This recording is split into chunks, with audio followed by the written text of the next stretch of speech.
Hey YouTube, just got done cleaning up this Faith character a little bit. Just got the Dragon Crest Great Shield Talisman. Just got the Great Jars Arsenal. A little bit of a sloppy build, but we're about to go into the expansion and see how far we can get and how much we can accomplish with the build we put together. If we need to come back to the base game to get more equipment, so be it. But for now, we're going to head to the Realm of Shadow.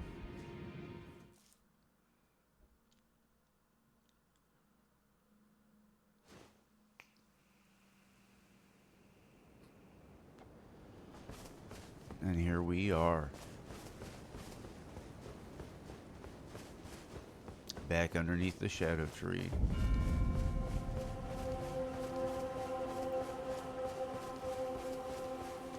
Okay, so we know blessings are kind of paramount out the gate.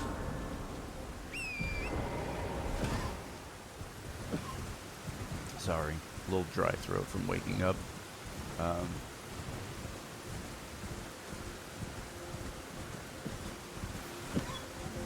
We're gonna head down this way because I know there's two Shadow Tree blessings. That's basically what we're gonna do. We're gonna grab some graces out the gate and some Shadow Tree blessings. I want to get to like 8 or 10 before I start fighting bosses.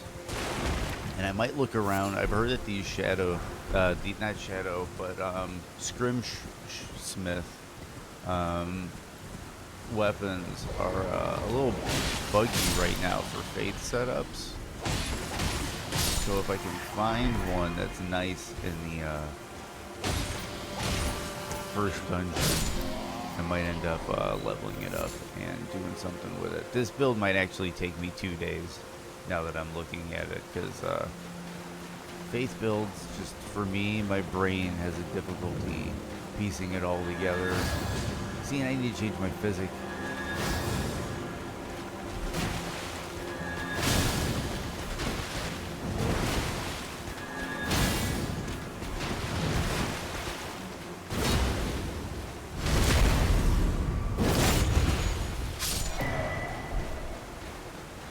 I heard that the Mesmer Soldier's axe is really good, because I think it has the same movement values and a similar poise break to the Warped Axe, which is a fan favorite and a personal favorite of mine. Warped Axe. People don't know about it, the Warped Axe is really good.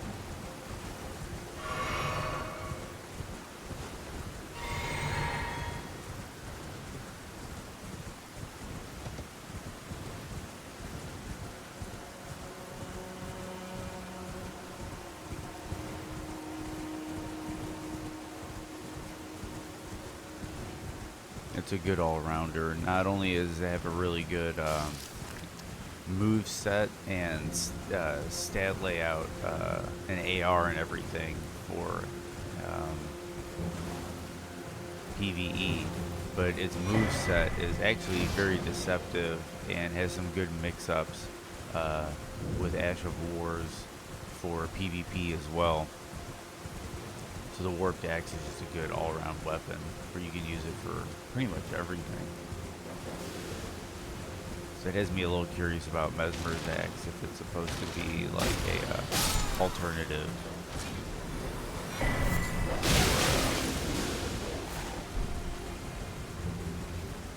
The Warped Axe. The Warped Axe is also a nightmare to farm. You have to get it off of the Axe Omen, and there's only a couple of them, and they're just kind of annoying to farm. They're HP bags. The Mesmer Soldiers, you can get it the Mesmer Axe pretty easily, so maybe that's something they did on purpose.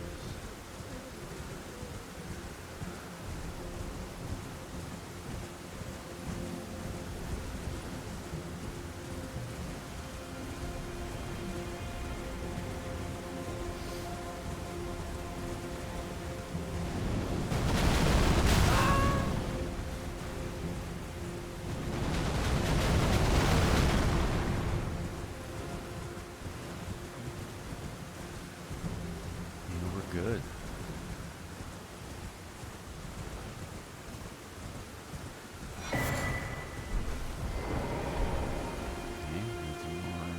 Erdtree fragments. And then we head up this way.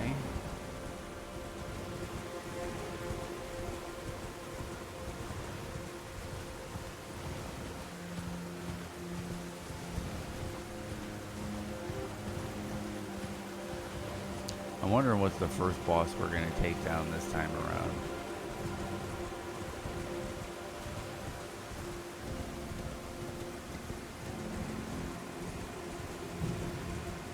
I don't know if I have no skill for the shield. There's a few bosses like Hail where I'll want no skill.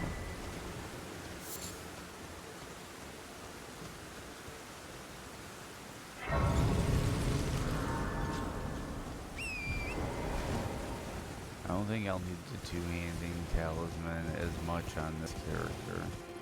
But we'll see. I can live without it in the early sections.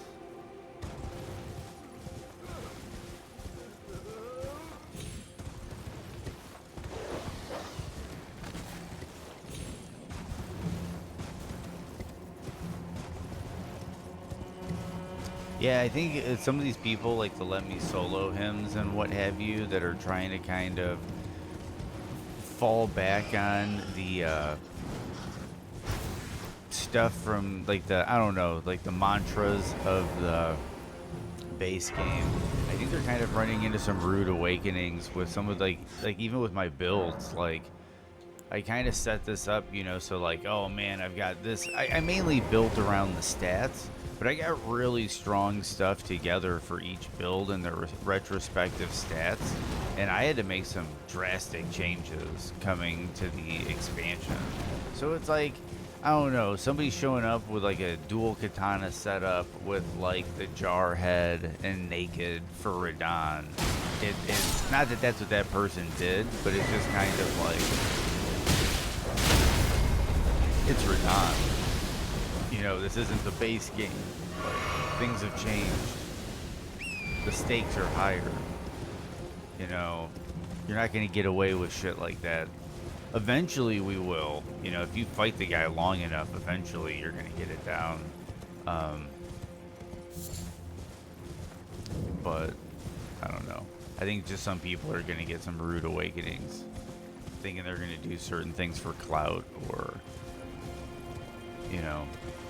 Like even Let Me Solo him was like, oh my god. Or Let Me Solo her.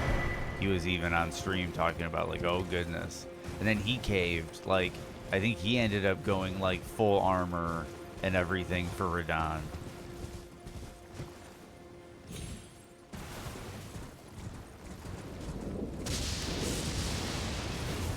But there's always time. That's the big thing. Because like, you know, Let Me Solo her wasn't doing what he did the day the game came out. So, give it a couple weeks. Give it a couple weeks. And I'm sure certain people will be doing some really fancy things against Radahn. But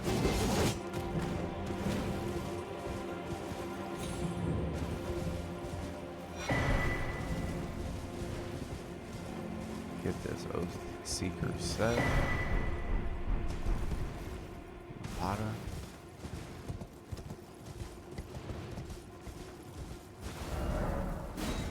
Now we're gonna quick travel. We're gonna go around grabbing a bunch more stuff. And some graces.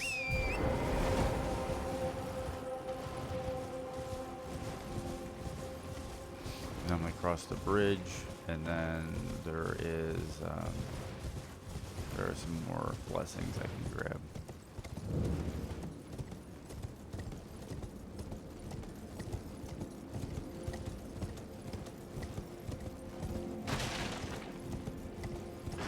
They showed up in Burgess set with answers. Oh, okay, yeah, they're trying to do the Let Me Tank 'em build. That's the thing. That's the Let Me Tank 'em build.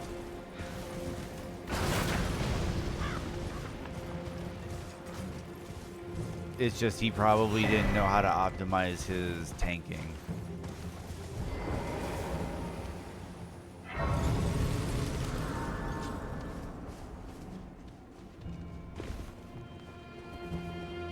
I'm gonna try the Ansper's Rapier, I think, on the Occult playthrough. I mean, not the Occult, Arcane. On my Arcane playthrough, I think I'm gonna try the Ansper's Rapier strategy. Because I just want to see, I might as well try the different cheeses and stuff, and who knows, might even do it on this run through. Honestly, I don't know how I'm gonna kill Radon on this playthrough.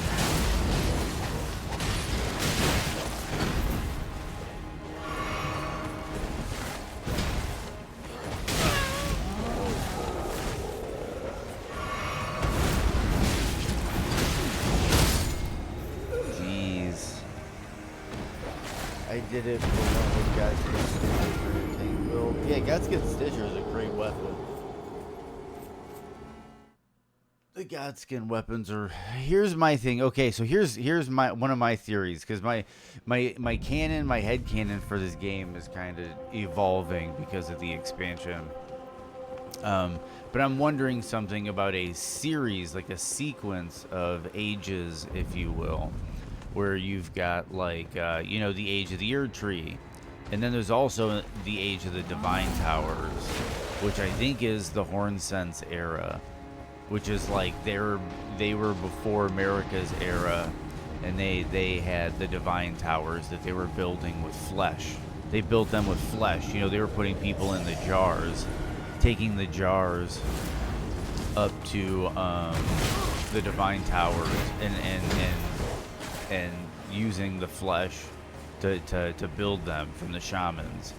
And then later, America uses the flesh of warriors in pots to build and feed the Erdtree.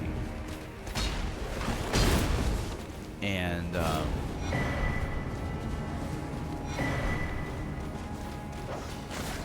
I'm thinking that that's a big part of this whole world, is this like building things literally through human suffering.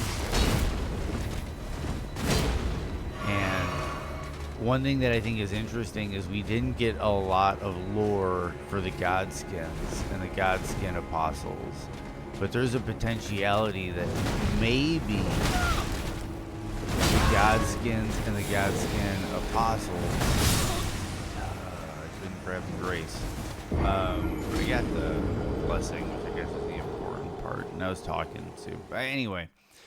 So my thing is what if it's like each era has some type of ritual where like bodies and suffering are required? And it's interesting. What I thought was interesting is you have the Hornsent, we're quote unquote calling the shaman saints. Like we're putting you we're putting you in the jar so you can acquire sainthood. So we can use you as like a building resource. And America was like, oh, you'll fight in the Colosseums, and if you die, we'll bury you and feed you to the Erdtree. And eventually it devolved to where they're just throwing people in jars again. And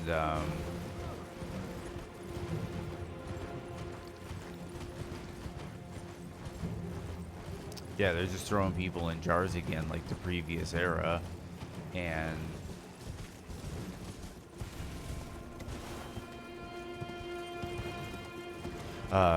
here's my thing with the Godskins is, what if the Godskins were in a similar predicament where they built something on the suffering and flesh of people, and the quote-unquote gods they were killing were that resource where they would kill them, they would skin them, they would save the skins as like a commemorative trophy or a commemorative like ritual item or garment, and then they would use the bodies in whatever ritual they were doing to create new life and what have you.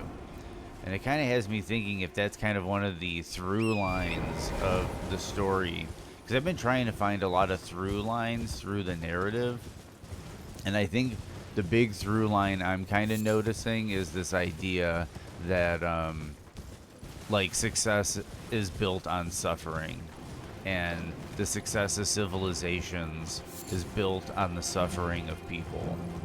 And it's like for good and bad, you know. It's like, you know, people suffered to build the pyramids, but that's one thing that civilization will forever be remembered for. People suffered to build, you know, skyscrapers, you know, cities. Like that takes a lot of sweat and effort to do. And it's not saying that the suffering is bad necessarily, but it's just, you know, I think that's one of the through lines of the narrative. We're gonna, I guess since we're here, we'll just upgrade all these as much as we can get.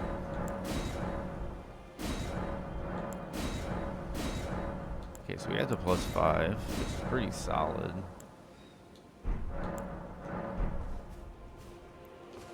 Okay.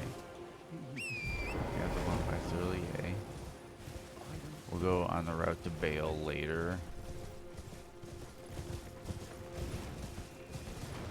Now we're gonna come this way. Just the opening up the map out the gate. And then I think I might do some forges to get some of the Smith script weapons.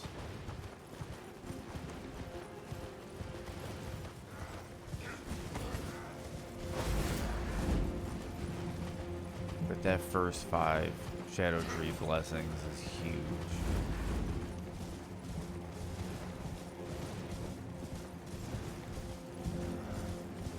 I'm down to get the grace of this forge.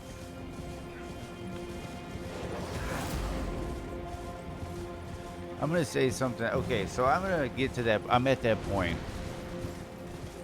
I think everybody knows I love this expansion, but there's definitely going to be some, I'll say, some constructive criticisms that I might have.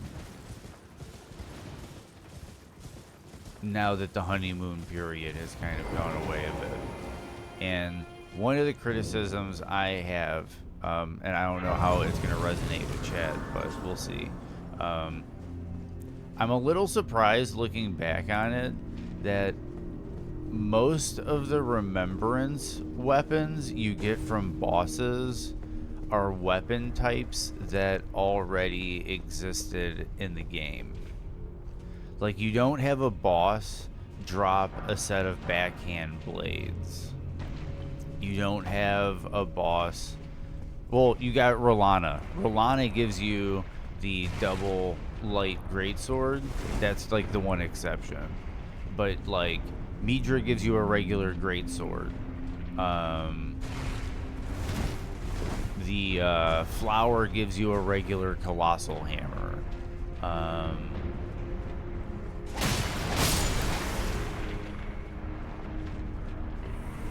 But yeah, I just think it's kind of interesting. Like, you don't have a boss that gives you a monk weapon.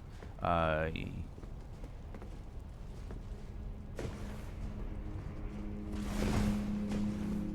guess I'm doing this forge.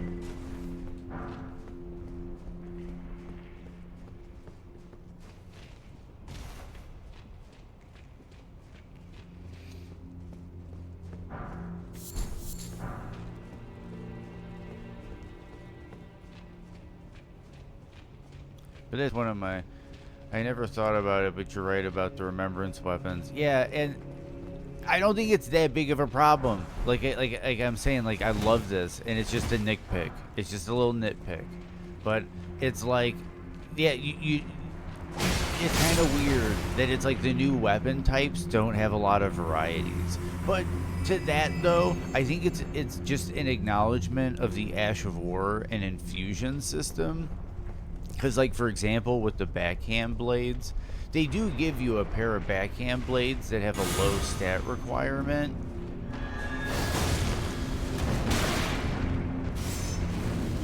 And basically any build can equip them, and you infuse them. So it's like the same thing with the martial arts weapons, where it's like they're really low stat requirements and anybody can equip them. But I still think it would have been cool if you had, like, you know, like what if like what if you beat the Mother of Fingers, Metter, the Mother of Fingers, and then you can get monk weapons that are like these weird like finger mittens that you wear. you know, like weird finger shoe things that are like finger creeper things or something, like. But instead, you get a sorcery staff, and you get like a colossal hammer.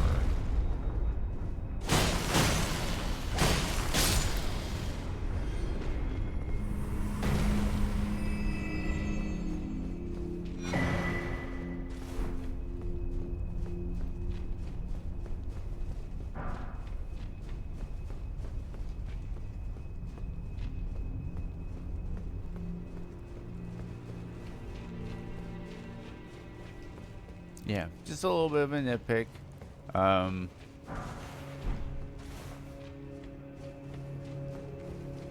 think they could have done something a little bit more interesting with the new weapon types. Because even then, like think about it, the thrusting shield, that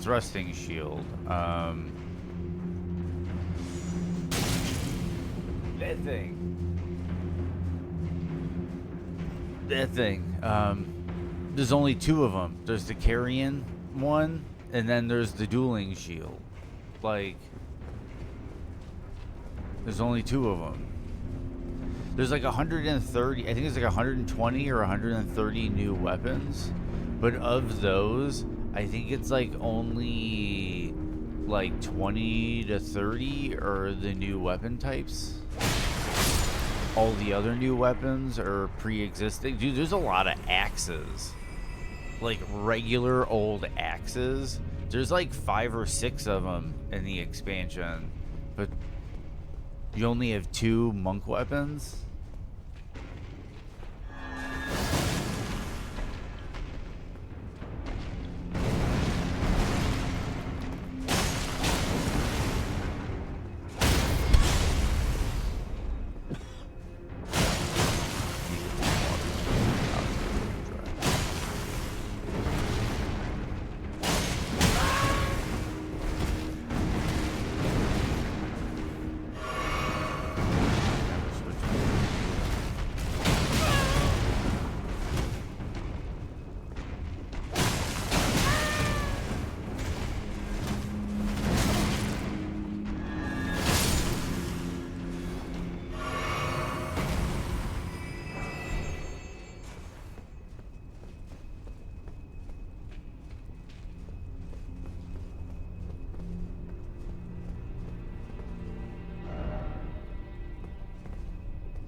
I am excited about the new weapon types, though, because I feel like the next time they deliver a game like this, we're going to get a lot of those new weapon types.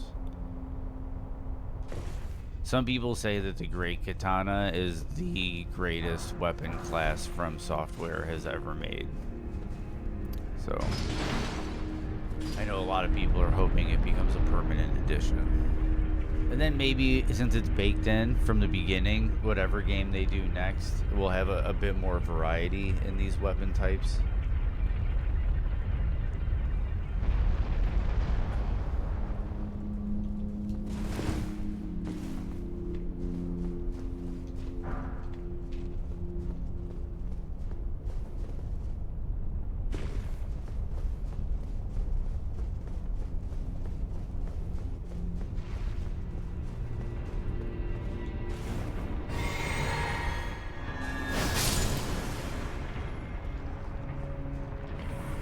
They're really good.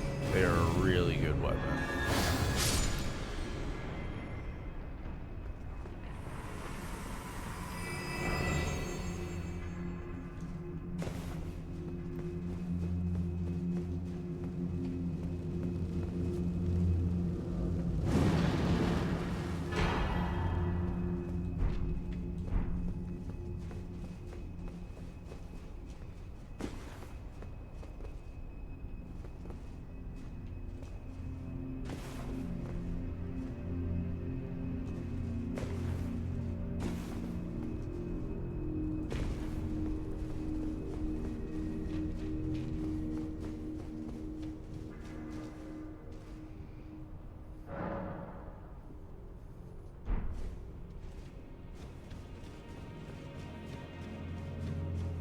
Okay.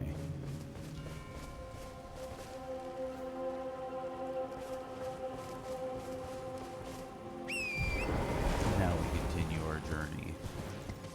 But I do need to figure out which Smith script weapons I'm going to be upgrading.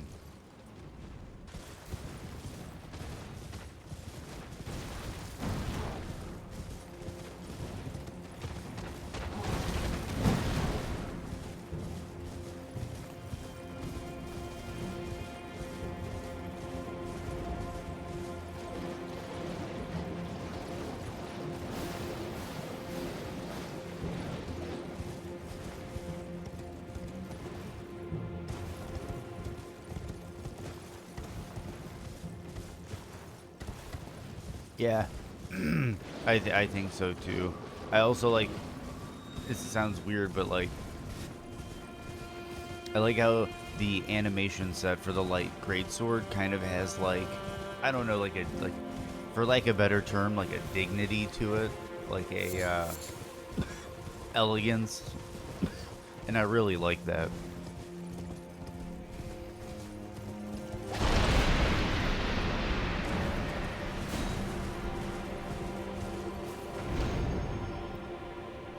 Elegance. I guess an elegance would be the word I'm looking for.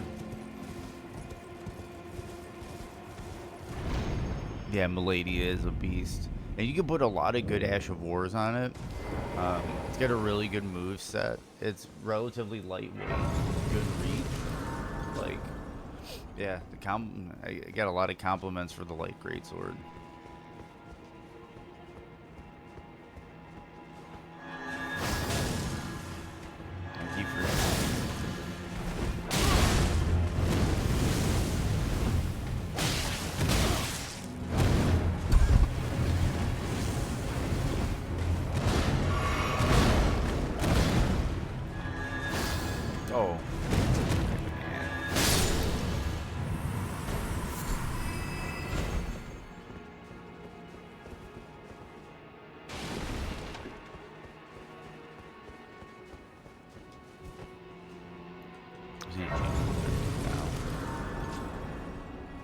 Forget.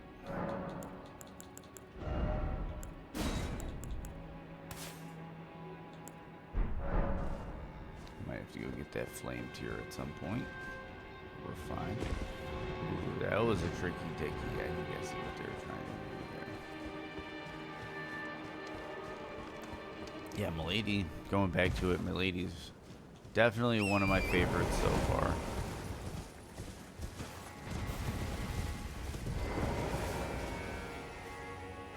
Two-handed moveset's really good. The single-handed moveset is really good. I haven't messed around too much with the dual-wield moveset, but it seems like it's pretty good. There's the cave.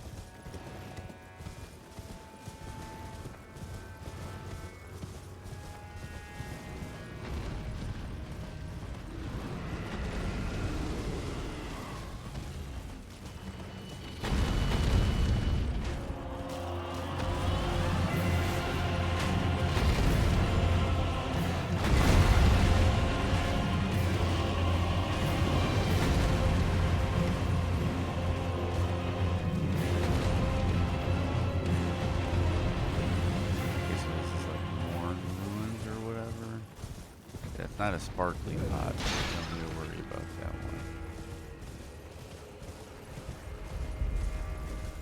Might have to go for fire when we fight Jory.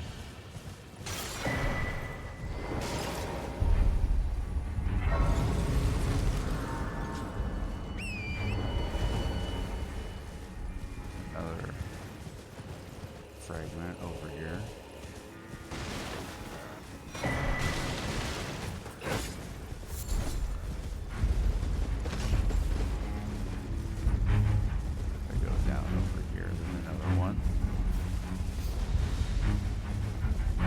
Just the obligatory map opening up, and we'll grab some fragments along the way.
Saying that it's Smith the script.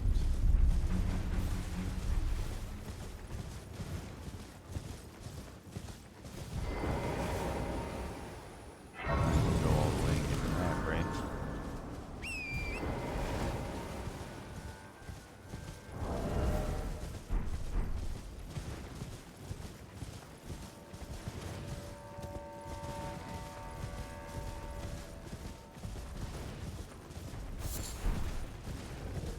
I could go for the Rakshasa armor and just do that as a build and just super glass cannon. But I kind of like this idea of being a bit tanky.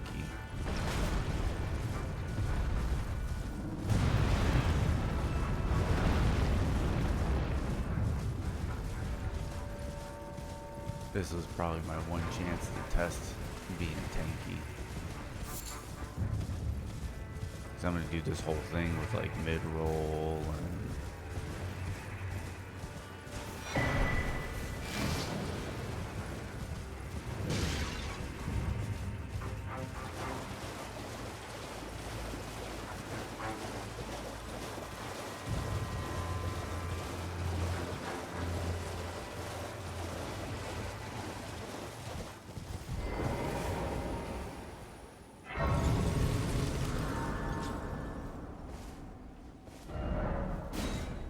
okay. So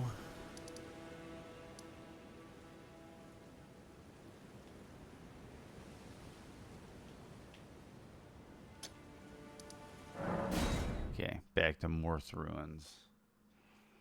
From here we head north towards Shadow Keep. We'll be able to get some more blessings. And we'll get the other map piece for the north.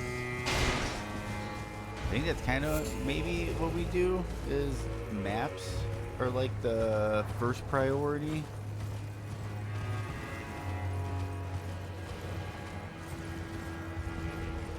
Might have to go to Caitlin and get a physic ingredient.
Okay. So if I want to get to a madness area, I have to go through here, which means I have to get through here. So I have to cycle around to Bonnie Village. Like I have to. Okay. So I might as well do that. And that's the thing. At some point we got to do this anyway. So.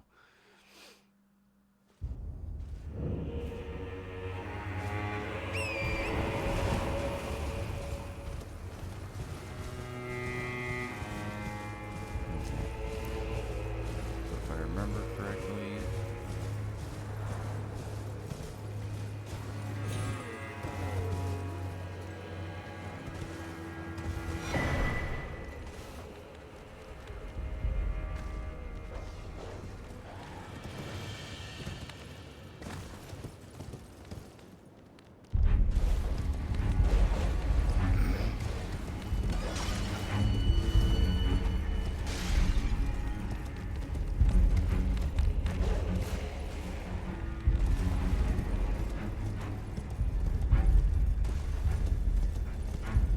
There's an incantation in here.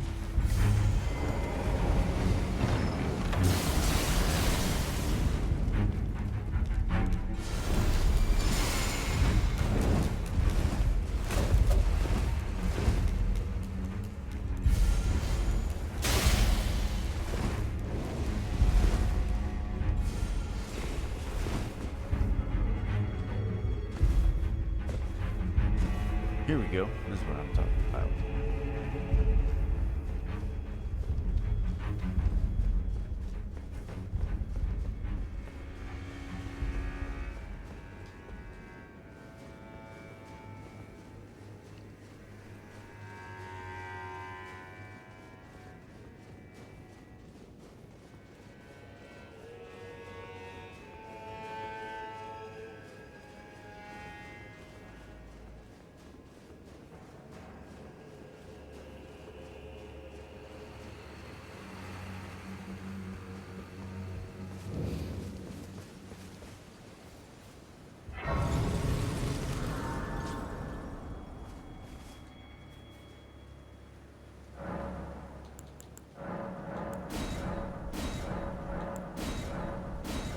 Dude, we're already up to 7. Okay, so we're gonna need to make sure we grab the Oh Mother gesture, because that's what will get us the Metter fight.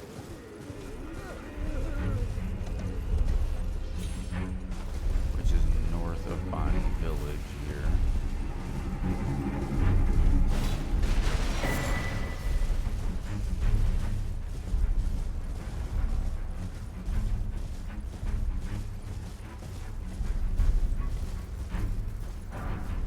I think it's the same body as the grandma in the tree. Just the one in the tree has a head. So we're gonna go over here.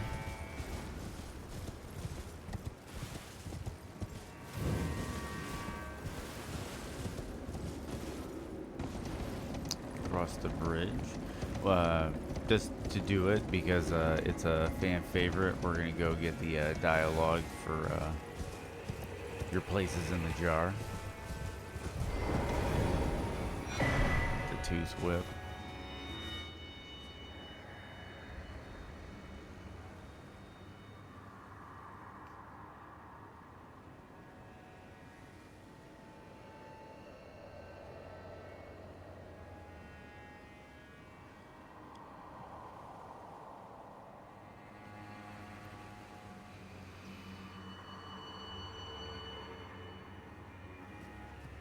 Kind of messed up. The more and more you think about it, and thinking about the jars gets creepier and creepier. And then you start thinking about the little jars and what's inside the little jars.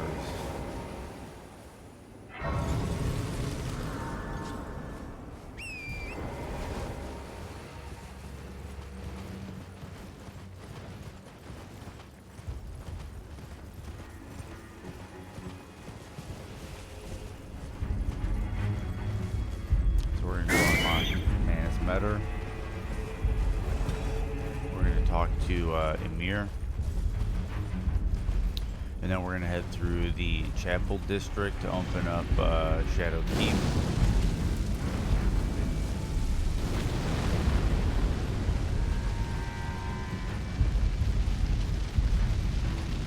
And then we kind of start figuring out exactly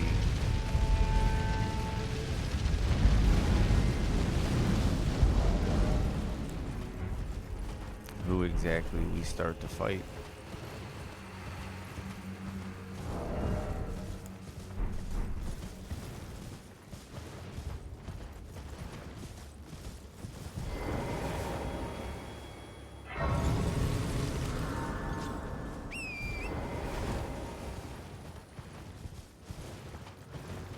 Might be worth fighting Golden Hippo or something like that first, just to get some Shadow Tree fragments. Or fight Jory to go get down into the Madness area.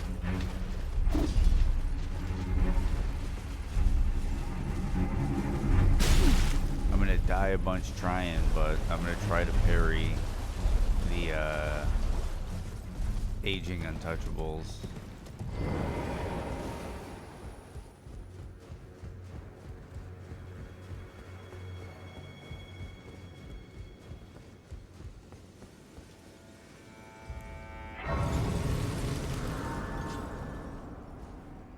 I'll just reset the world.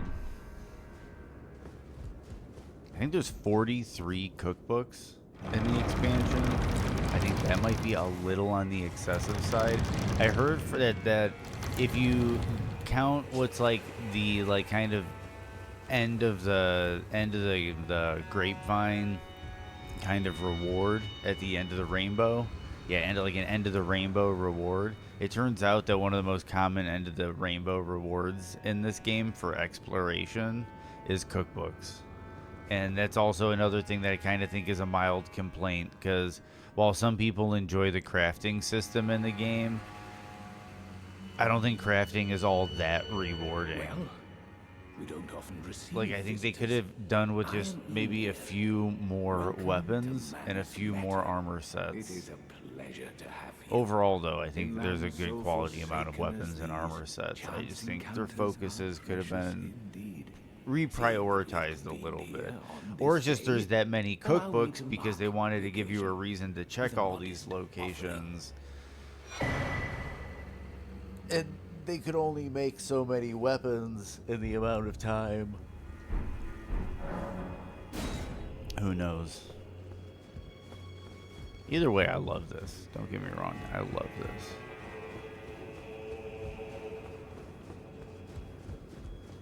I have some lore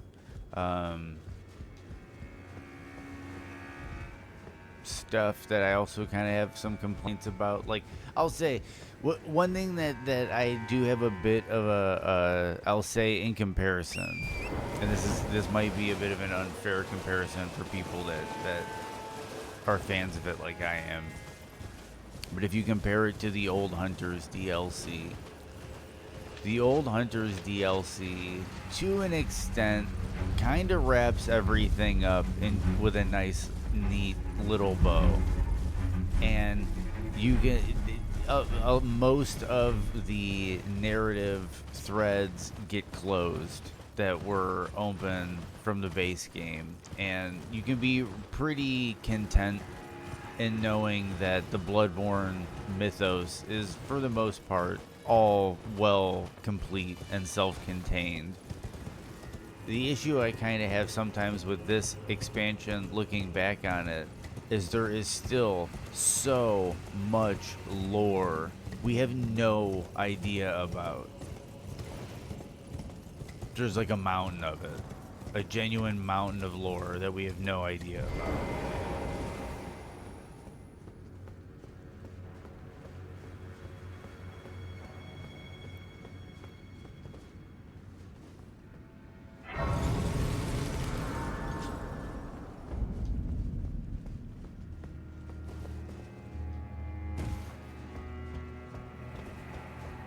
Like and then you can ask things like this. Like these are pretty big questions that I have, and I don't call them plot holes.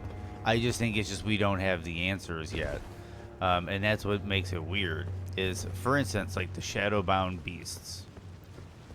Each Empyrean, Ronnie tells you, each Empyrean has a shadowbound beast. Marika's is Malekith. Malekith is her shadowbound beast. It was given to her since birth. Ronnie's is Blythe. Blythe is her stepbrother and her shadowbound beast. And you fight her shadowbound beast, like the invader and all that, as part of her quest line. But then you have other Empyreans, like Melania. Who is Melania's shadowbound beast? Mikola. Who is Mikola's shadowbound beast? And then here's the other thing. That beast was shadowbound and an invader, and it looks like Blythe, but it's not Blythe because you kill him and it's not Blythe. Is there like a shadow duality to Blythe? And if so, is that shadow duality from the Shadowlands? Or is that shadow from the lands between?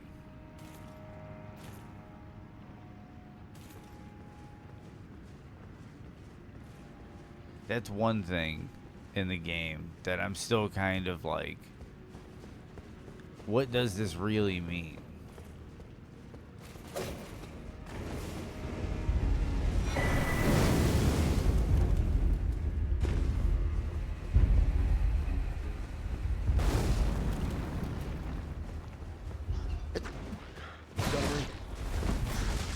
Sorry. Had to sneeze. Whew. Wasn't able to mute in time.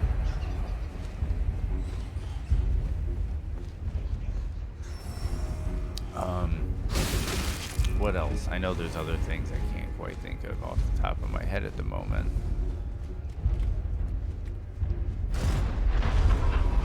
But that's one thing. Like, what's up with this whole Shadowbound Beast situation?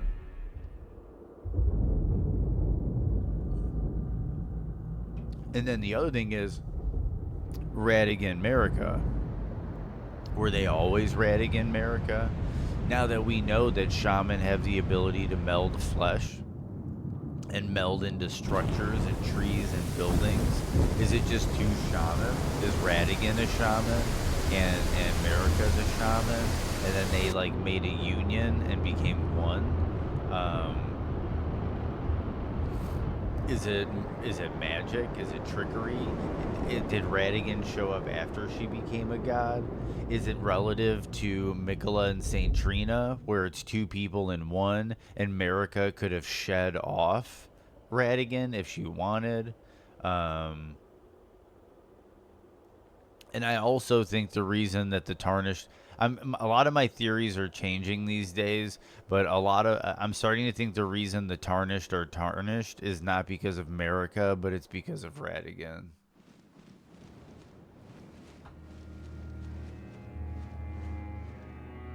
Because I got a theory here. And if you're down, when I get to the next grace or something, I might put my theory kind of to video.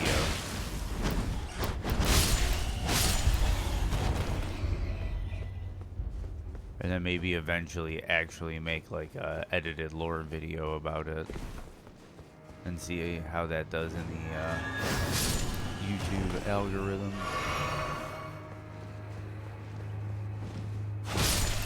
Okay, so get rid of them.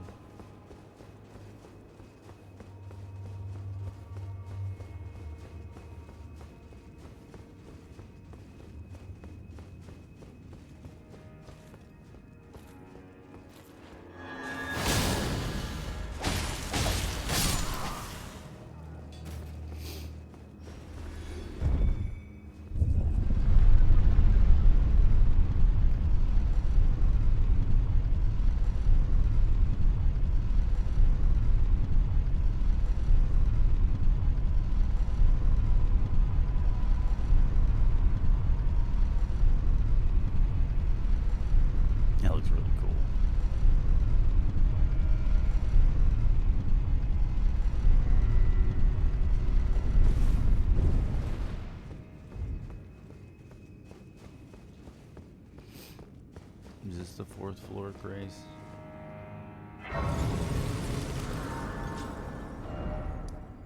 That's the back section, Grace. Okay. So, I need to get to there. I know how to do that. Yep. You go to 1st floor.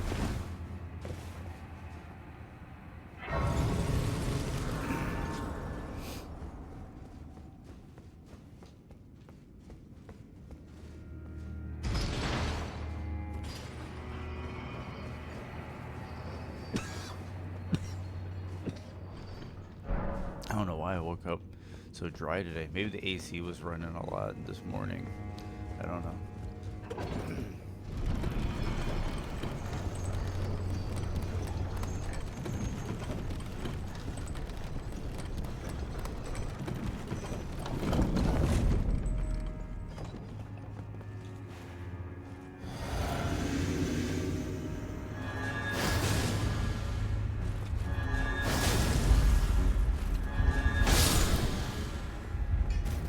Nice, easy, safe way to do that. And that's a lot of smithing stones. Because I am eventually going to get something together with some Smith's script stuff. Except this curve sword is still kicking ass.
Get some good shields from that. I know one of them gives you a good shield, I think, for fighting Mesmer. I don't know if my stats can handle it or not, but we'll find out. Once you get to Shadow Keep, though, you can catch a lot of levels fast if you just go around killing all the Shadow guys.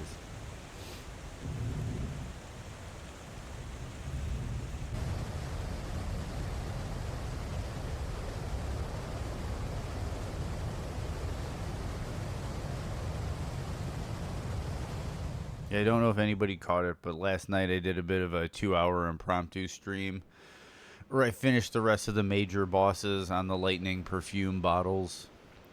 I have to do some editing because I made some recording mistakes, but I think that video should be going live tomorrow.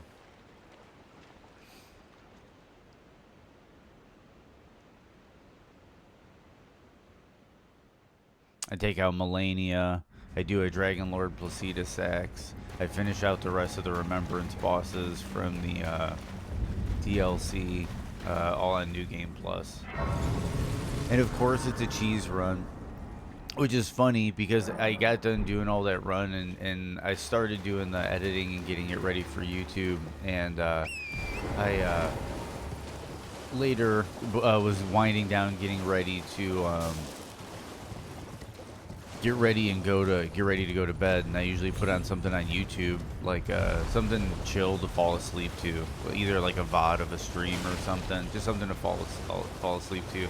And I saw something on my feed, and it was titled, "Can you beat Elden Ring's DLC only using the perfume bottles?" ? And I had to laugh to myself because it's like, if they were trying to act like it was a challenge run, and it's like, dude, that's not a challenge run, that's a cheese run. It's fun, don't get me wrong, but those perfume bottles are something else.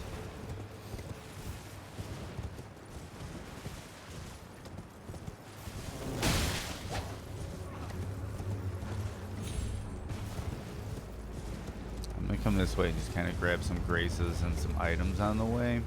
But I do think I'm going to have to go get a few things set up before we fight Midra. I mean, not Midra, but Jory.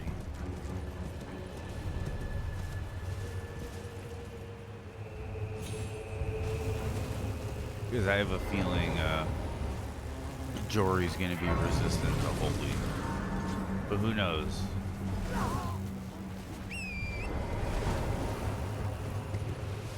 After all, there's Moog.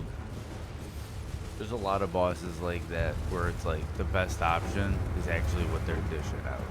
Like Moog. He dishes out a lot of bleed, but that's how you kill him the fastest. Bleed him down.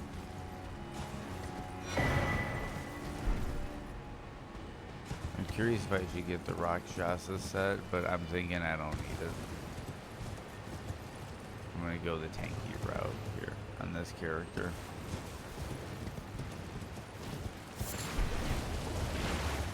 Which is why I'm thinking when I get to Radahn on this character, I might just switch to like a flame strike weapon and just try to go toe to toe with him. Because I might be tanky enough to where I know the fight well enough to where I got enough health to get through it. But still kind of a bit of a question mark. Okay, so I think this is where there's the 2 hippos. Yep, 2 hippos. We're killing them. This will also let us test to see if they're resistant to Holy.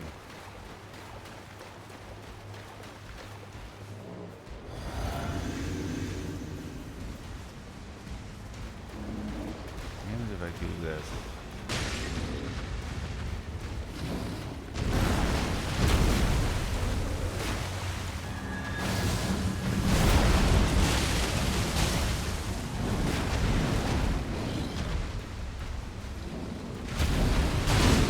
Rolled right into that. I thought I'd be able to get past it. I gotta remember I'm mid-roll.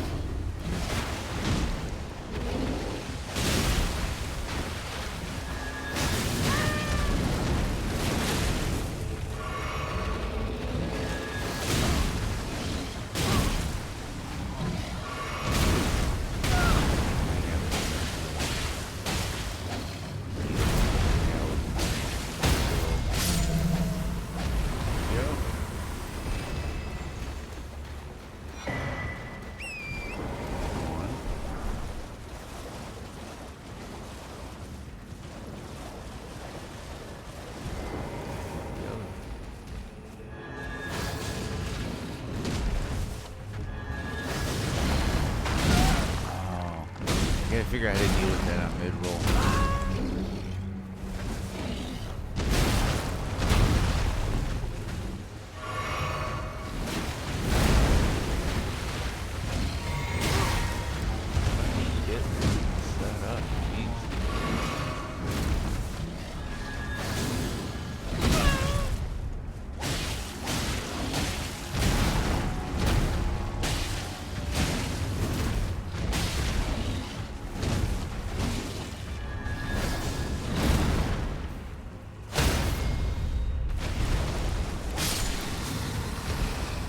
Go.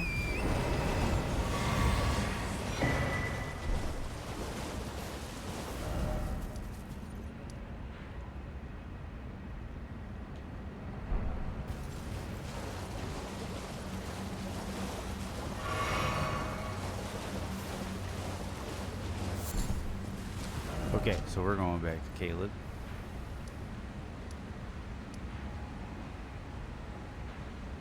So I have to get there. And we're gonna go to Smoldering Church. Okay. Oh, lore theory time. Lore theory time for anybody that's here. I can do this real quick. So here's the thing. We know that Godfrey came down to Castle Morn, fought the last of the Stormlord's dudes, and then was like, I'm a bad motherfucker. I killed that dude alone with my axe. And then he starts heading north to go back home to Lindell, right? But on the way back to head north to Lindell, he gets redirected. And Marika says, go to the Church of the Pilgrimage. Now, here's the thing. We're going to go to Church of the Pilgrimage. This is an interesting little lore theory moment. So give me a moment. So at the Church of the Pilgrimage, you come here, and... Oh, I already finished the game. Well, okay. So I'll have to show you on a subsequent character or a subsequent playthrough. But the theory is, Church of the Pilgrimage, Melina has a conversation with you because she can tell you the echoes of what America said in the churches. And this is the Church of the Pilgrimage, where she tells Godfrey and the Tarnished that they are now divested of grace and that they're no longer grace given, and they have to leave the lands between and sail south from Weeping Peninsula and go south beyond the fog. I'll get this description. I'm gonna do like a full edited video for this at some point. But then, yeah. So the thing is that I thought was interesting. If this is the spot where Godfrey and the Tarnished are divested of grace, and this is the Church of America where it happened, why is this the only Church of America that has Radigan?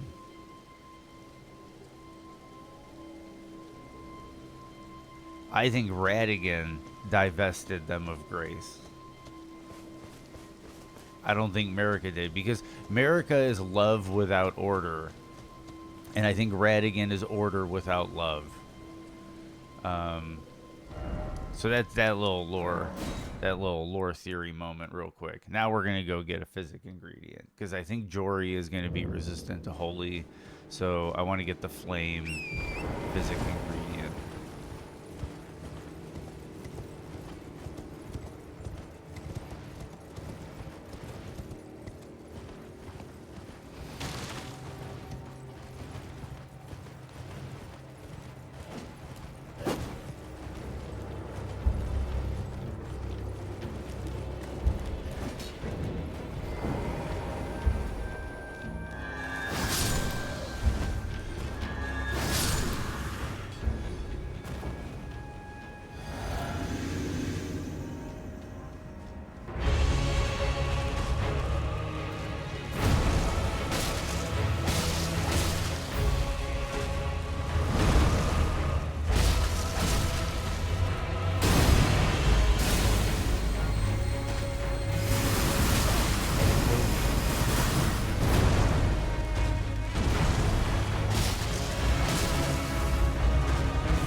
Okay, now we got the flame shrouded cracked here. That means that we can swap that out when we fight Jory for the flame damage. I think I have flaming strike. I'm pretty sure I have flaming strike. So, so I used that against Radigan and Elden Beast. I had to have. Okay, so we're gonna come back here. I guess Jory's gonna be who we kill first. Yeah, let's just go kill Jory first, I guess.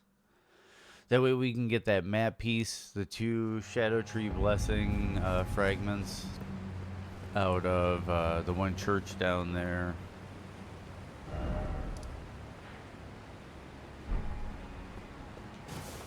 I missed a double back. And then we'll be good. I'll just have to remember to swap everything out when I get to the dungeon.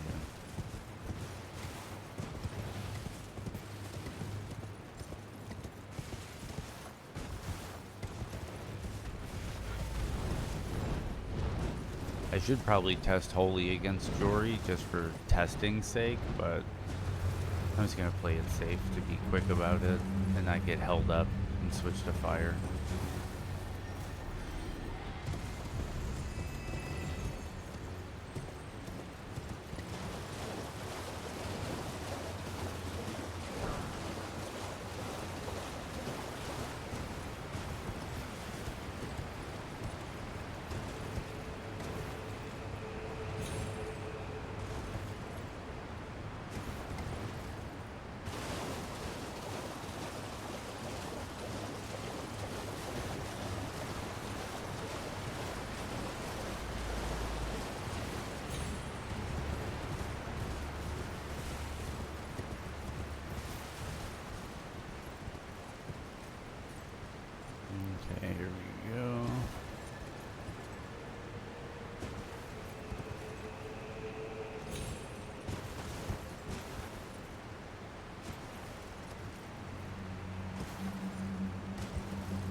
I have to remember to switch everything to fire.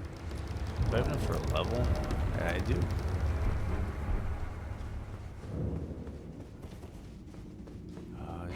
Is there no grace?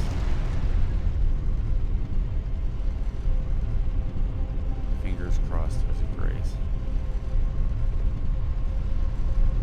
Thank you.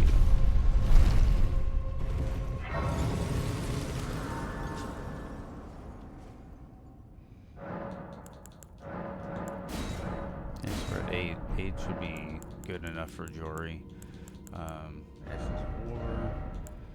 Yep, Flaming Strike. And we'll do Flame.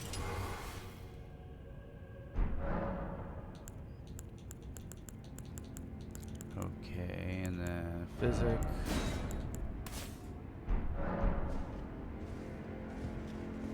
We're good. 1 second.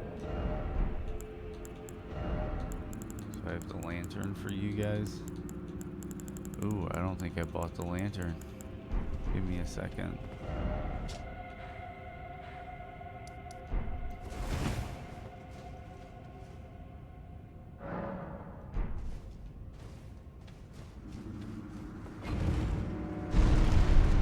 I'll go get the lantern for you guys in case you got a dark monitor or a dark TV or something.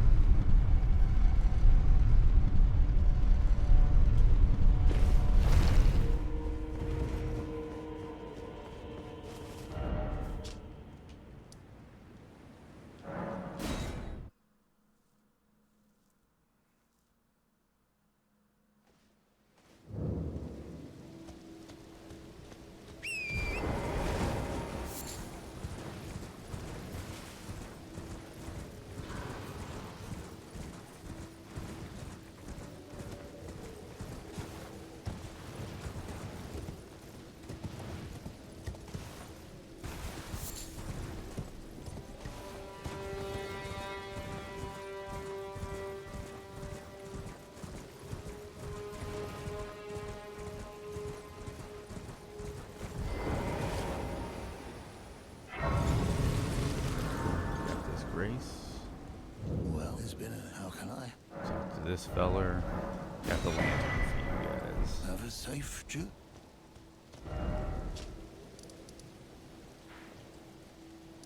Now we're gonna go back to Darklight Catacombs.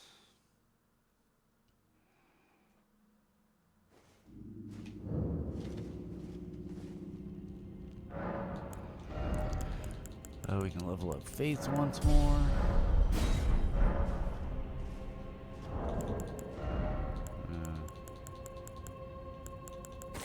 Ooh, I will have to get crab at some point on this character too. But that's fine. That can wait.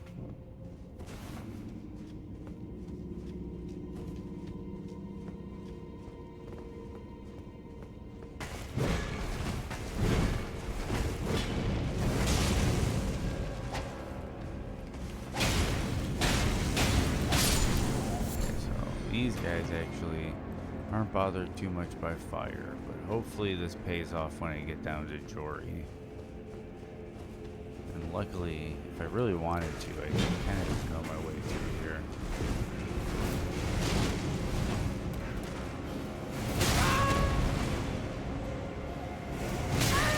Come on.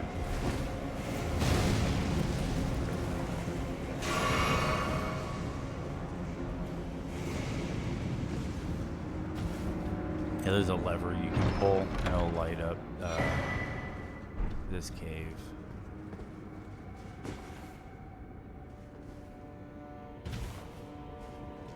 You can see the secret passages, but I'm not too concerned with the items, I think, in this one. I can always come back for them. I just want to start uncovering the map so I can kind of start hitting bosses. And I also have to figure out which Smith's Grip weapon I'm going to be interested in and get that leveled up.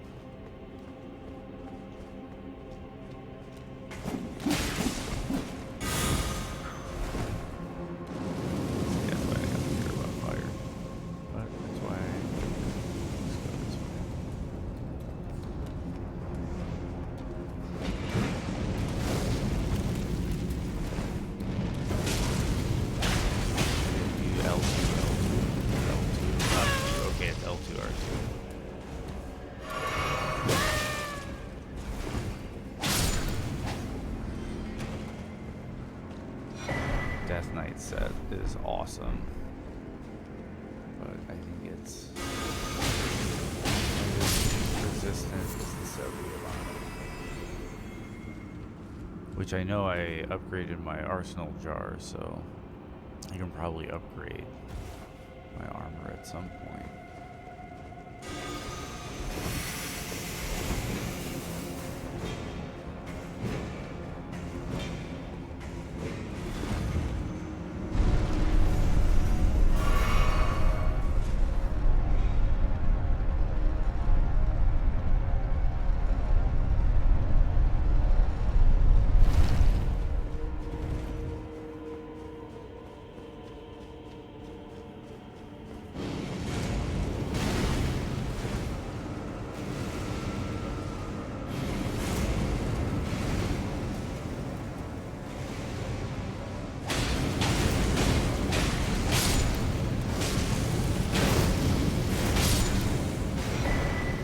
Lizard Greatsword. That's one of the best new items in the DLC.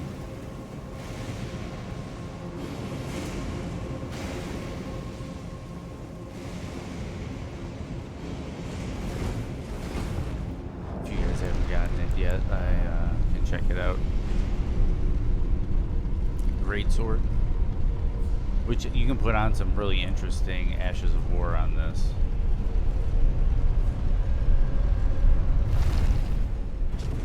A peculiar weapon carried by imps, greatsword smithed in the shape of a forked-tongued lizard. Strong attack allows the wielder to fire the forked tongue from the blade. Yeah, you can shoot it as a projectile like they do, which is really interesting.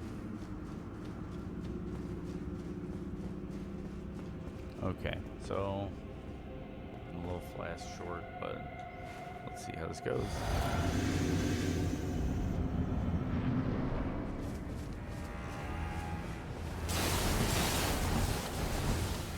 Should have put the holy negation talisman on.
And like I said, while we're here, I haven't tried it yet, but I'm going to try to parry the Untouchables.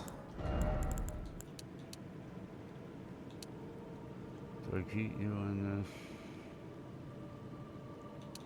For now, yeah, I can always respec if I find a weapon I need stats for.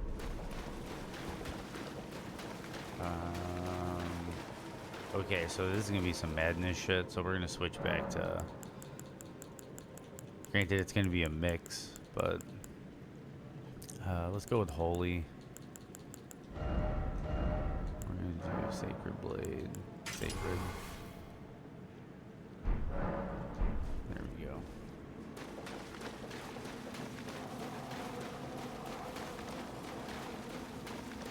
Give me 1 second. I'm gonna go grab a refill of water and I will be right back. It'll be like 30-60 seconds.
I'm back. Okay, that really helped out the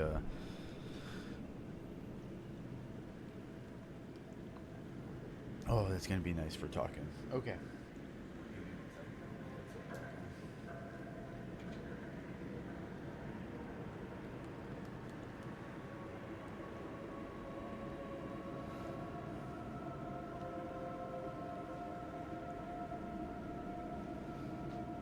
Okay.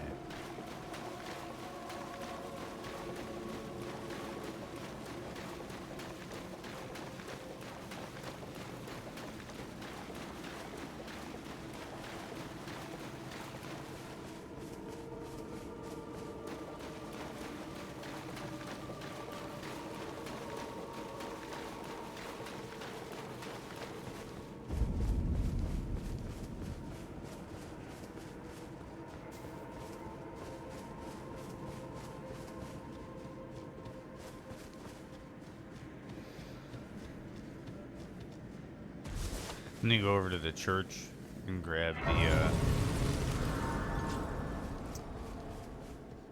2 Shadow Tree blessings. And there's the guy to fight along the way.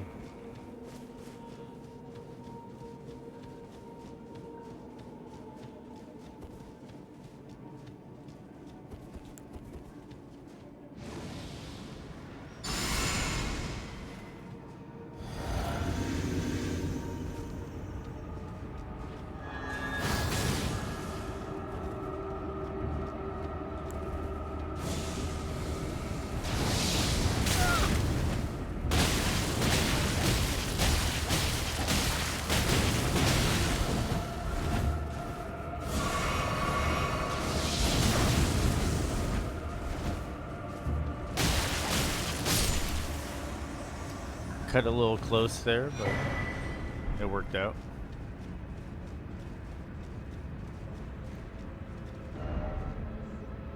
Yep.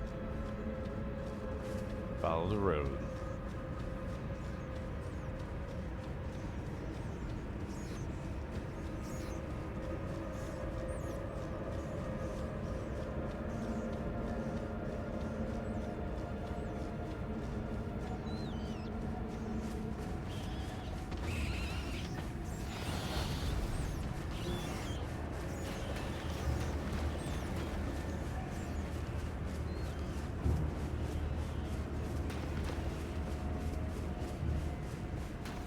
I know speedrunners are gonna hate this place because you can't use torrent.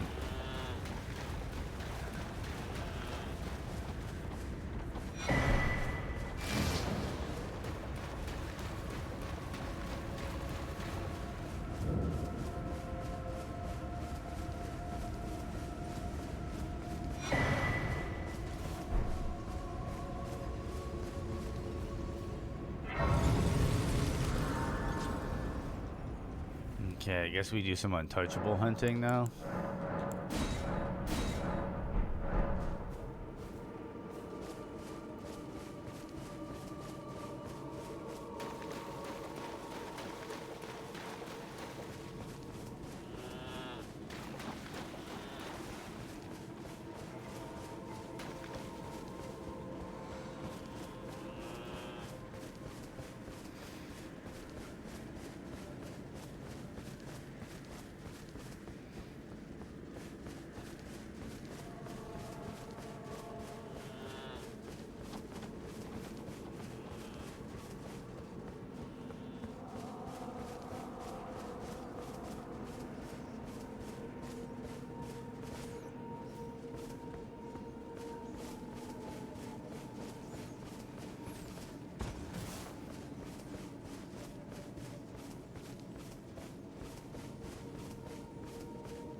Okay. I'm probably gonna die, but this is my first test and attempt at parrying an untouchable.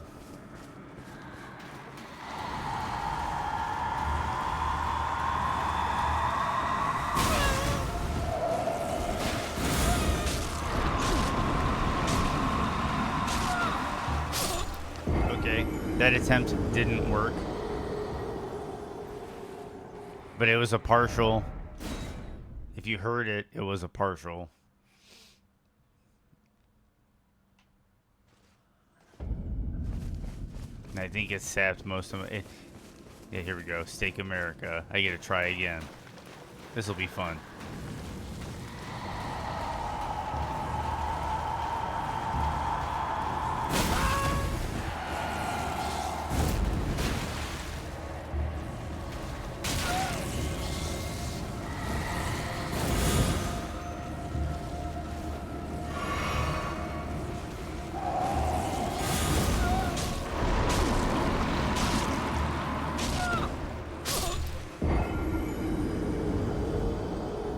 Okay, the fact that the stake is really close, this is not going to be that bad for practice. I think you get the grape, the swollen grape. I think is what it's called, or swollen fruit or whatever. If you kill them.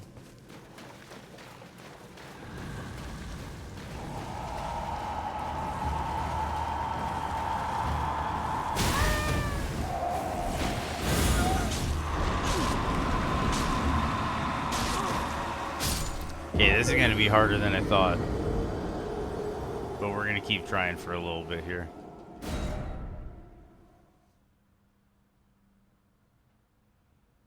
But I know you can parry the wand.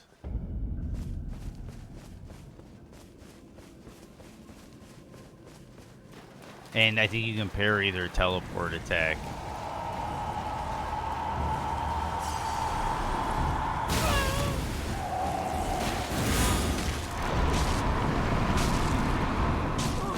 Yeah, I think the issue is if they get you at the first one, you're knocked down. So I think you have to parry the teleport, or you have to get up in their face to where they use the melee attack.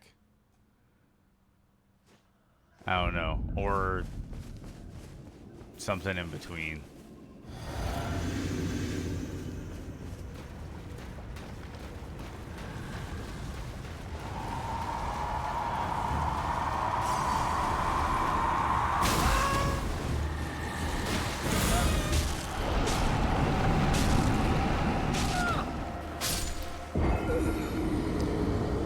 Can you get a backstab on him? Because I might be able to sneak up backstab, and then they come back with the wand.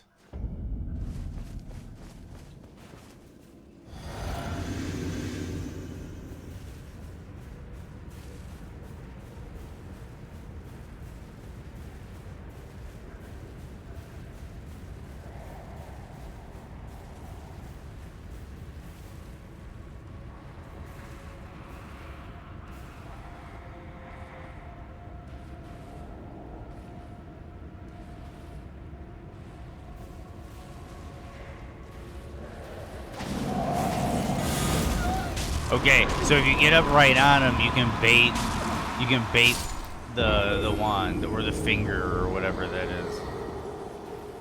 Okay, so yeah, thank you. You can I got that. It's funny because the delay, but thank you, chat. But yeah, but I did get past the teleport. It went straight to the wand.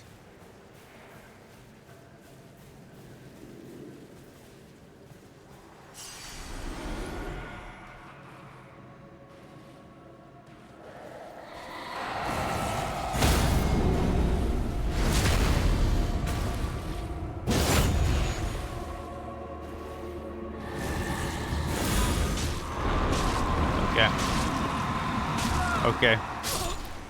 We got one.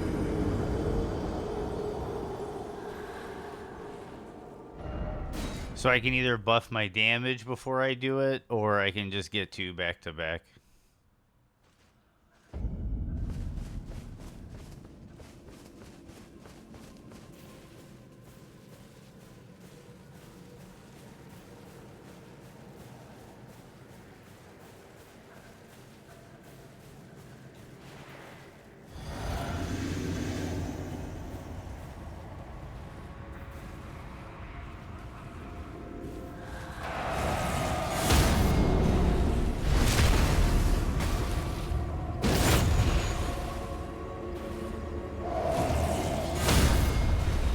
There we go.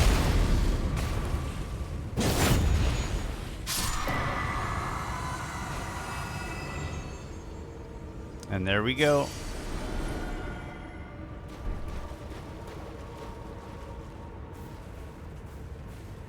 That wasn't too bad.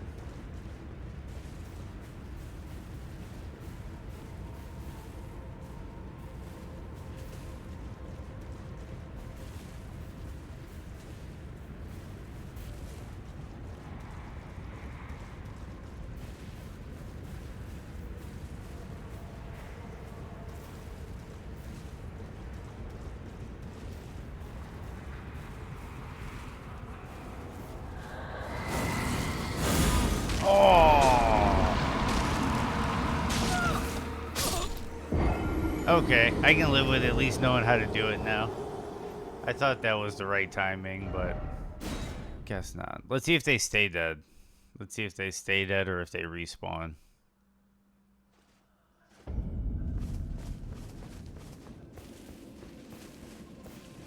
They stay dead.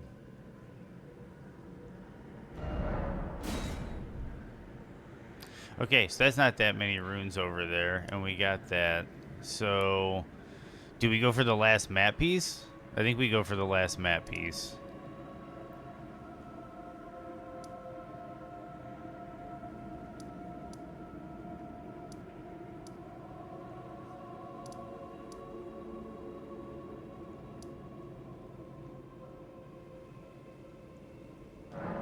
Yeah, I say we go for the last map piece.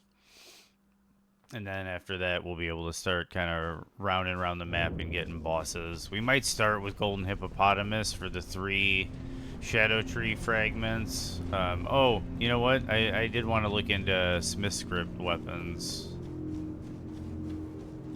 And getting my hands on one that might be fun. And the Smith Script shield might be fun too, but I don't know, I parry a lot.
Sorry, I'm reading the wiki and I'm writing around at the same time. Because I think I might go for the Smith Script backhand blades. Yeah, it stayed dead. Oh, you're all good, dude. I hope the trance went in well. I hope everything was nice and flush.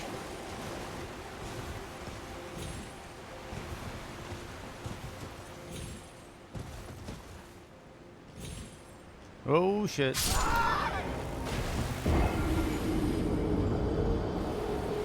But yeah, that once you kill them, they stay dead permanently. So you could clear... Maybe that's the thing, dude. Maybe if you kill all of them, you can use Torrent in there.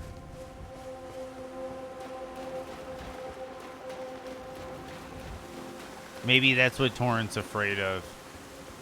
That's a good... I'm going to have to test that.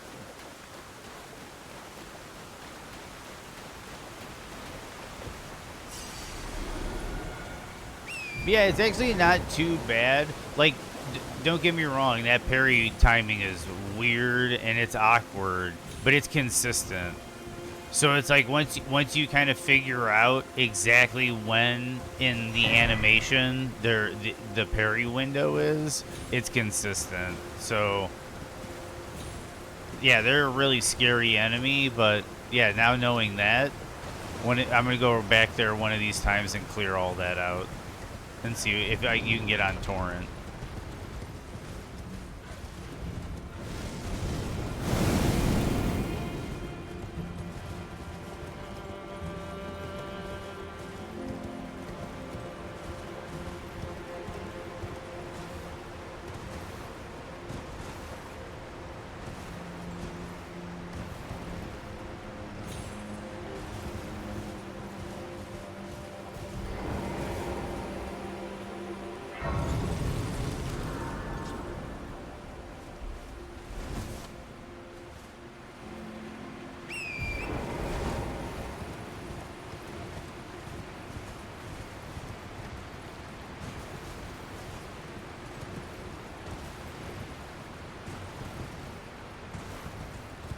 And just a heads up for people who are watching, this is one of the things you have to worry about with Shadow of the Erdtree. Let's see if I can get this.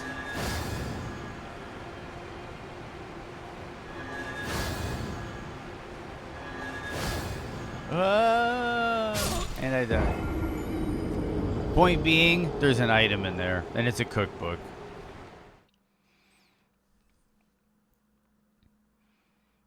But yeah, there's some of those hidden around the map that have items. Some of the items, the exploration items, are hidden in extremely hidden locations. Especially some of the guys carrying pots on their head with the Shadow Tree blessings and the Revered Spirit ashes. I'll come back for that later. But yeah, you can break those pots and cookbooks will fall out. And then there's the other cookbooks that are hidden with the friendly Kindred of Rot. And like I said, there's the Shadow Tree fragments and the Revered Spirit Ash and the guys carrying pots. Like, there's some really hidden things in this expansion that some could argue are pretty important. Which is one reason I think they adjusted the scaling on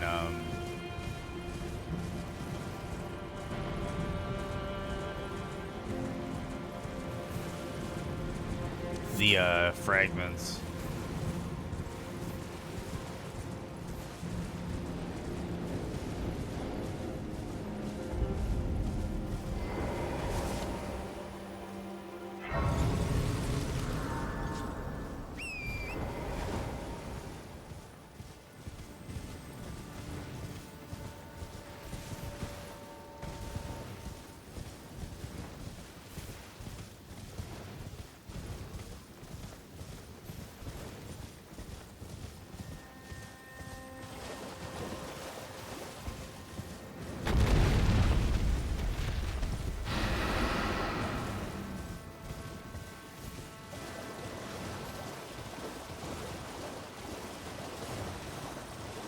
Other thing is with faith builds is if you really get stuck, you could just go get the lightning perfume bottles. Like if I have too much trouble with Radon, I'm just gonna level the lightning perfume bottles and get it over with. But I should be fine.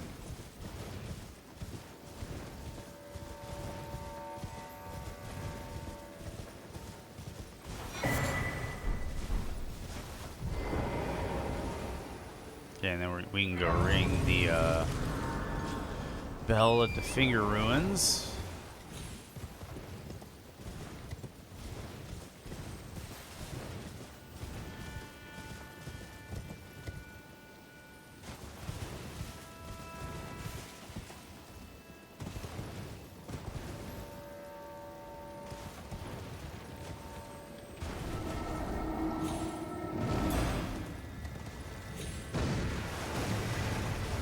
That had some wild tracking.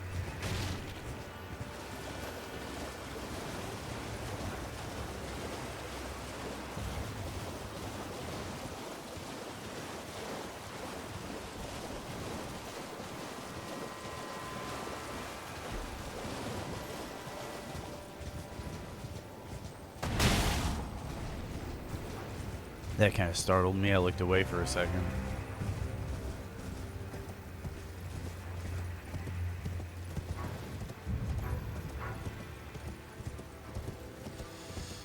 That's a big question mark, because earlier yesterday I was like, oh man, Thursday, I'm going to start my variety streams back up, and I'm going to do Killer 7 on Thursday.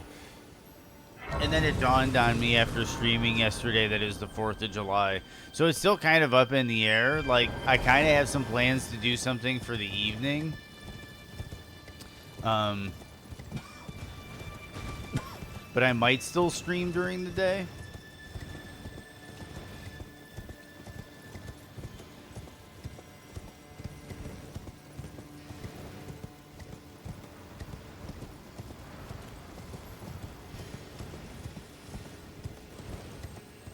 I might do Killer 7 on Thursday. I want to get back to varieties.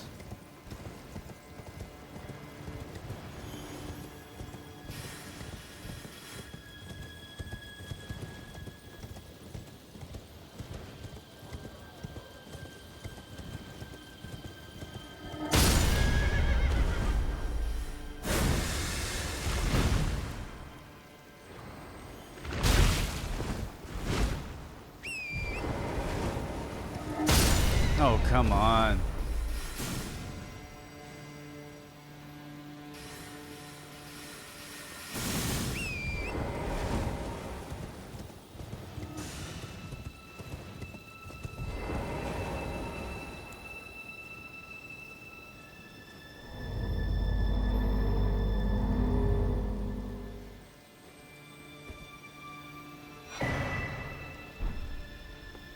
And I haven't figured out which day it is next week, but... Oh, shit. I'm gonna have to,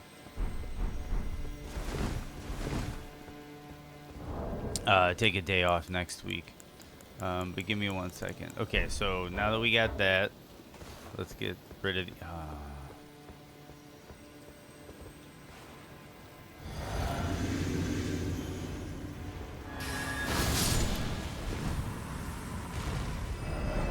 Okay, so we got that taken care of. We can come back here for when we want to do Putrescent Night.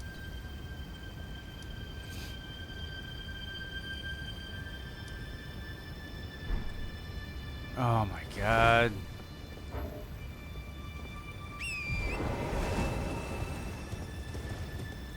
I just need a quick travel out when I get the chance.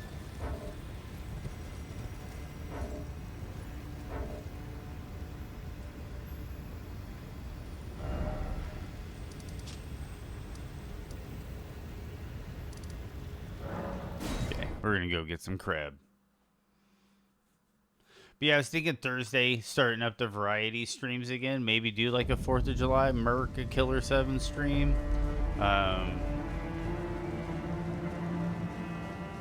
Because I want to start doing runs on that. Because I have plans for that game. I have deep plans for that game.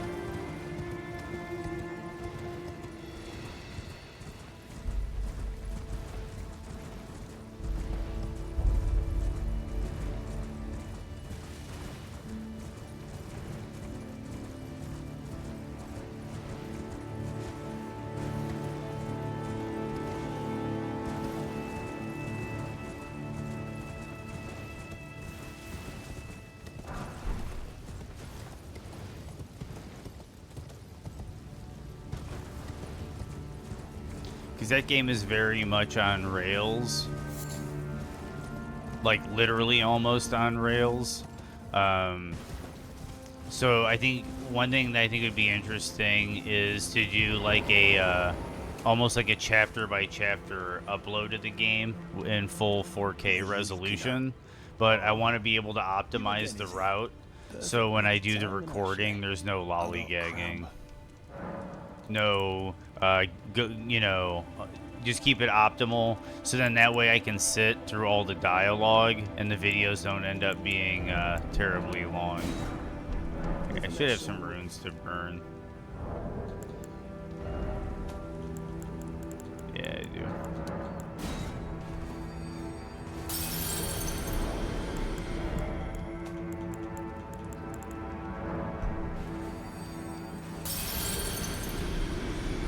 So I want to start doing runs on Killer 7 so I can re-familiarize myself with the full run. Because I haven't gone through the full game from beginning to end in maybe like 4 or 5 years. So it'll help me re-optimize the route if I start doing runs again. Maricus.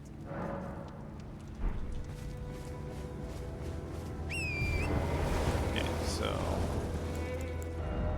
we're gonna get that grab ready.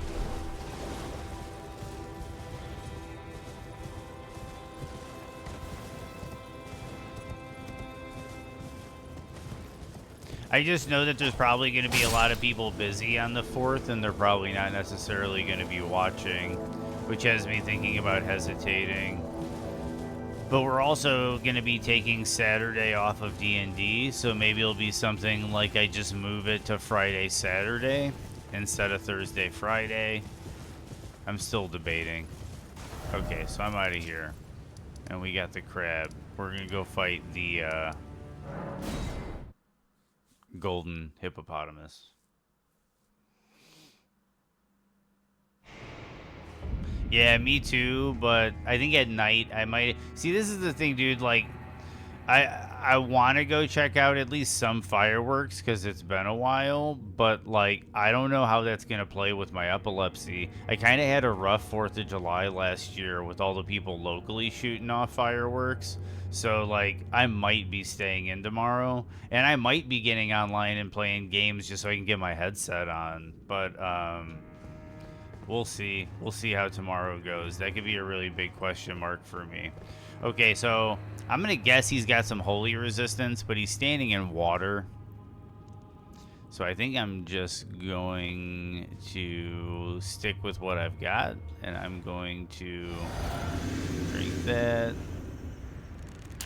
Pop that.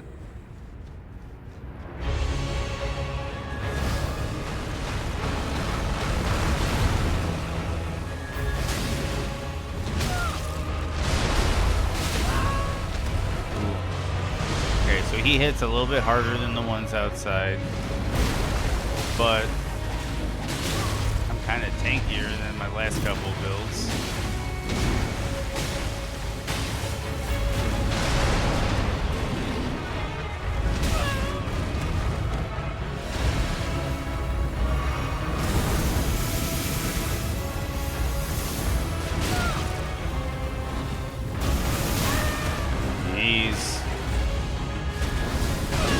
Oh, jeez.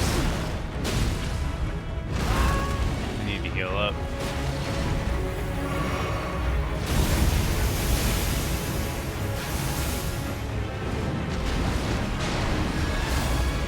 Why did that go into the ground?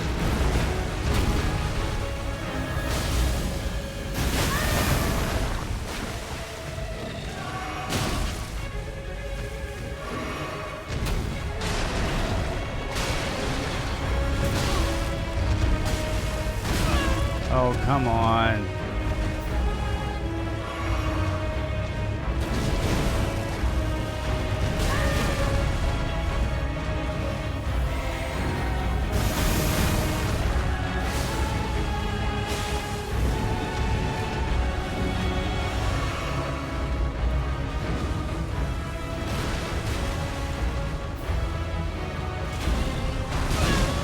Dude, oh man.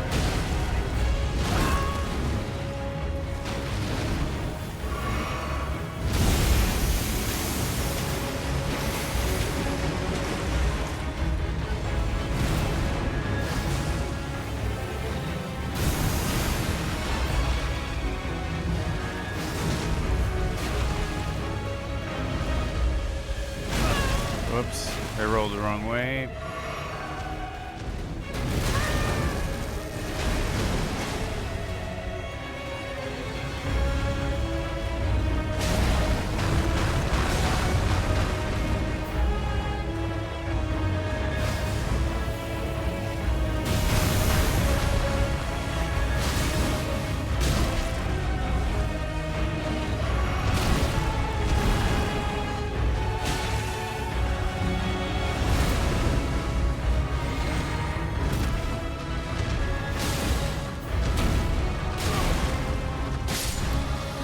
Yeah, I think they were resistant to Holy in the second phase. But we got it. So we got some levels, and we got the Shadow Tree Blessing.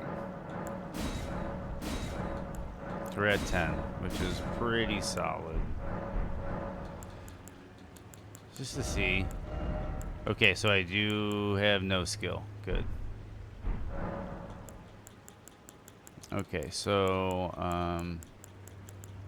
level up.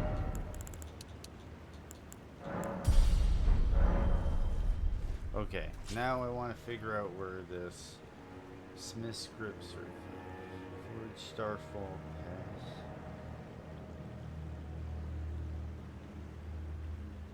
Southwest of Morth Ruins. I think I know which one this is.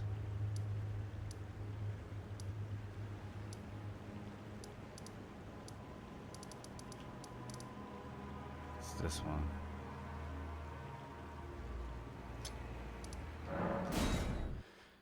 This is supposed to have some Smith script weapons. So we're gonna go investigate.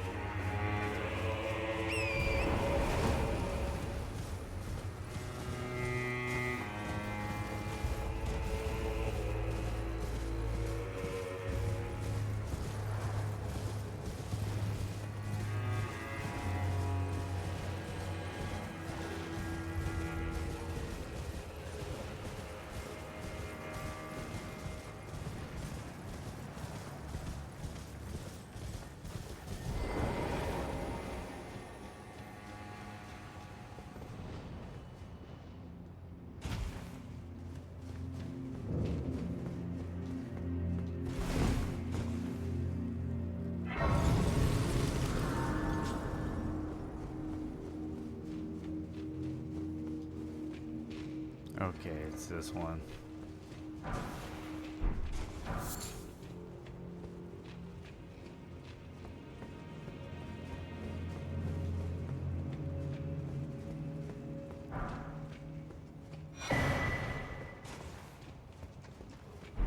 There's the Smith script spear. For anybody that needs it, the Smith script spear is in the what is this? The Forge of Starfall Pass, southwest of Morth Ruins. I know somebody that was looking for it.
Right up the crack.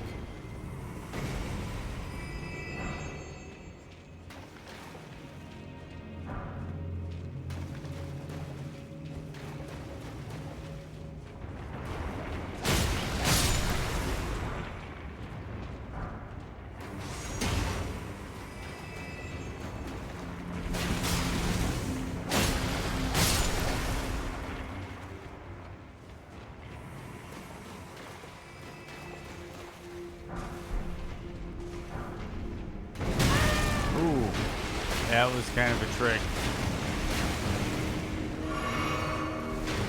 I see what they did there. They bait you into picking up the item, so you have to mash out the triangle or Y button to get rid of the pop-up prompt on your screen to pick up the smithing stone, which allowed enough time for the miner to wake up. And I love how they're petting the little blob boys.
Bingo.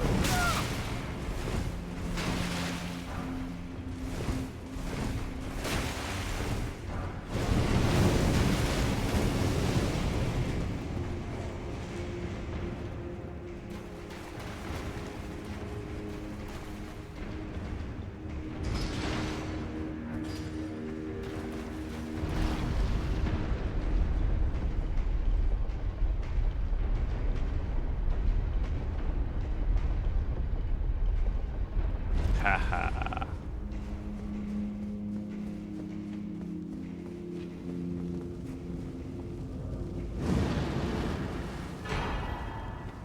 Meteoric and ancient. There's a few smithing stones I think to grab on the ground over here, but other than that, we got what we came for.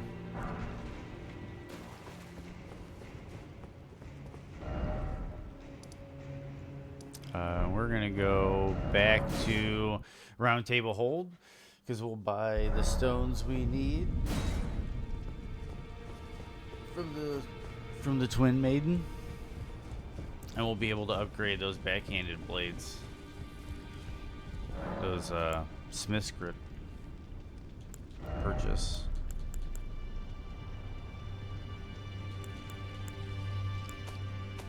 Did I not turn them in off for a bell bearing? There we go.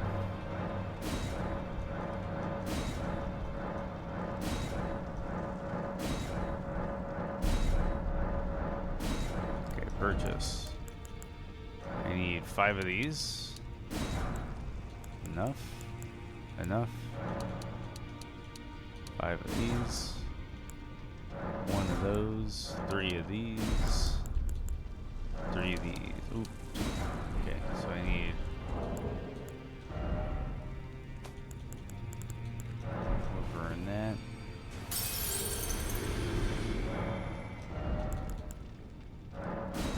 There.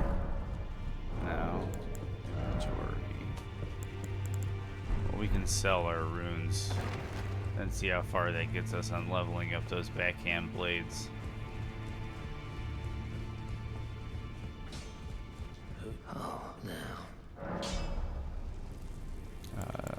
Strength and armament.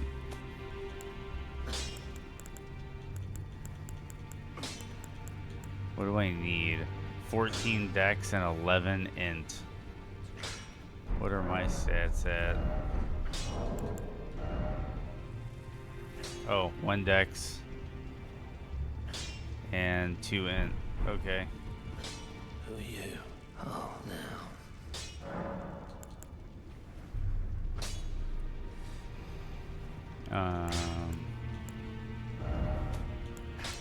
What is the Ash of War on these? Blind spot. Oh yeah, that's OP. Everybody says that's OP, I think. So we'll leave that.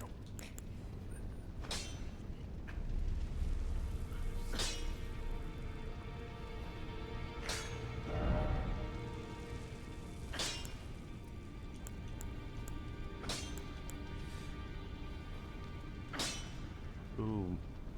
I'm gonna lose the Ash of War. What is the Ash of War? Blind spot. Let me look up blind spot.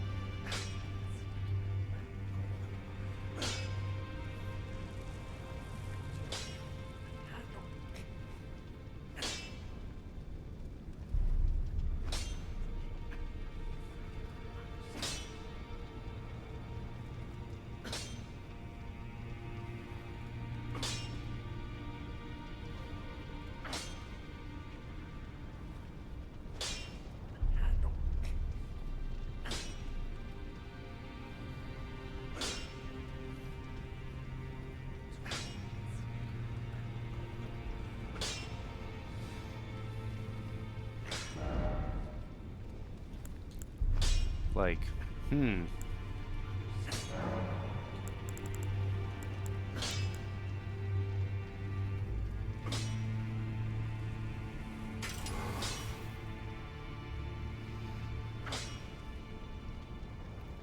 let me grab those for now.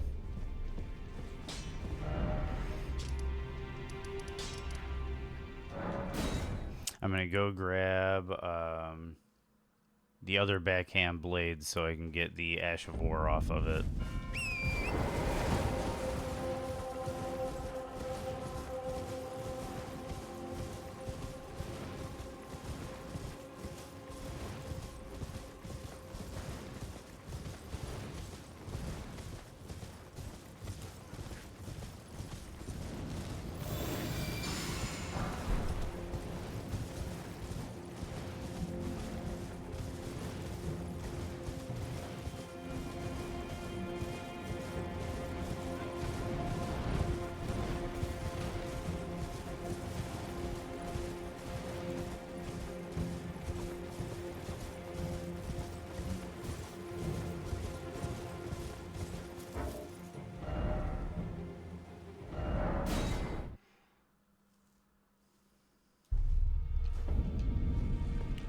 Okay, now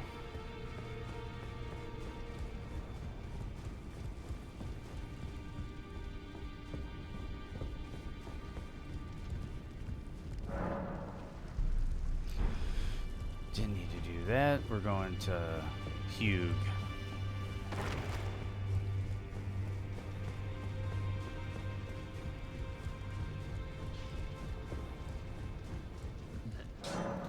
Okay, so Ashes of War,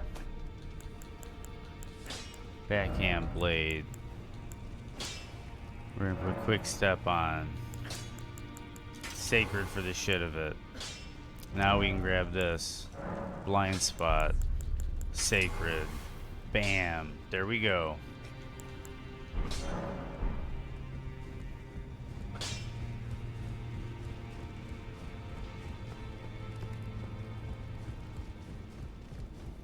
Other question is, well, I don't need to put Sacred Blade on it because I'll be able to throw it anyway.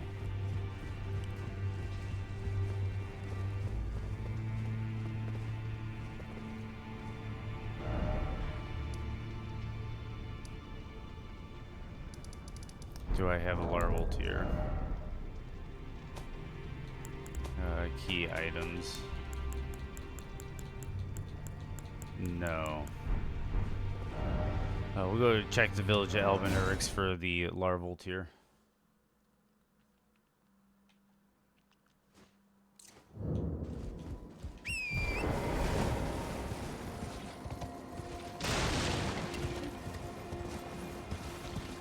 Okay, that one's picked up.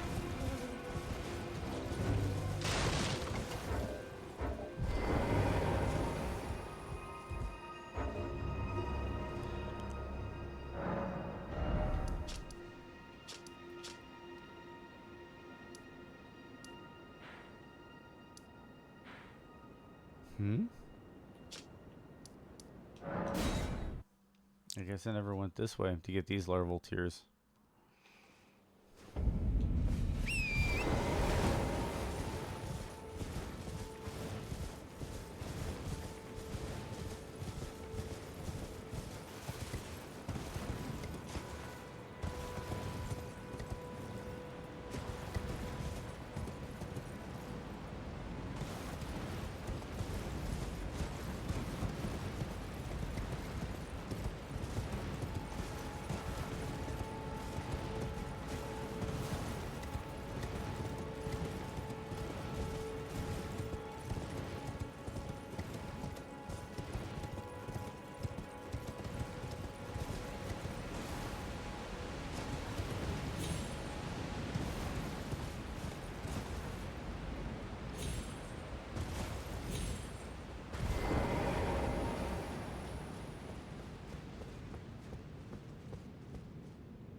Almost got it.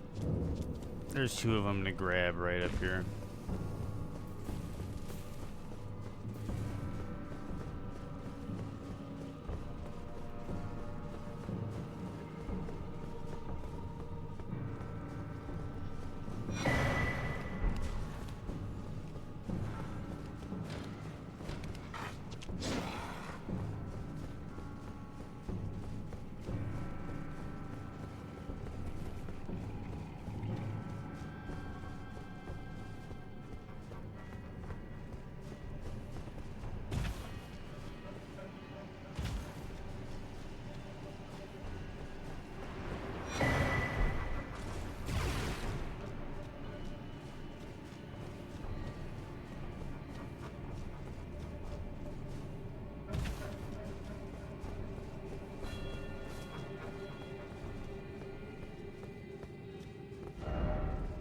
Okay, now we go to Renala for the respec.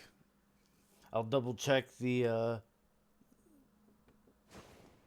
weapon. I think it's a 14 and 11. Equipment.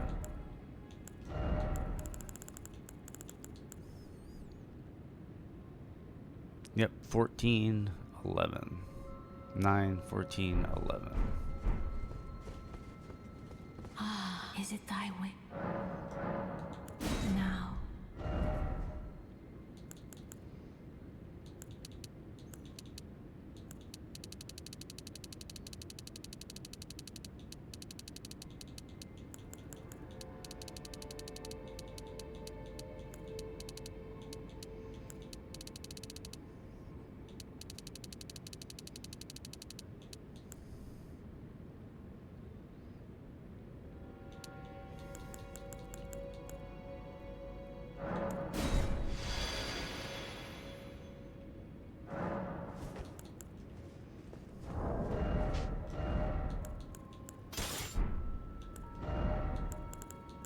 Ooh, I can take both. Nice.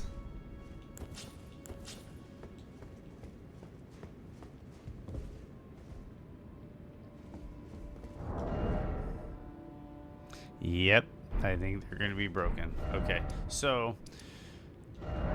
let's go back to the round table hold, and we're going to upgrade these bad boys and see if they break.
Okay, so we got these bad boys maxed out, and there you have it. See, this is how they break. If you notice on the Bandit's Sacred Curved Sword, I have physical damage 226 plus 10, and holy 226 plus 185. And that's because of the faith scaling is increasing the holy damage, not the physical. But if you check the Smith script weapons, there's a bug happening. And if you look, the physical damage is increased by 194, and the holy is increased by 200. Both the physical and the holy are getting the increase from the faith scaling on the Smith script weapons. So I'm getting like 190 physical damage I shouldn't be getting.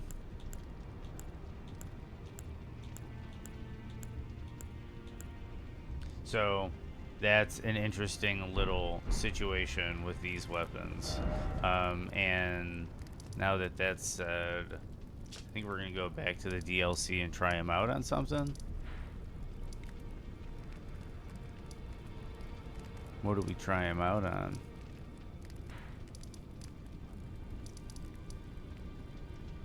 Gaius?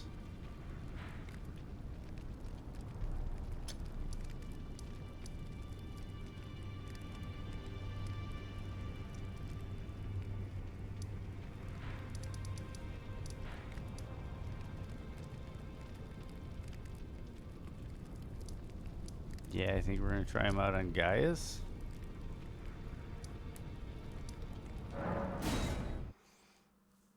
We'll just kind of move around in here and see what happens with these.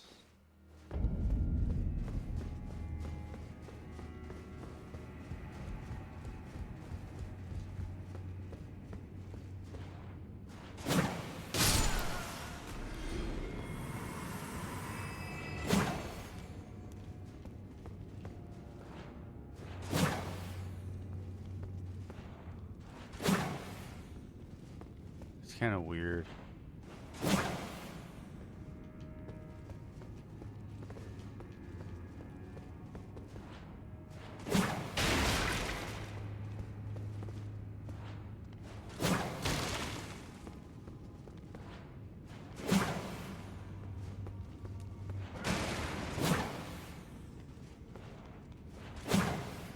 Is it just not going far?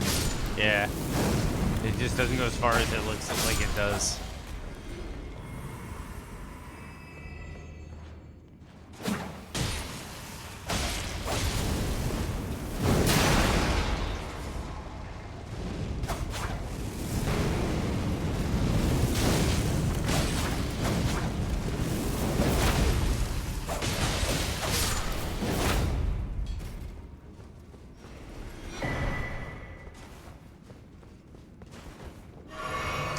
Okay, so that's strong.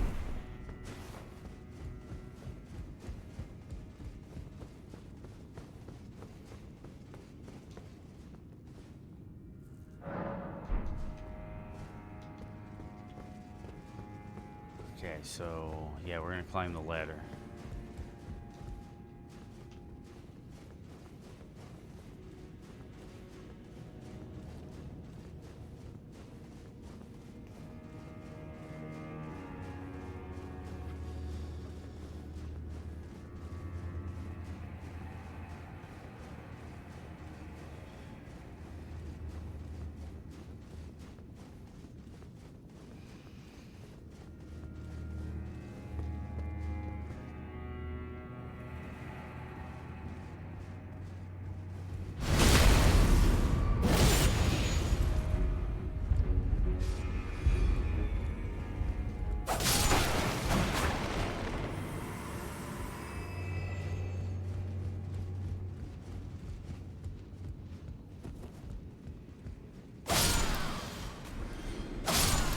What is the AR on this thing? Damn!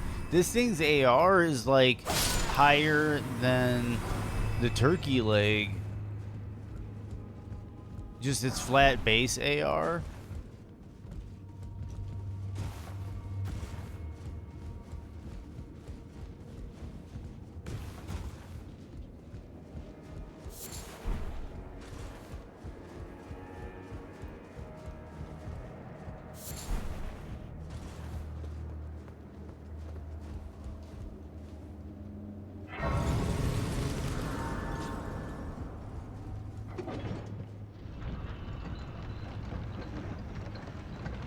I haven't even gotten the rest of the blessings. I don't know why, but that reminded me of National Lampoon's Christmas Vacation with the, they want you to say grace. The what? The blessing.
Okay, so Gaius at 10, and our level is 124. We'll see how it goes. I'll at least have a shield on this run, unless I go full crazy and start doing the... Yeah, I might go full crazy.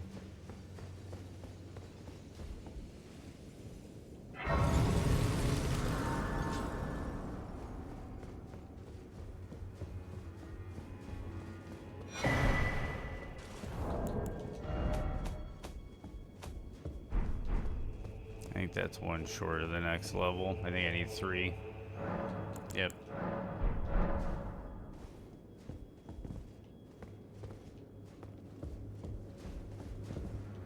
Well, here we go. First attempt.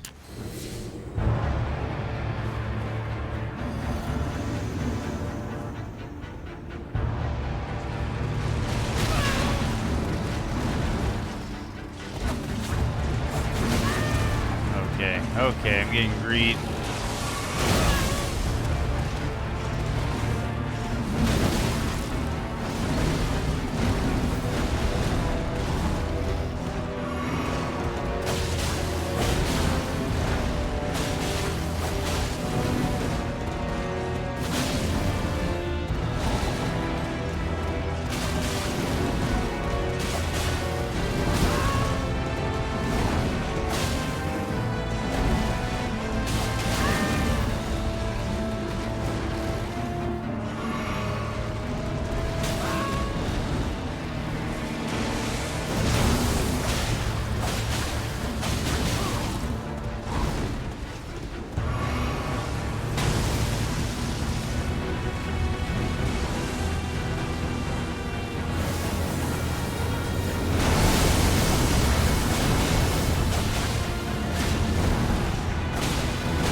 I was trying to get a fancy kill with the throws.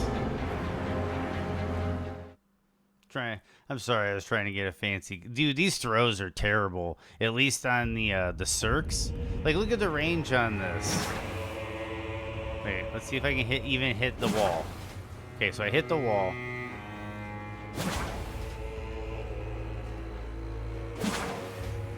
Yeah, see, they don't even hit the wall from this distance. There we go, we got 1.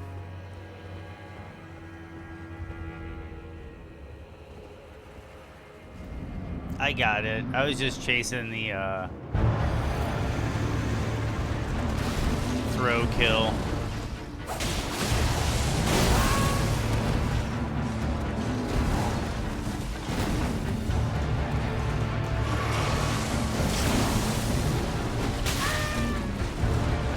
Come on.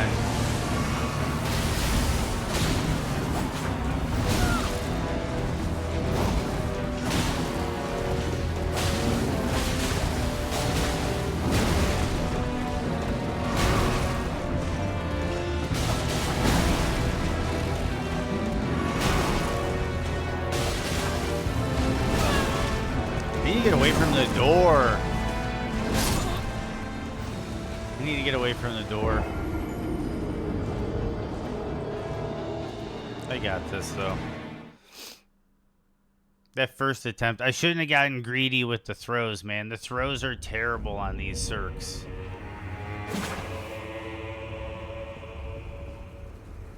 I have a feeling they're better on some of the other weapons.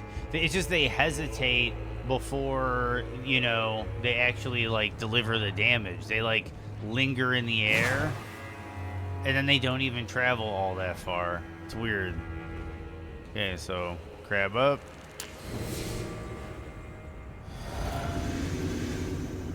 Physic, and we go.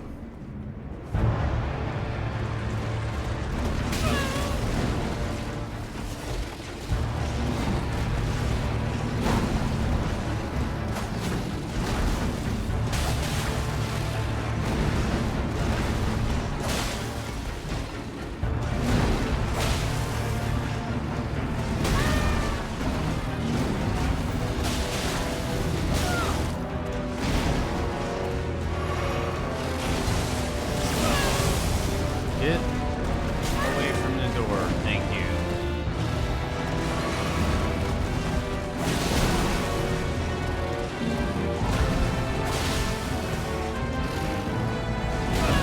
Went early.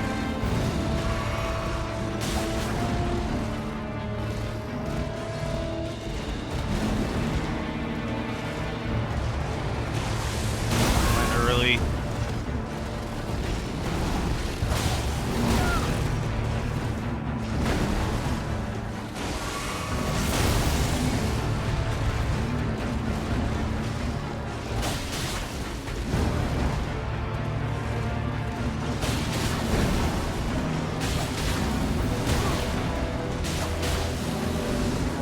I have my moments where it looks like I know what the hell I'm doing.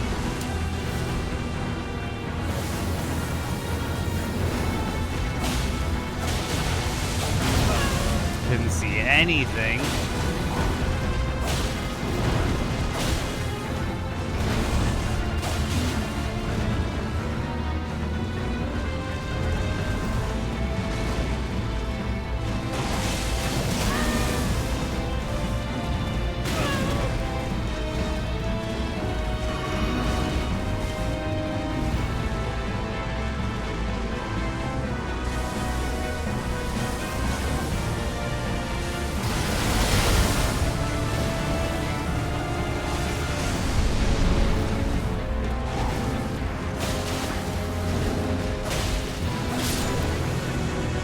There we go.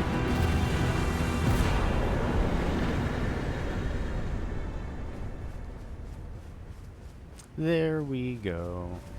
Thank you. Thank you, Moto. Thank you, chat. That fight started to become really fun. It's just the weapon. That throw kind of got me a little soured. Okay, let's get some more damage.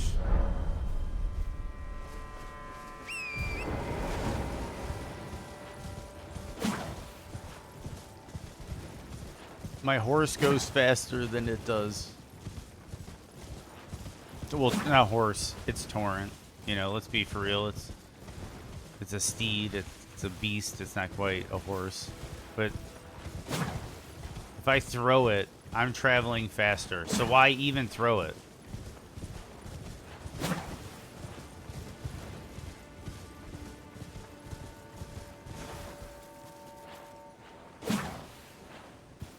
I don't know. I don't know. I like the fact that the backhand moveset's really strong.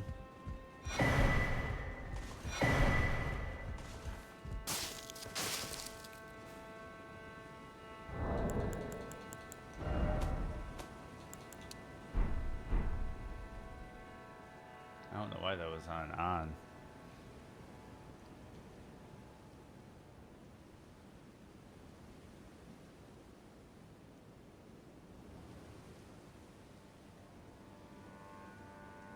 This is just really cool. This is really cool.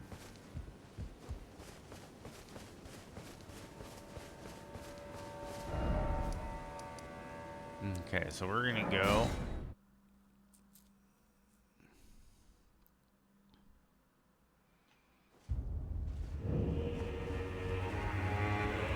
I might as well get my blessings. Now we're up to 12.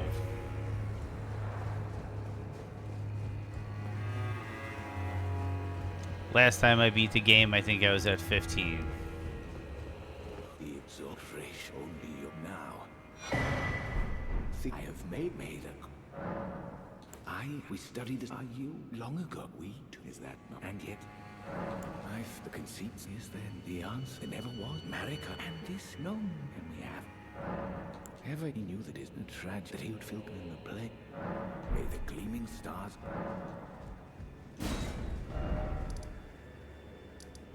Might as well go get the other finger ruin and all that stuff knocked out.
Looks like I'm fighting you, dude.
Did you hear a Wilhelm scream? Maybe. I don't know.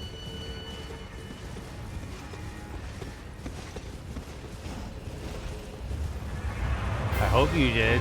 The Wilhelm scream is legit.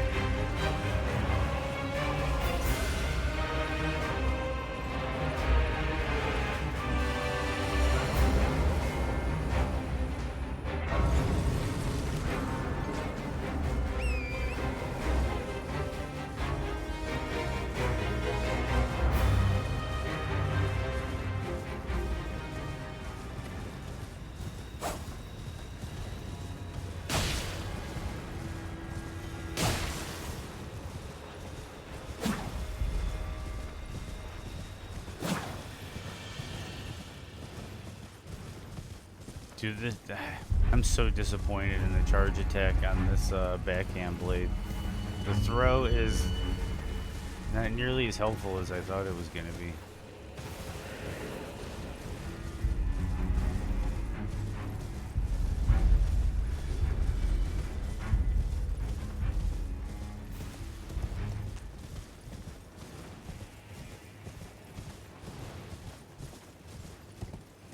And hopefully we don't get sniped by these leech casters the whole ride. But I have a feeling we will.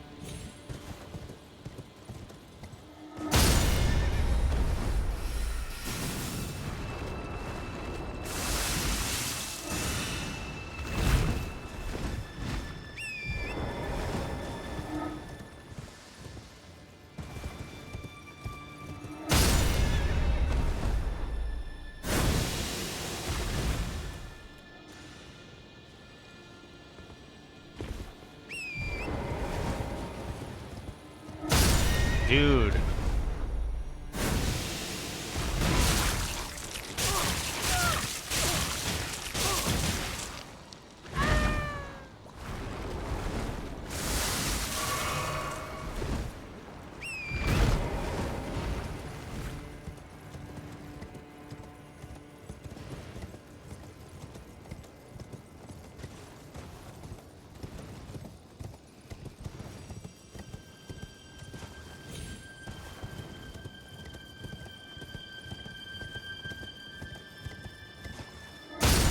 Dude.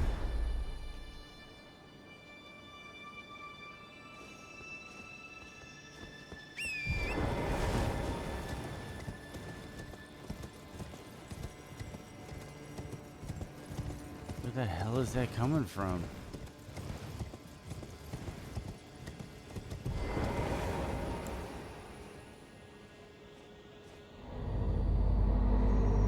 Yeah, that was out of nowhere. Okay, so we're back. We might be able to just fight Mother Fingers right now.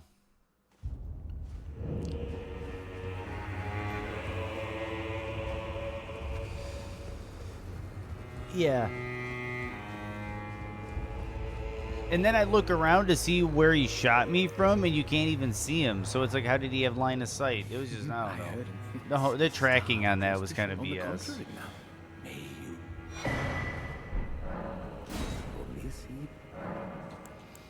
do you think Marika? Well, it is then Mother Fingers. We all anew.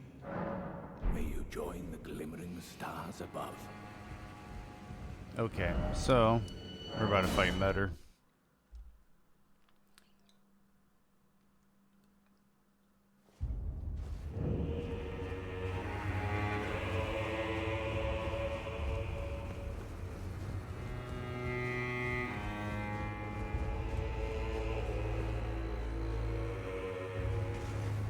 Honestly, that's another area I feel that's kind of underdeveloped is the Finger Ruins.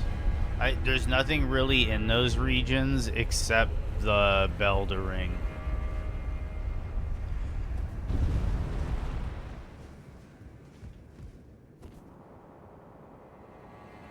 The areas surrounding them have some stuff, but the Finger Runes themselves don't have anything in particular except for the bells.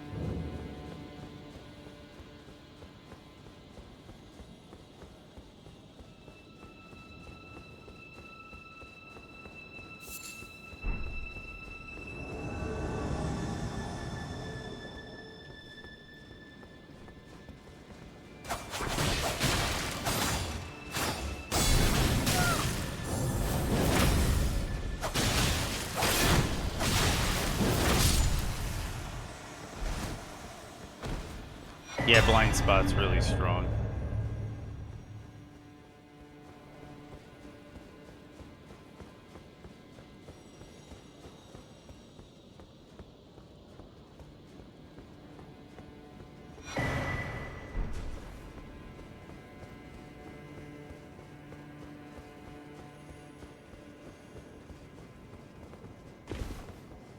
Yeah, that blind spot attack, that one where you like dash around them and then get them from behind. Yeah, that attack is really cool.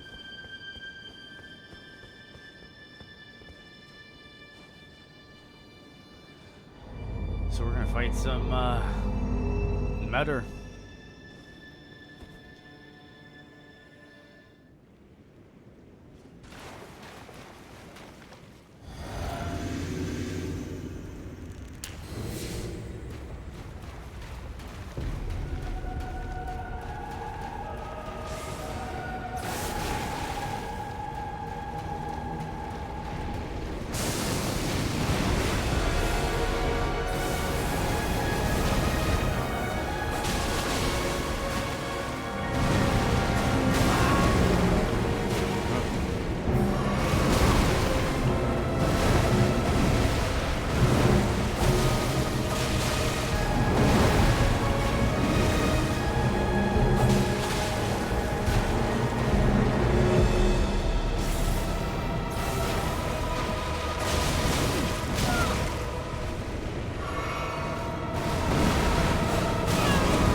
Why did it vacuum me in?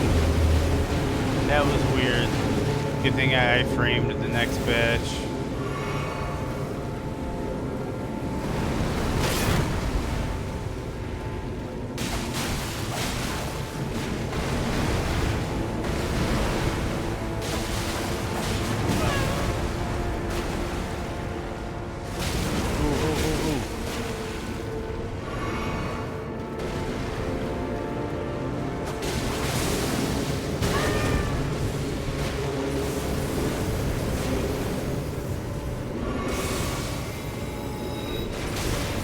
That was going to be the head slam.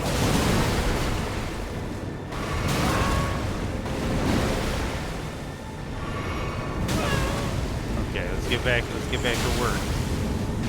No.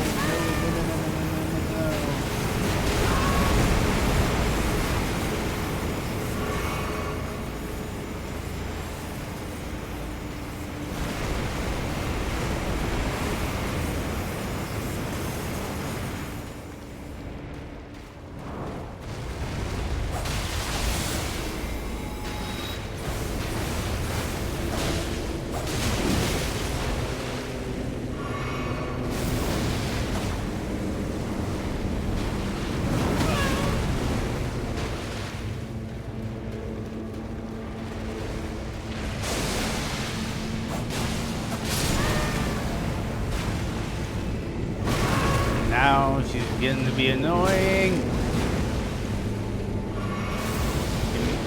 Give me a reset, please.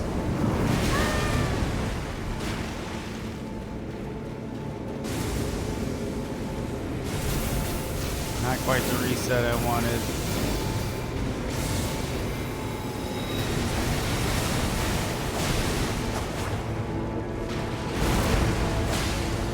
There we go.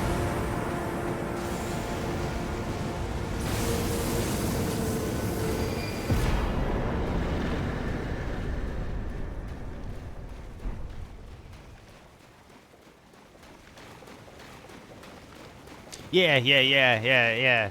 I was just, letting you know. I knew what you were talking about. That thing is. I should have used it in the boss fight. I should have thought about using it more in the boss fight.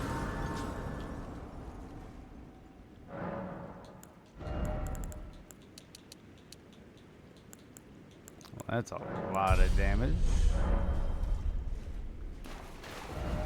Okay, so then We got Metter. We got that. Do we go get Midra?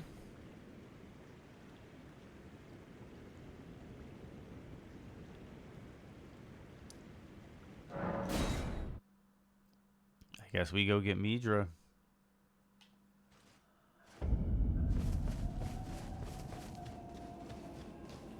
West.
Oh, it was early. If I physic, that's probably a one pop. But we'll see. We'll see. If I went and got the Assassin's Talisman, it'd be a one pop.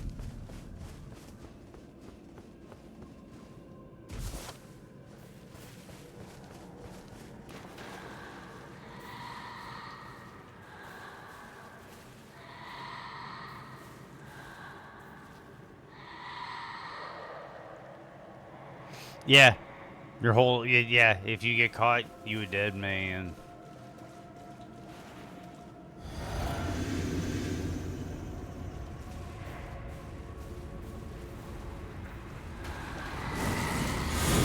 Early again. Oh, I didn't die. I didn't die.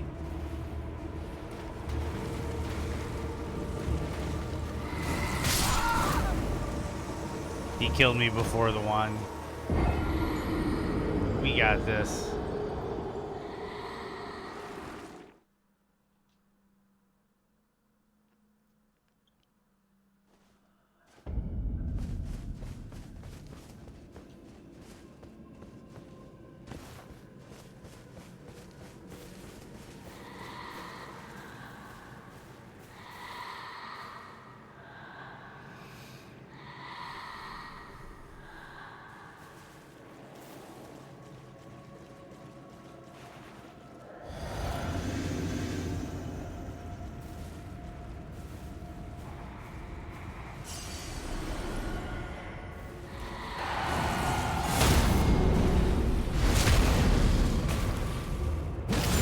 Oh, not enough. Early again on the second one. Let's see if I can get...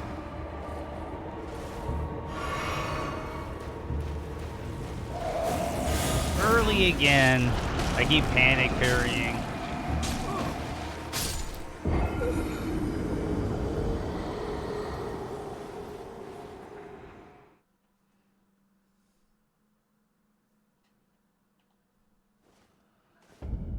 I wonder if they just have it gated to where it takes two of them. Because it seems like that might be the case.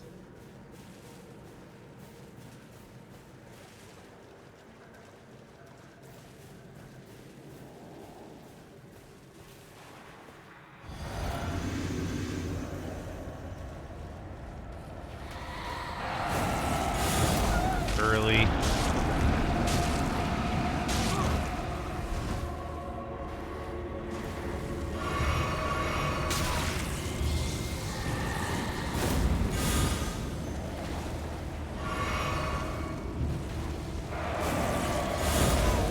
going way early.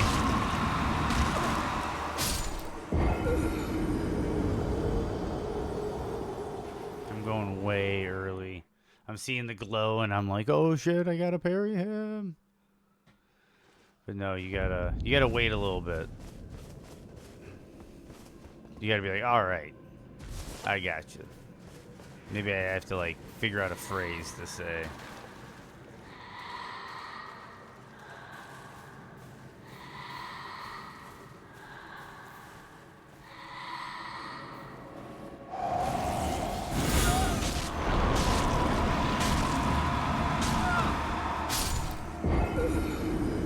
Well, the physic is keeping me alive.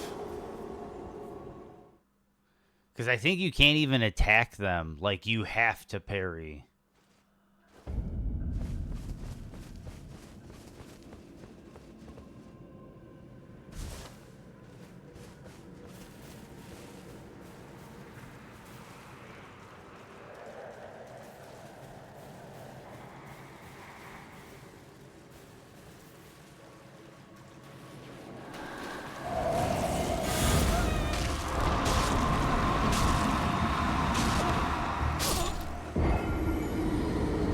How can I kill one of these guys and then struggle so much on another one? Are they mixing up their timing? And I have to, like, read the timing change? I don't think so. I think I'm just missing my timing.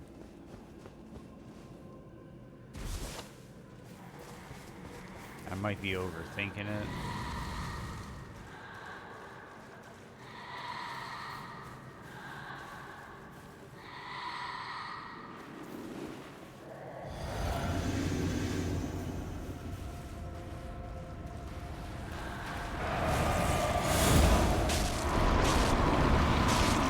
It's up over his shoulder.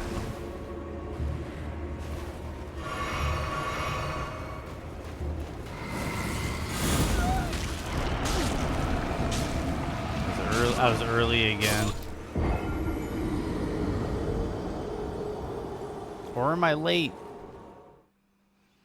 Maybe I keep pushing myself later and later and later, and I've been late the whole time. I don't know. I'm giving this like 1 or 2 more shots. If not, I'll run past them. This is just kind of holding the gig up.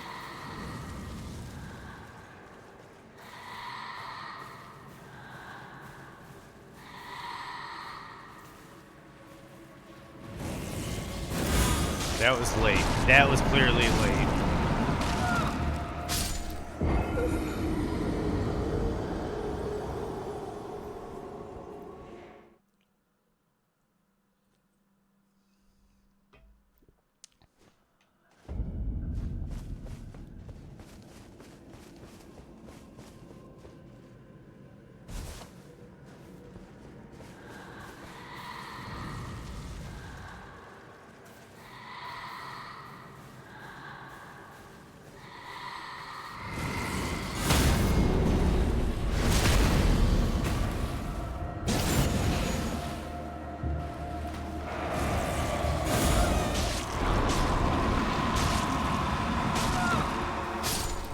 I got it.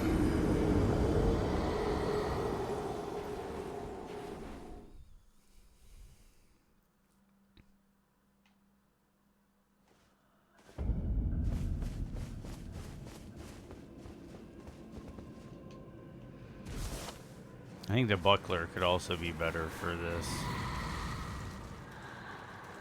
But I'm fine with what I got.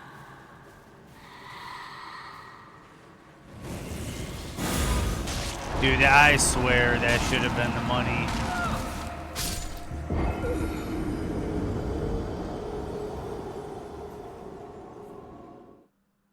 Do I have buckler? I don't think I have the buckler on this character. Nope. I can go buy it from Gostock.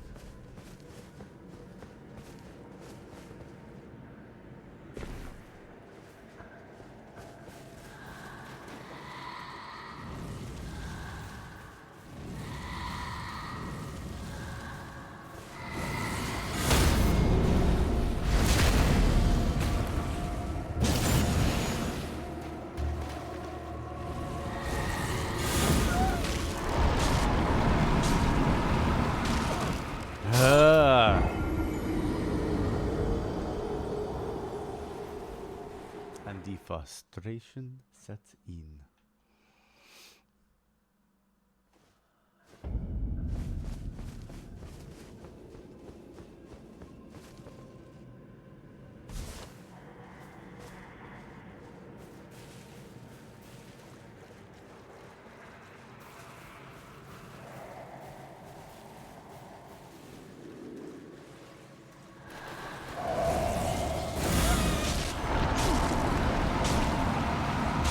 And I need to use my physics so I get another attempt. Because I can heal up and keep going at it if the physic is active. Because I'll have enough resistances. Which is kind of crazy.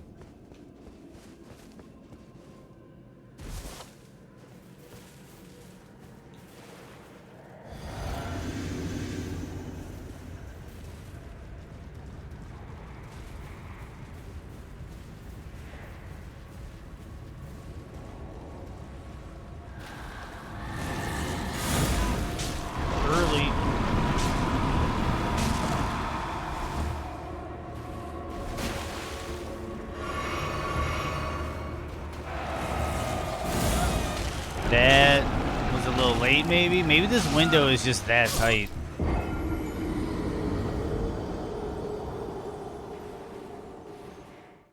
Because I feel like I'm getting partials some of the time.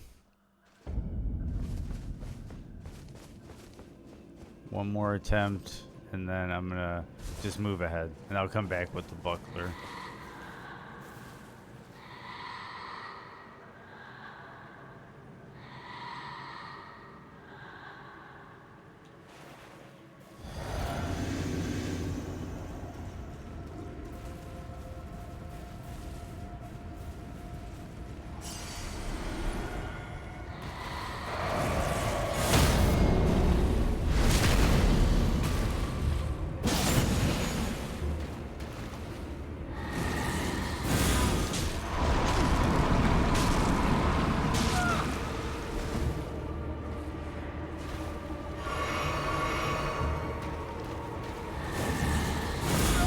Dude. That should, I feel like these should be, I should be getting parries on these. If the first one worked, that last one should have. You see the full animation of the gold come out.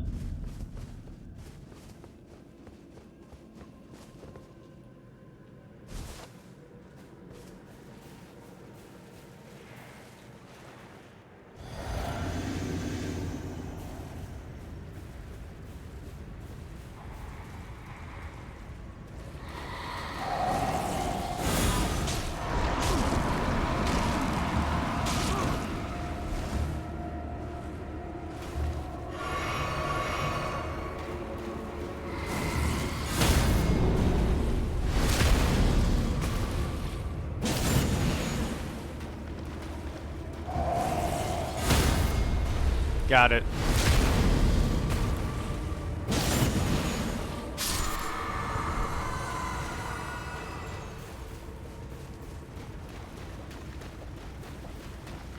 Got it.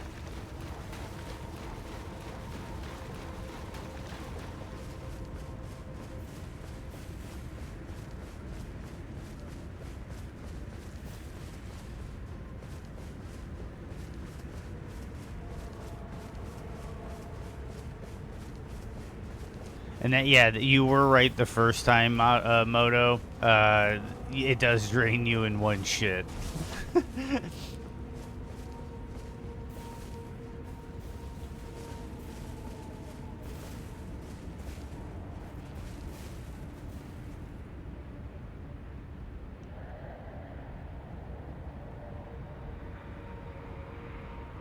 Give me 1 second. While I'm waiting for a new cycle on this, I'm gonna be right back.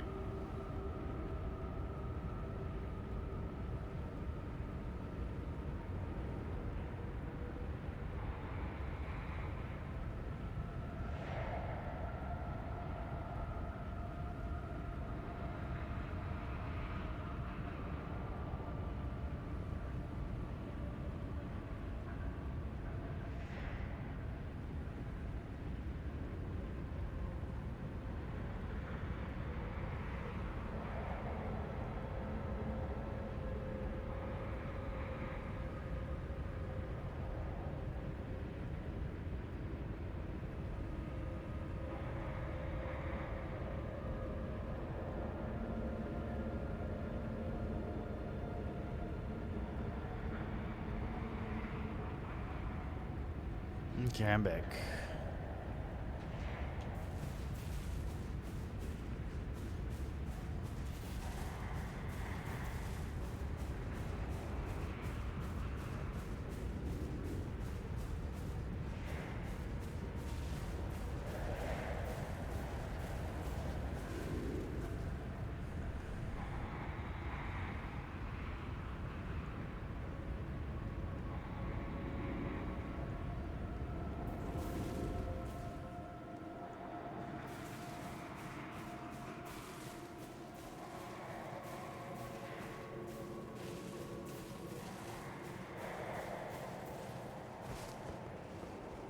Cool, I'm out.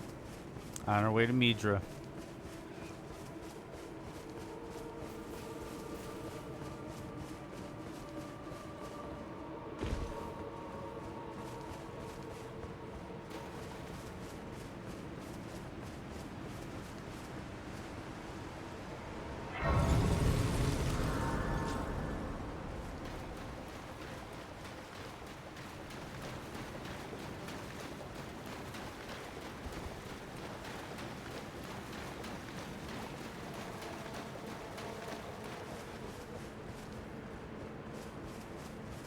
Oh wait.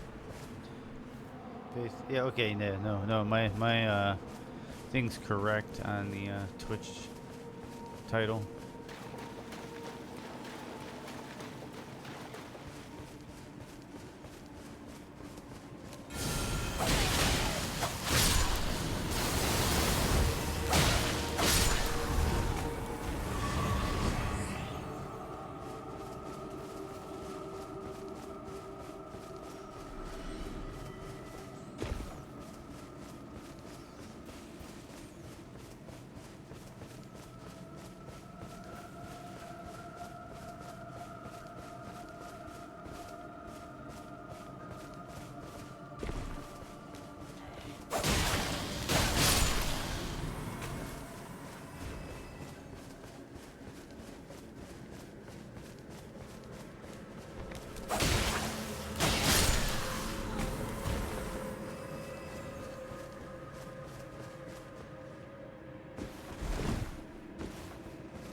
At the manor. Won't be too long before we're at Midra.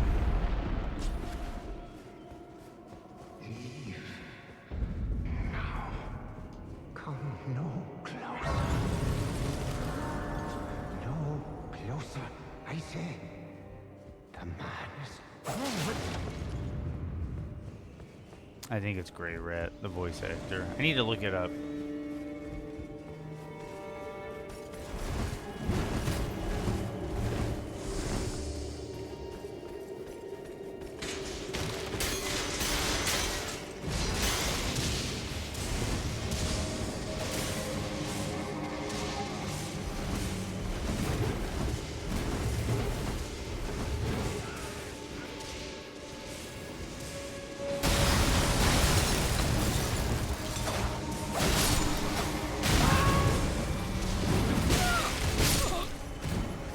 Fine with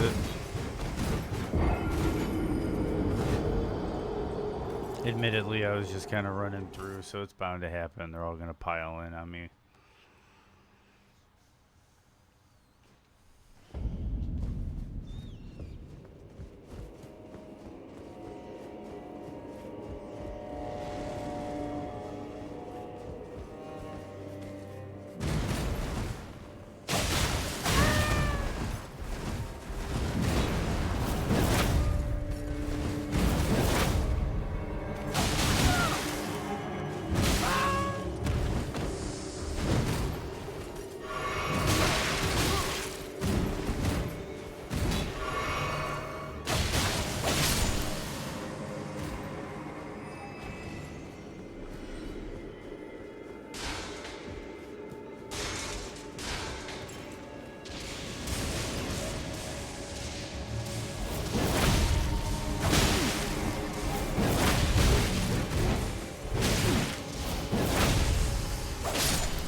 Slowly, I'm gonna learn better and better how to work that in, because I think you get iframes on it, and I know it bypasses shields.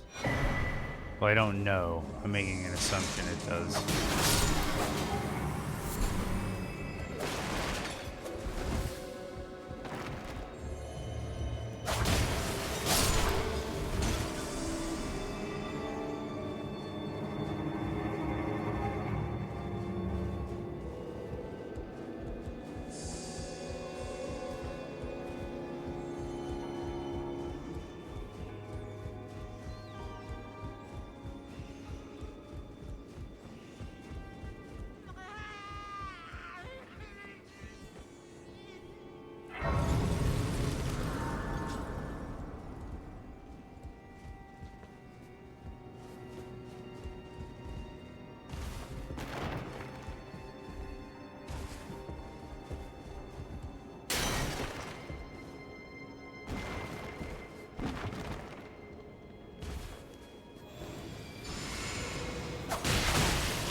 I don't know, Moto. The more I think about it, I'm pretty sure I've had a few attacks where I've been drained in one shit.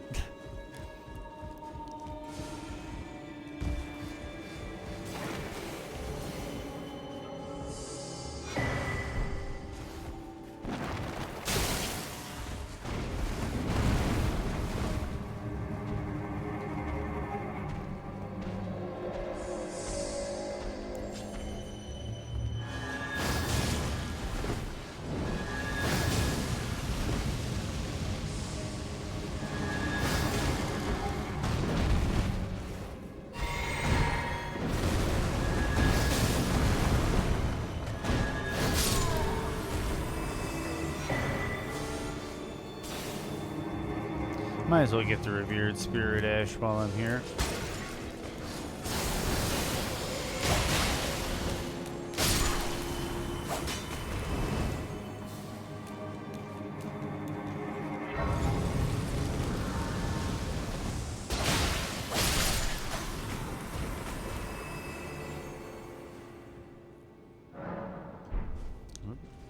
I have a blessing. I think it's the Revered Spirit Ash, but I'm all for it. Revered Spirit Ash.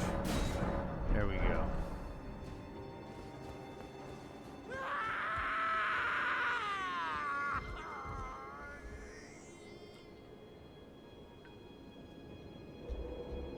Getting a little drink. Stretching my back out before we fight Midra.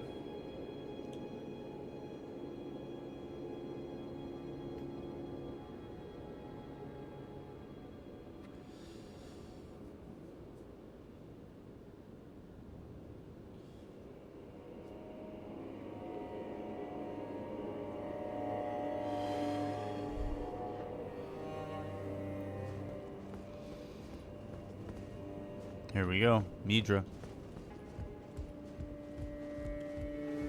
The depths.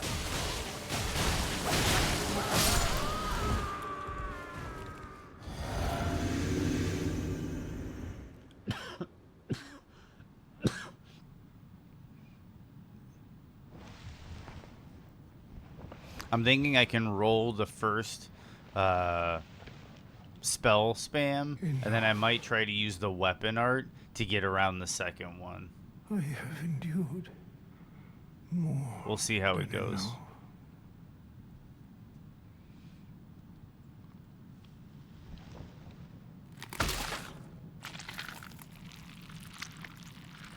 with a lot of bosses, I ask you one of the forgive best things you can learn dearest is Amaya. an opener.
Oh, I was just rolling. I need to get back to being aggressive. I was like rolling away trying to heal and all that nonsense. We can forget all that. We can just get in here and get it done, you know.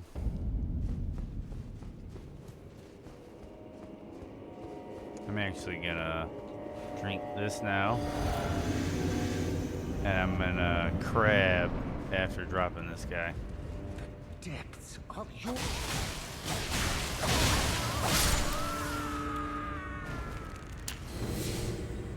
There we go. We're ready to kick some ass.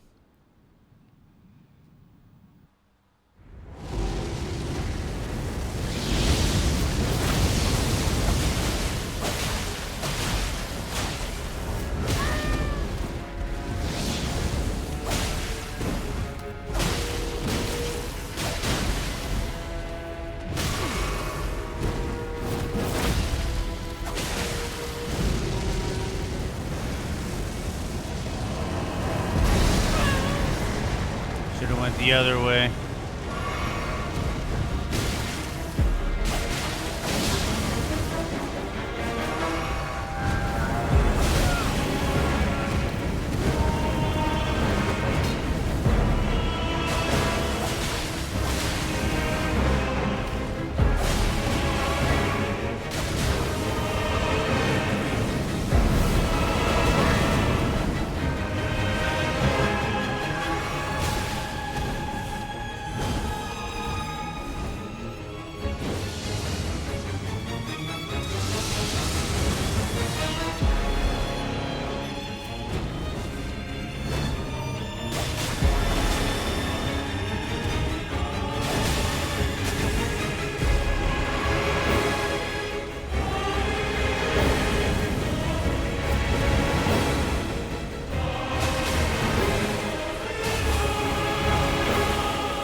Meter down.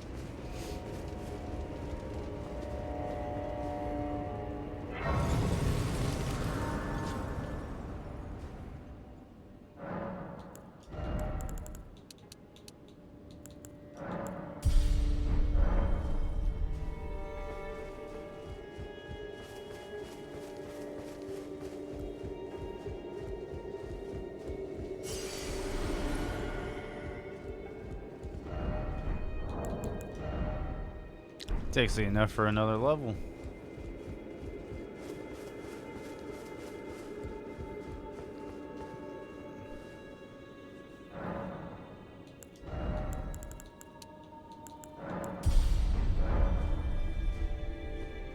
Okay. So, who's next?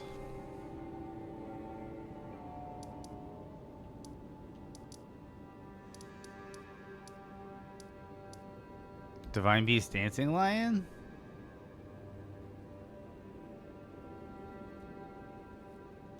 Yeah, let's do Divine Beast Dancing Lion.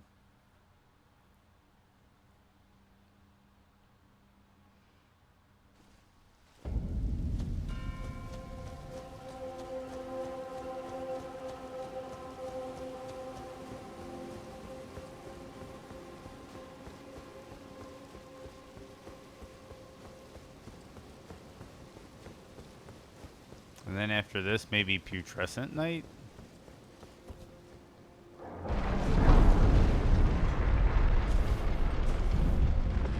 And then after Putrescent Knight...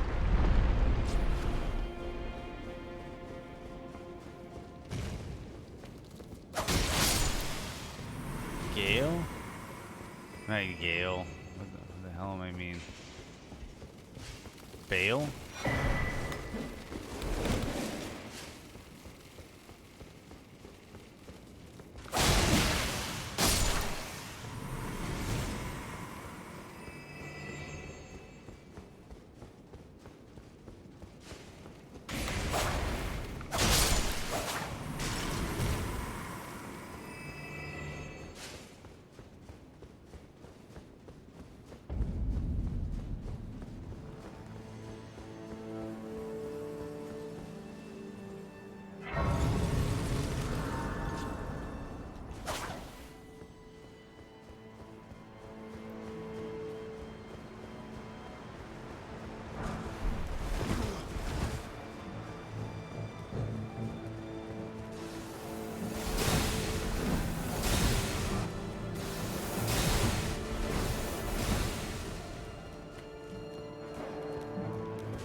I'm puckering.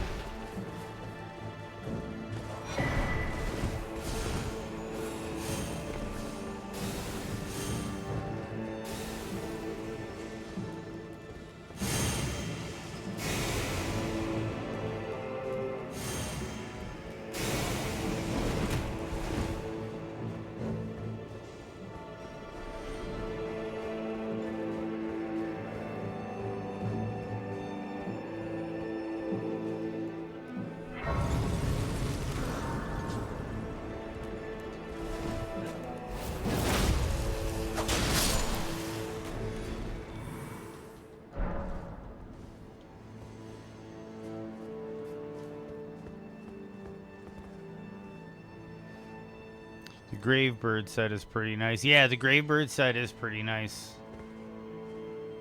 The helmet's got some cool stats on it. I think this one lets me walk backwards to rebuff.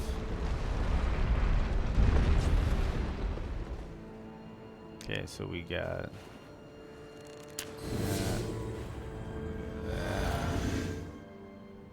that should be it.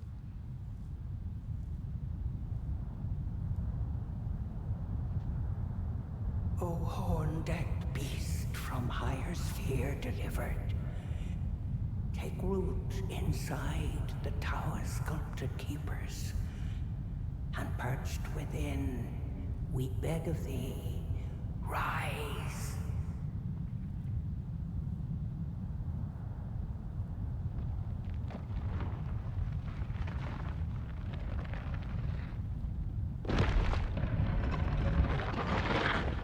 Dance and kavod, cleanse all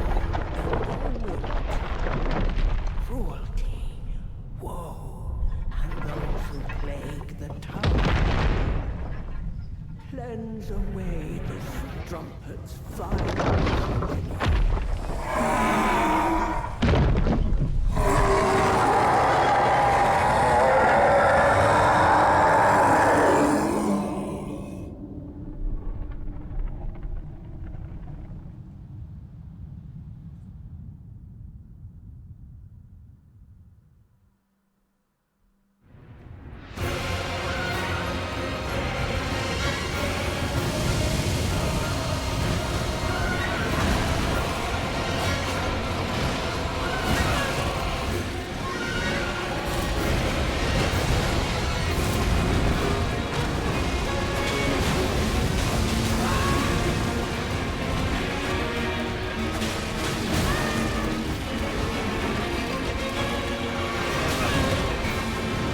Camera, cooperate. There we go.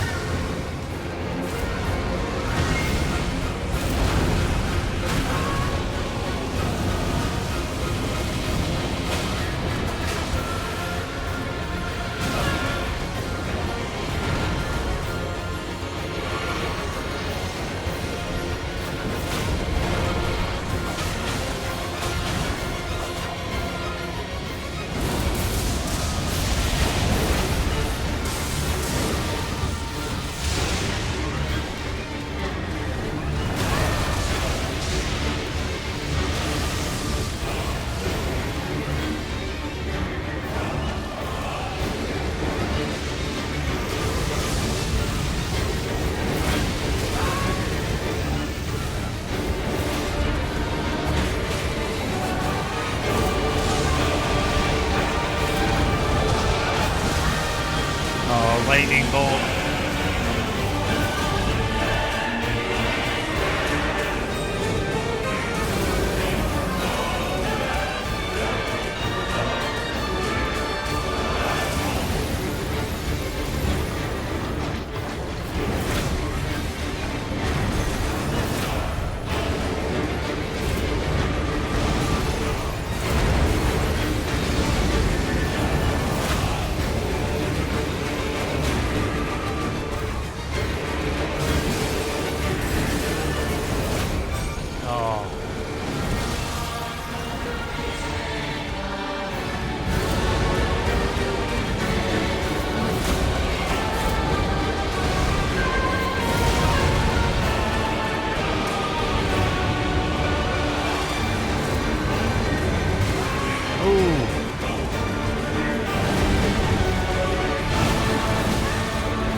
Some nice Divine Beast dancing lion.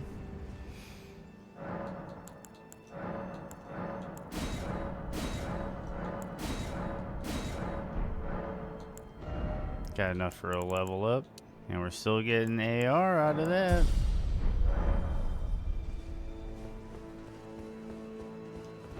Okay. Do we go do Bale? We could go do Rolana. Let's try Rolana.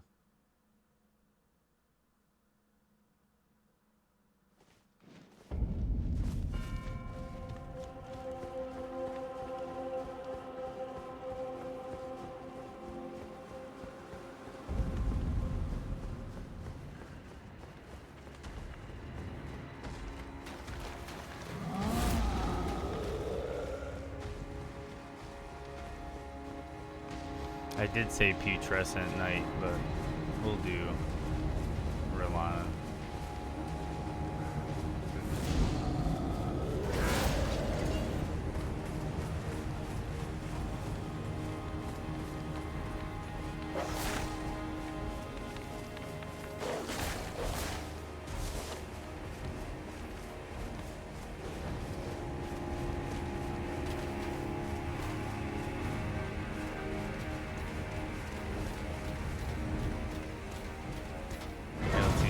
Test this out, see if it bypasses the shield.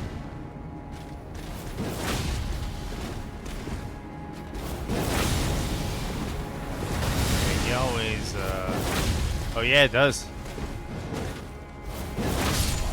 Yeah, yeah, turn that guy into a joke.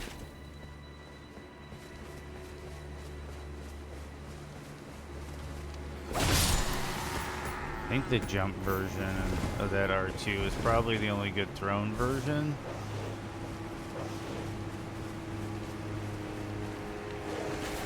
Because you kind of more so use it as a melee attack, but you get like a lingering hitbox. Charging is not worth it, in my opinion. At least on these backhand blades, the charge attack is not worth it.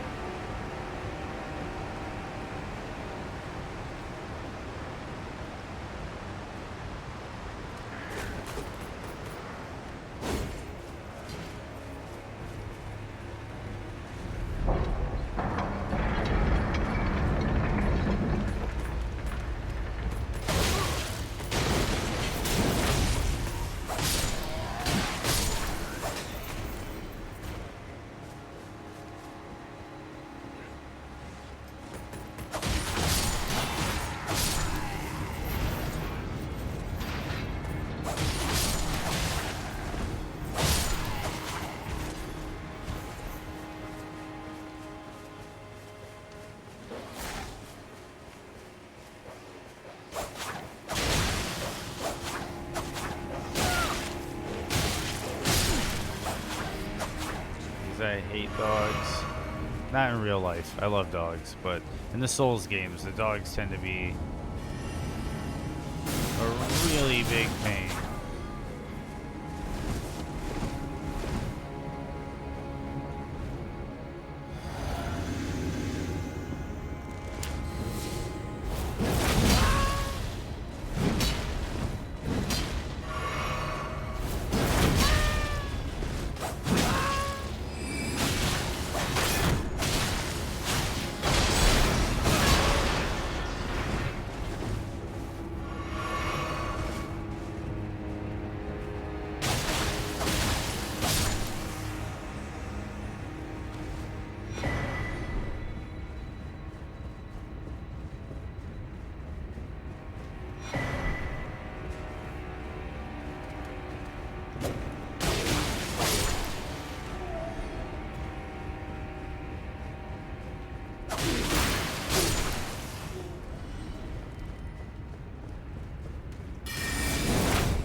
That was locked on.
Dude, really? I did not know that was hyper spammable. The imbued storage. Okay, so my question is this just an extra one to take back there, or is there a teleporter here where you need or a gate where you need the imbued stone sword key? Like now there's an extra gate.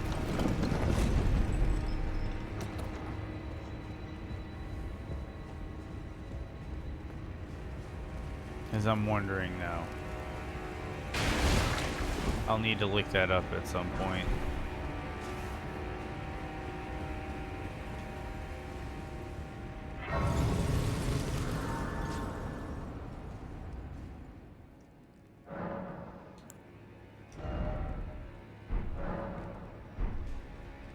Okay, so wait.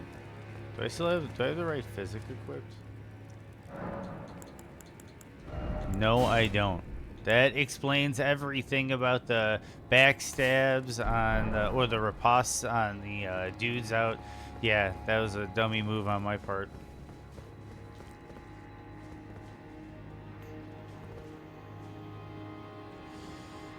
I should have put 2 and 2 together.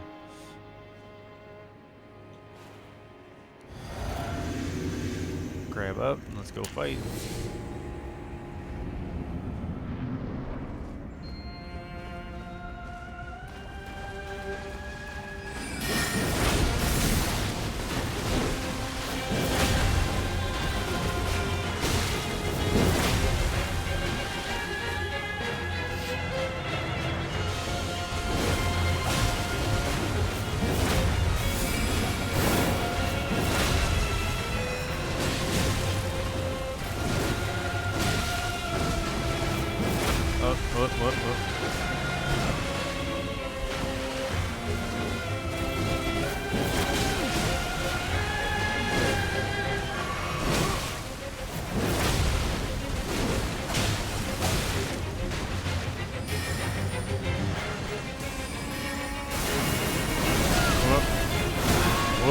That was a very bad mistake.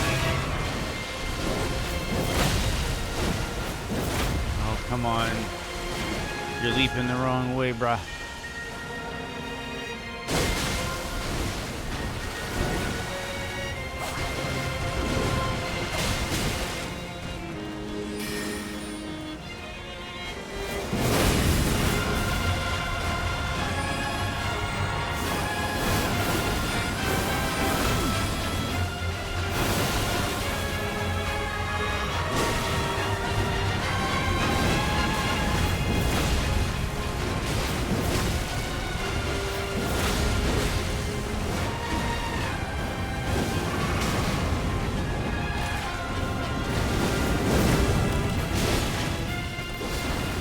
Trying to take advantage of those iframes and learn what's possible and what isn't. That's possible.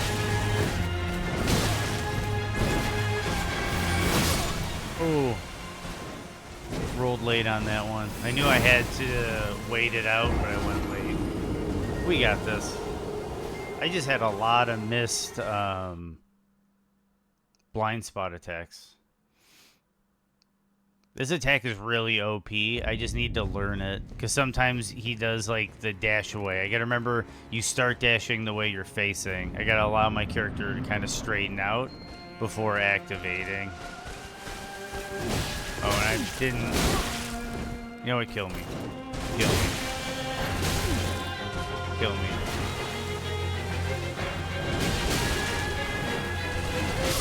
Okay. Now I can get the, Physic and the crab off before walking in. 'Cause this fight just goes immediately. You just walk in the gate and it's a dance to the death. So I'm gonna have to get my buffs going early. And I could, if I wanted to, Golden Vow as well. Like I could do the full shebang. I could do the wham.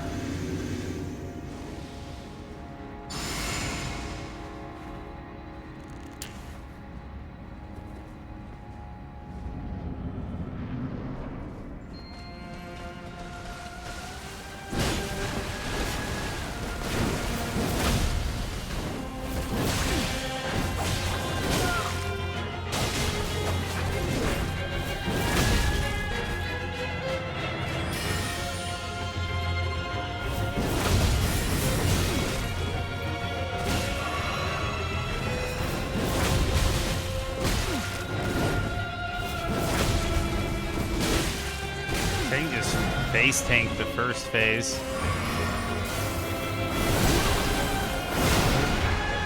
Put the blue in your face.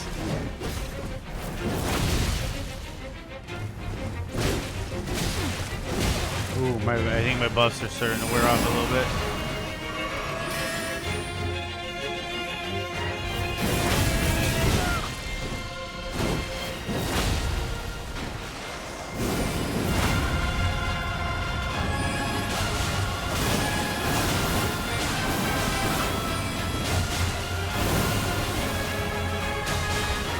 It's a little trick some people don't quite know yet. That face training, ooh.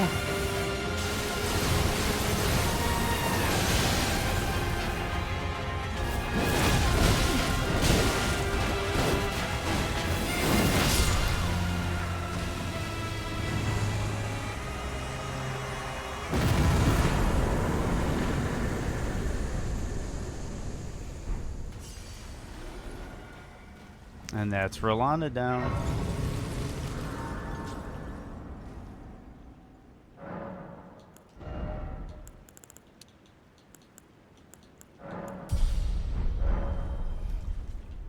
Okay, so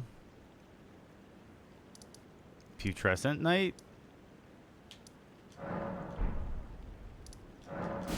Putrescent Knight, and then Bale, and then we work our way through.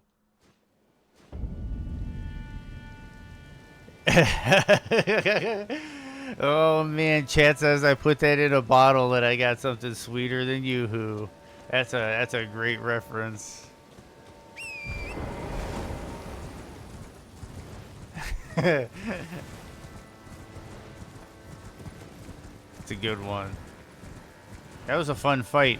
I really like this blind spot attack. Towards the end, I started figuring out some really interesting uses for it. And I'm looking forward to maybe doing that fight on future playthroughs with this weapon, with blind spot attack. Because it seems like you could get a really cool dance going. Where it's like whenever you know you're going to have that opening, you can throw a blind spot in.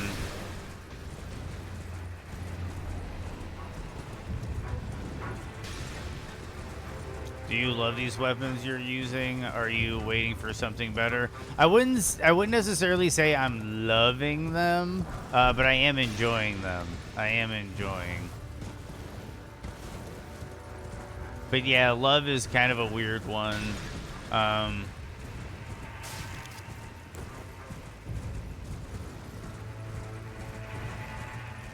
Yeah, love is kind of a weird one. They're really good. I really like them. I started to get attached to this blind spot attack towards the end. Now that I'm kind of learning when its iframes are active and when the attack lunges out, I find that there's some really cool moments in that. It is the sacred, well, it's a Smith script Cirque, which is the backhand blade archetype, but it's the Smith script variety, which lets you throw it. If you hold R2, you throw it. But I've learned that, okay, some of the Smith script thrown attacks are really good. Like, really good. This one kind of sucks.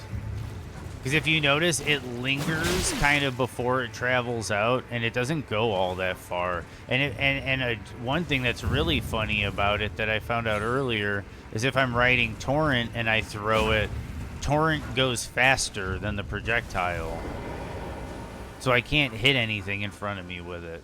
So it definitely has its downsides, but the beauty of it is that the faith scaling on the weapon is affecting both the holy damage and the physical. So compared to the base version of the backhand blade, I'm getting like an additional almost 210 attack rating out of it, which is a lot. That's like a lot of extra attack rating. So these weapons are currently bugged right now with their faith scaling, applying both the elemental and the physical.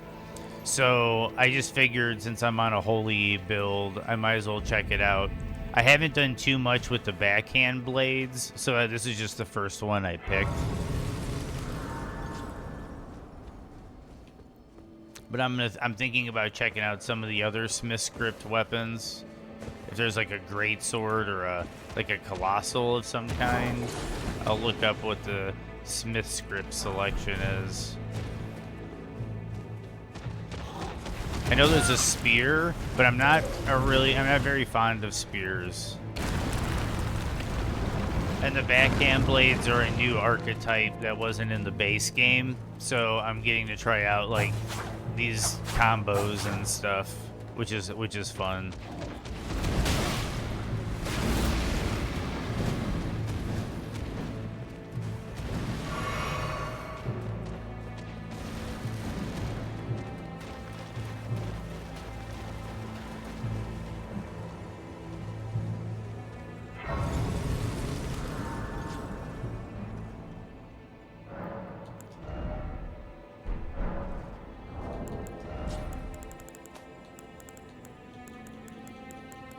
Do I have any runes that I picked up? Oh, here we go. So I got a level.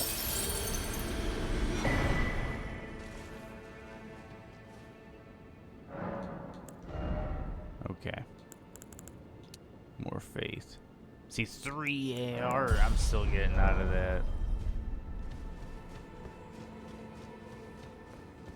See, look at this. We're my current shadow. Oh wait, my current Shadowlands AR with this weapon is 1556 base without buffs. That's higher than the turkey leg. I've been using the throwing knife that they added in the DLC. I maxed it out and it's really fun to mess around with. Yeah, the scrimship, the Smith. Because I get all these D&D terms mixed up in my mind too when I'm trying to say this stuff. Smith script circ. The Smith script dagger right here. I got it, and yeah, I'm gonna try it out eventually. I saw it in the trailer. It looked really fun. And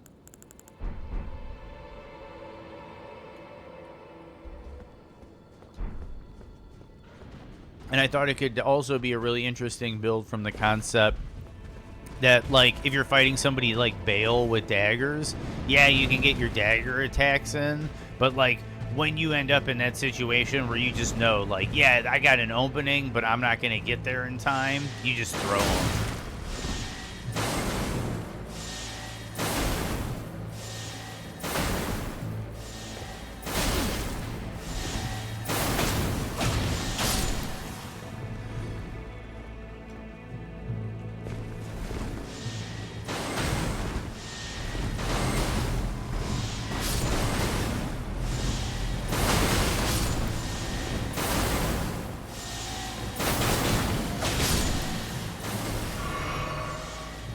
Getting better at this segment. I know when to go, when not to go, what I need to worry about, what I shouldn't worry about. This route, you actually take this route.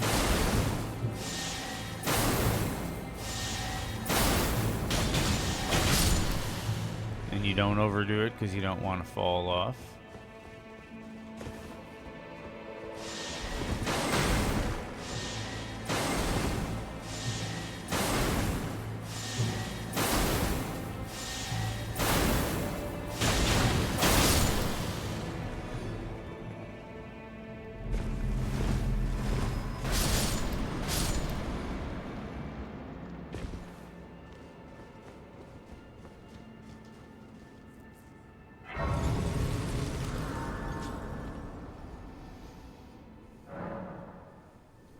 Okay. Now we head this way and get the guy to jump off the ledge.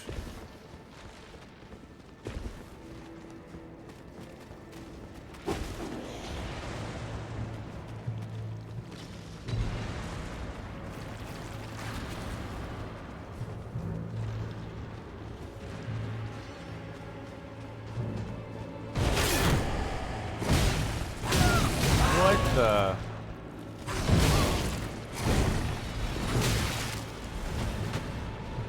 Jeez.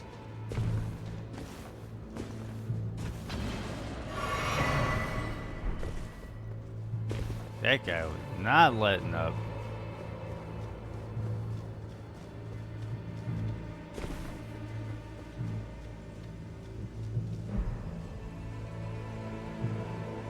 You notice how you've got all the animals asleep over here? This is cool.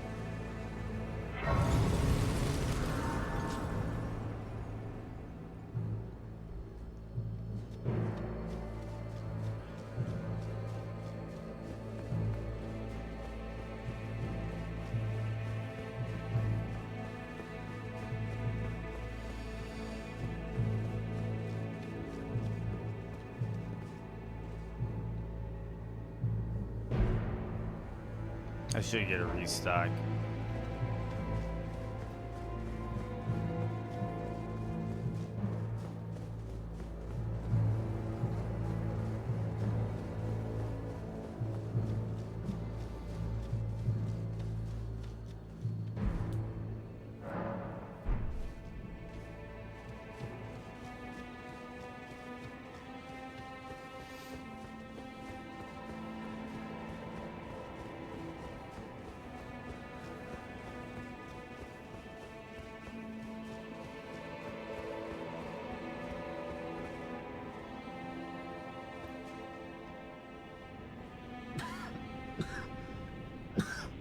Here we go. We're off to the races.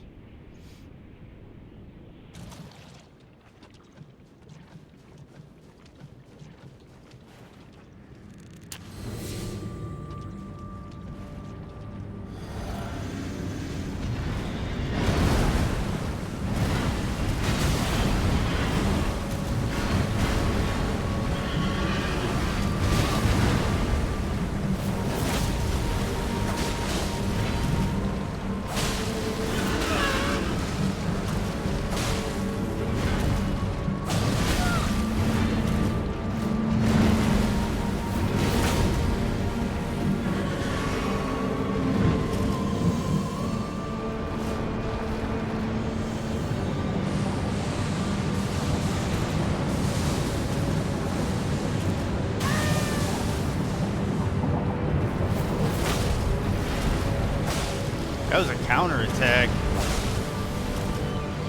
That means it did thrusting damage.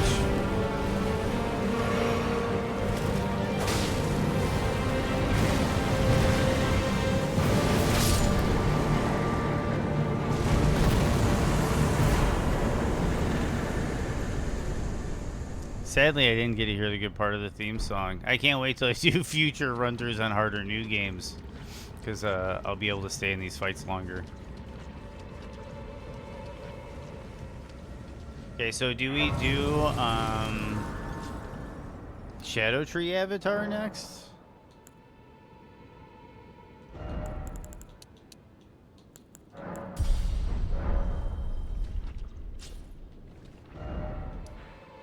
Or do we do Bale? Yeah, let's do Bale. Okay, so to do Bale, we're gonna have to go from Pillar Path Waypoint. We gotta get through Ancient Dragon, man. For doing Bale next.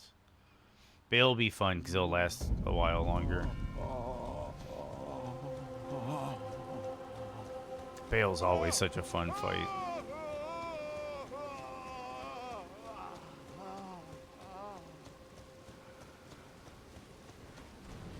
One of these days I might set up some read-only saves on the bosses so we can just hang out at some boss fights. Or just have them ready to go for a stream. You know, just have like a playthrough with all the gear ready to larval tier and do the like all the bosses. I might do one of those and set it up as like a read only.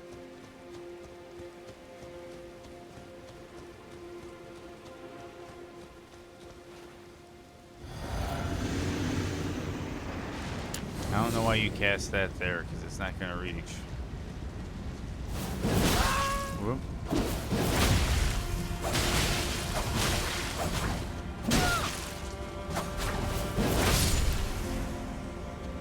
Yeah, these are too strong.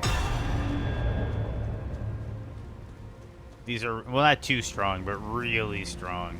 These aren't like lightning perfume bottles, but these are really good. And that blind spot attack is really good.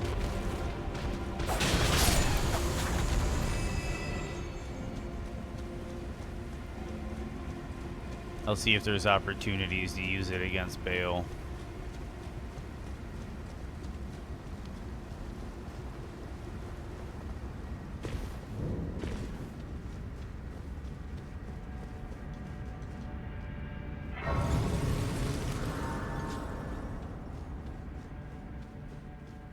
If anybody ever wants me to bust out the lantern in dungeons to see better because your monitor is dark, let me know. Otherwise, I'm just going to keep running.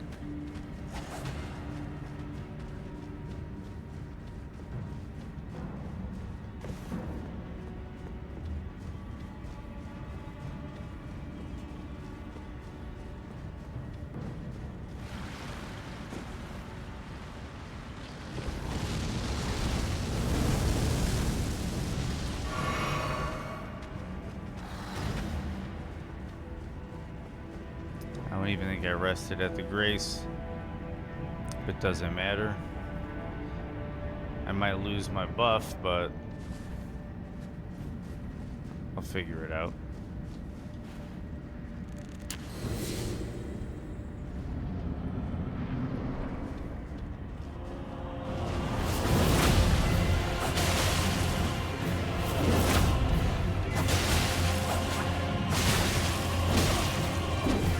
Get for not having any poise.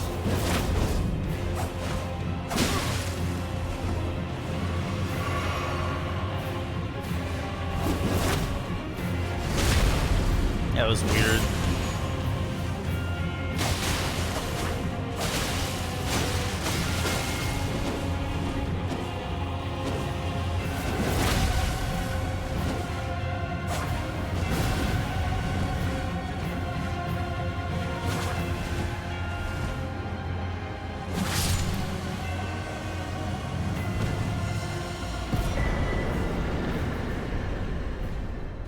Dragon Hunters, great katana. Now we're off to Bale. Do I have enough for a level? Yep, I'll grab a level before we hit Bale.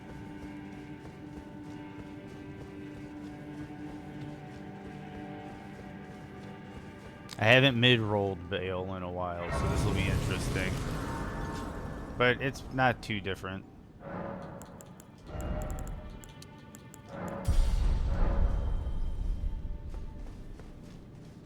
Plus I've got blind spot. Probably should throw a little bit more into mind in the future, get more FP so I get more uses of that. 9 FP. It's pretty cheap.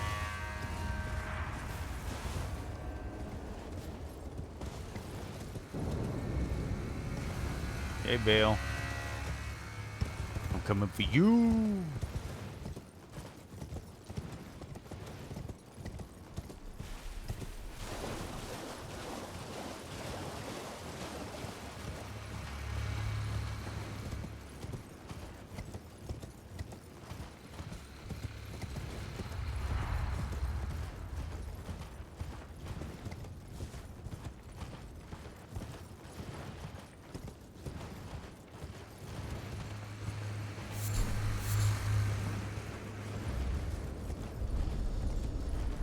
What do we have left after Bale? Shadow Tree Avatar, Mesmer, Romina, Bad Dude? Are we literally like almost done with like all the bosses?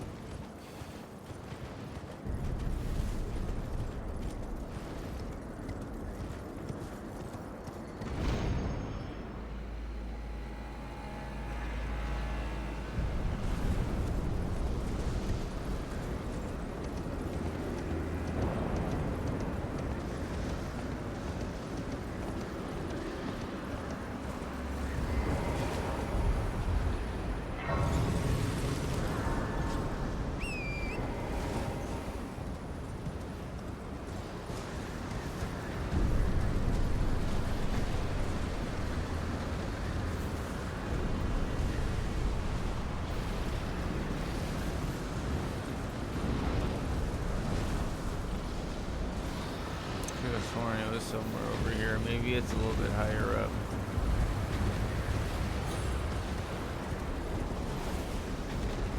Either way, whatever. Let's keep pushing.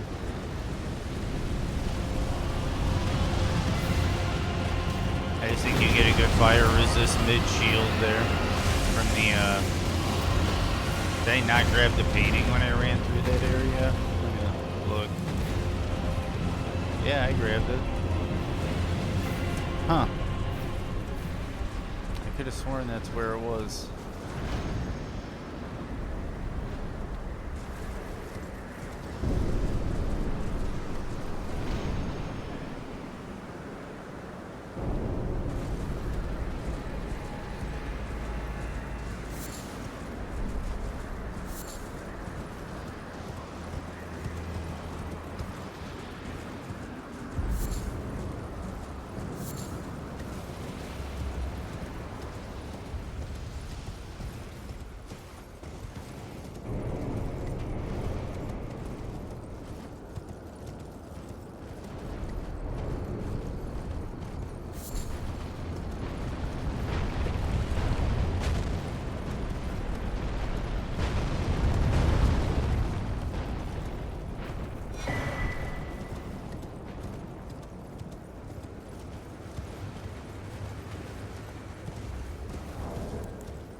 Enough for one of those level ups for a blessing. Now we're gonna fight Vale. Oh, that'll be at 13.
Let me check something real quick.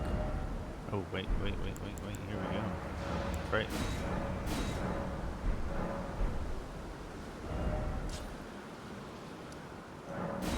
Pretty sure it's not far from the foot of the jagged peak that you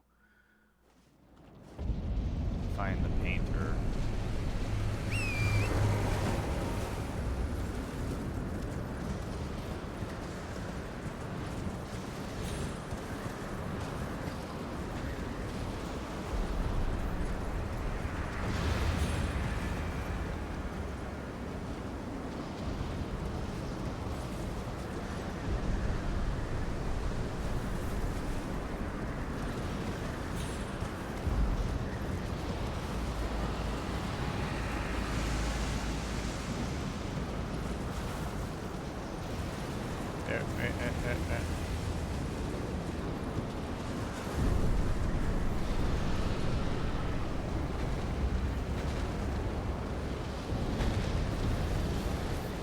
You have to kill the dragon.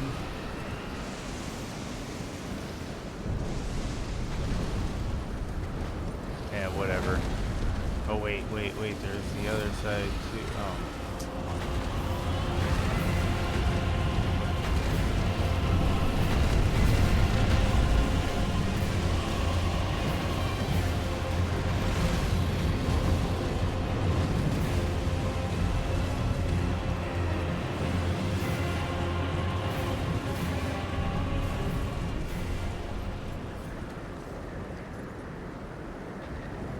See, it's not this side, it's the other side. Well, anyway, we're gonna go kill Bale. I was gonna see if I could get that I think it's a fire shield, but I could be wrong.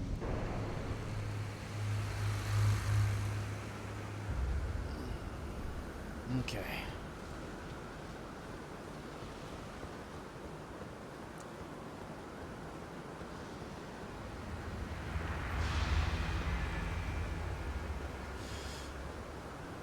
Here we go. I know I keep saying that. I probably should have left that for the second phase, but we'll see.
Into that one. I thought the breath weapon was coming.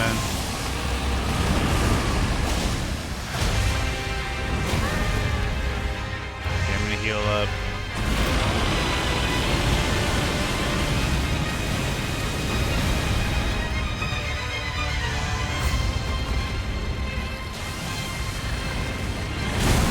I swore I rolled, but I'll take it.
I love this boss fight, so I don't mind fighting it again. And I don't mind that it's one of the longer fights in the game because the soundtrack is absolutely amazing for this fight. Absolutely amazing for this fight.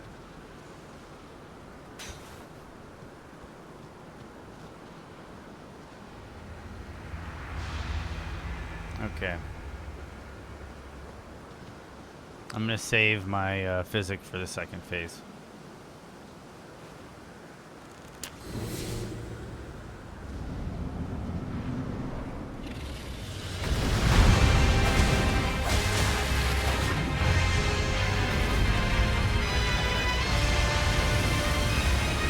I rolled way early.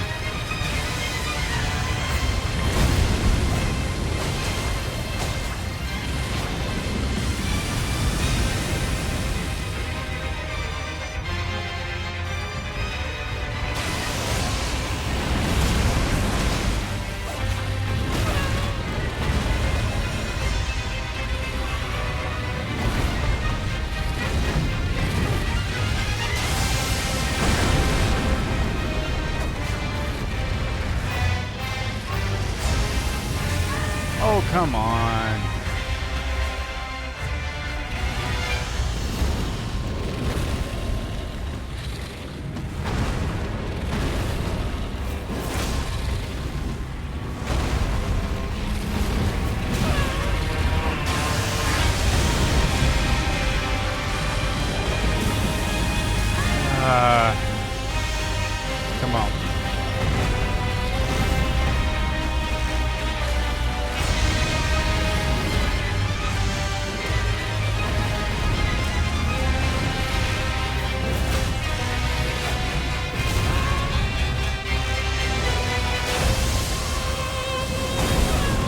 Come on. Come on.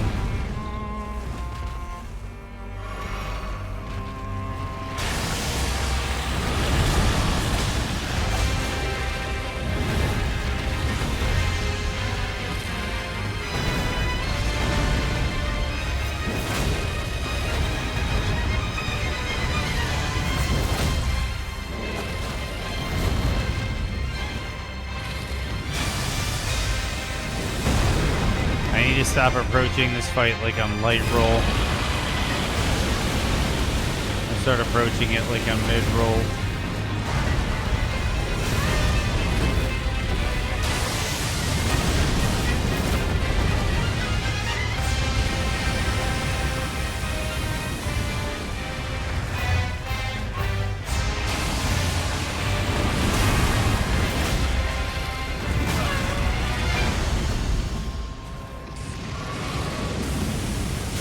Come on.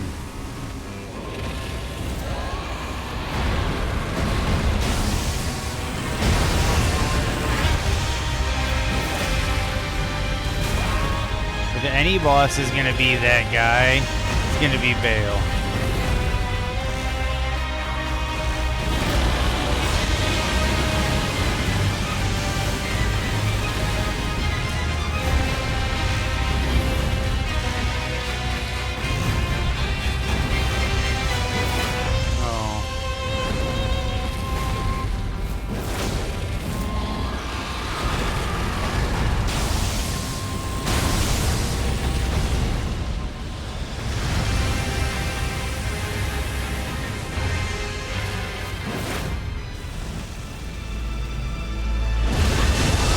Come on. That was like just out of my camera angle. Dude, this is... Oh.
almost out of reach.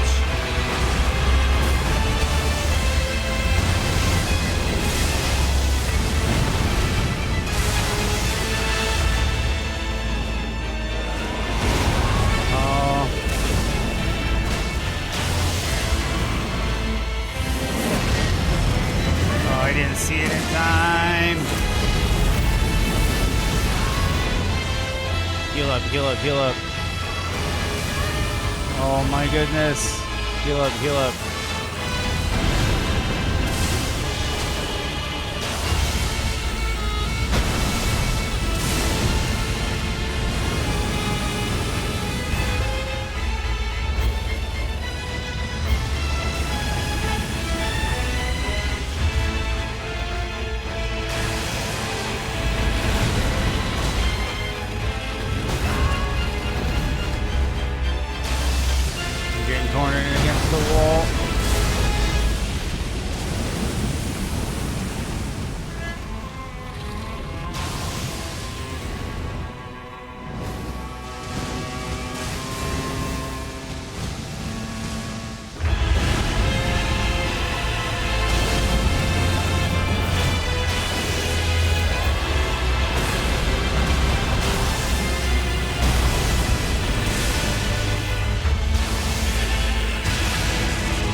Oh. And there we go. Bale. Oh. Definitely going to be one of the harder boss fights. Oh. Him and me. Him and me.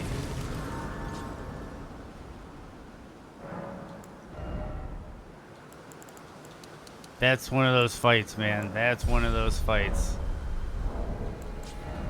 Gets the blood pumping.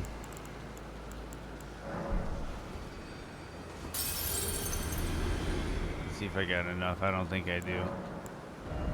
Nope. Okay. So everything out of the last road, I think, is done, right? Inventory.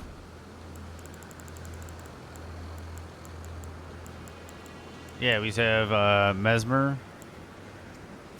Romina. What else am I missing? No, that was a third try, second or third try. It wasn't long, but it was a long try when I did get it. Okay, so there's 10 of these. Who am I missing? Oh, Shadow Tree Avatar. Shadow Tree Avatar. That's where we're headed next.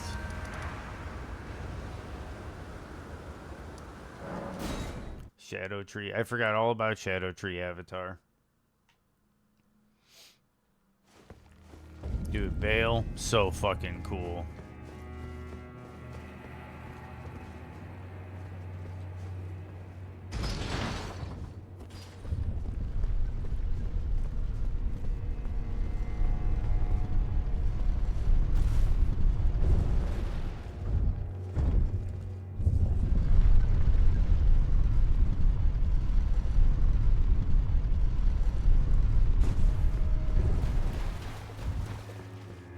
I've had quite a few one-shot bosses this time around, but that was not one of them. Bale is one of those that I think he's considered, I would assume, by Miyazaki to be the other boss.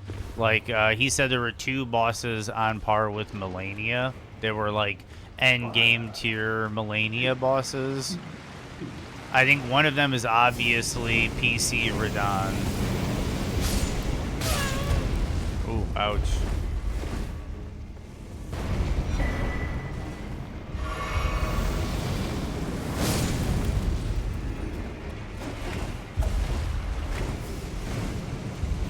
DC Radon is one of them. I think the other is Bale.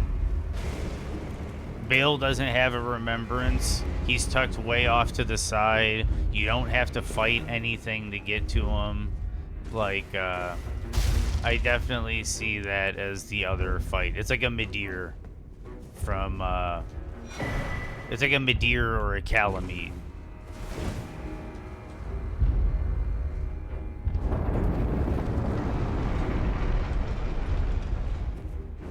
Or a Lawrence.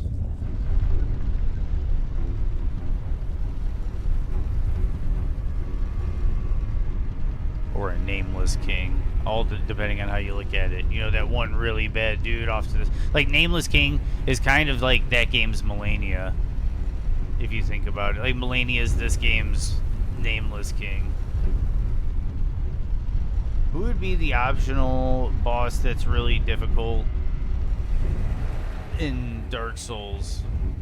That's not a DLC boss. Gwendolyn? Can't be Priscilla. Priscilla's not that hard.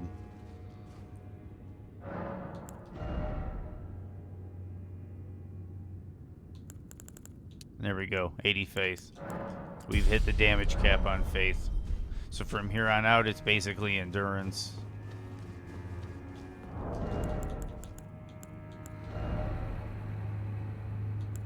Like, because I could even go full up, get the fat armor. But that's just not quite my thing. I could probably get the Solitude armor.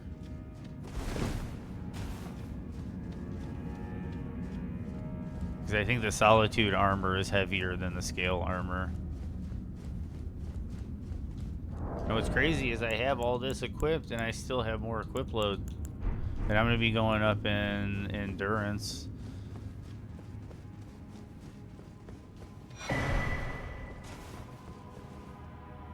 Okay, so I think I'm going to have to switch these to Flame Strike. I think that's going to be the play.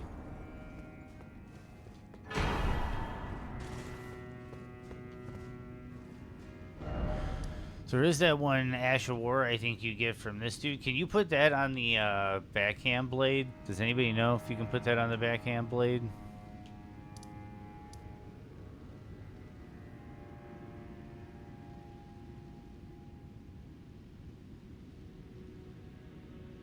Well, let's go. There's only one way to find out. We'll get it and then see if we can put it on the backhand blade. If so, that could be like Ender's Game right now.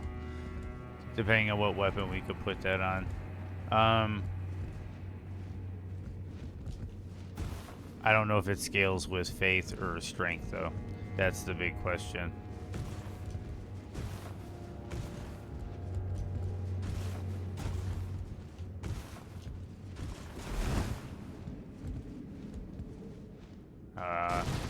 I'm sure there's a way to do it.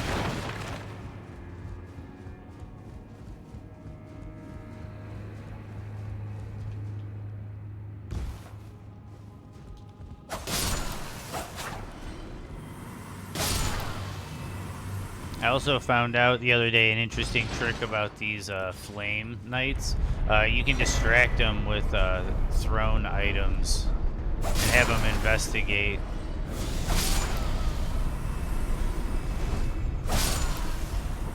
So, give me a second here. Just gonna get a thrown item in here. Here we go.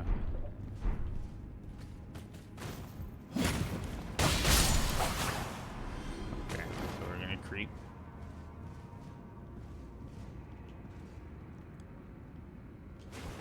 Nope, don't want to do that.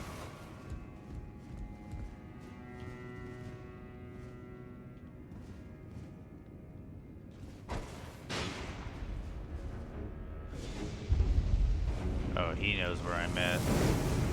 Well, sometimes they go, they're lured to the noise, not you. What is that? I like that you can give Radon the Rot. Yes, yes, you can. And it's something he's weak to, and it's totally lore accurate. You know, that makes sense.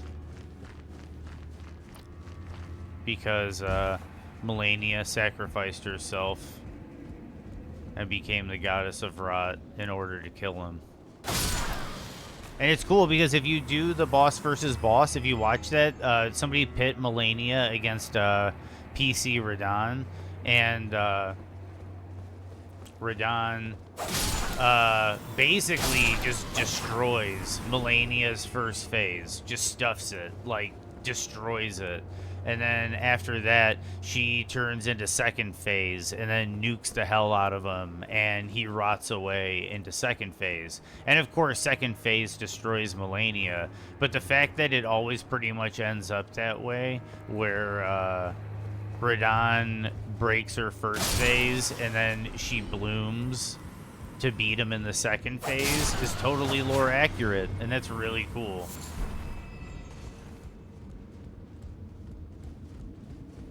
Give me a second, I'm gonna drink some water.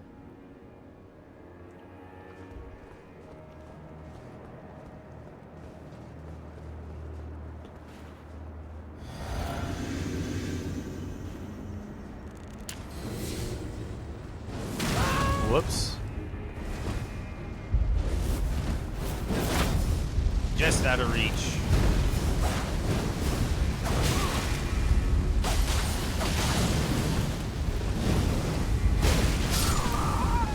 Okay, okay. I guess I have to respect him. We'll stake America. Where is the stake America? Is it in this room right over here? Oh, room down here. That's not too bad. Let's run up here.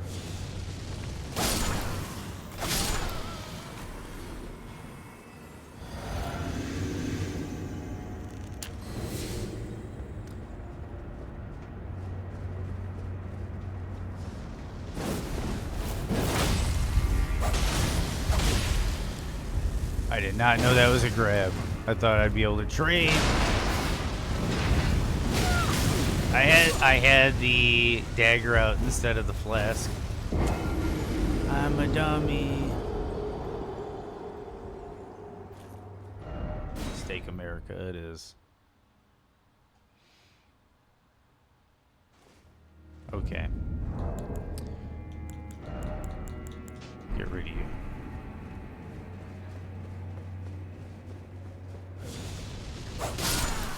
Whoa, that was a little close.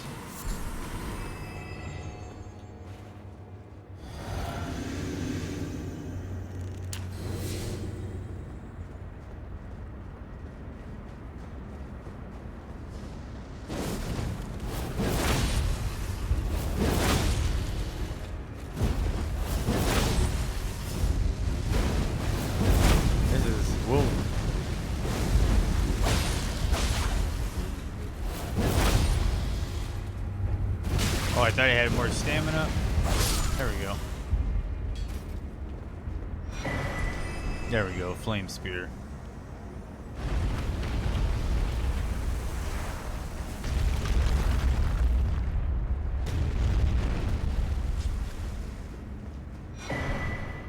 And a shadow tree fragment.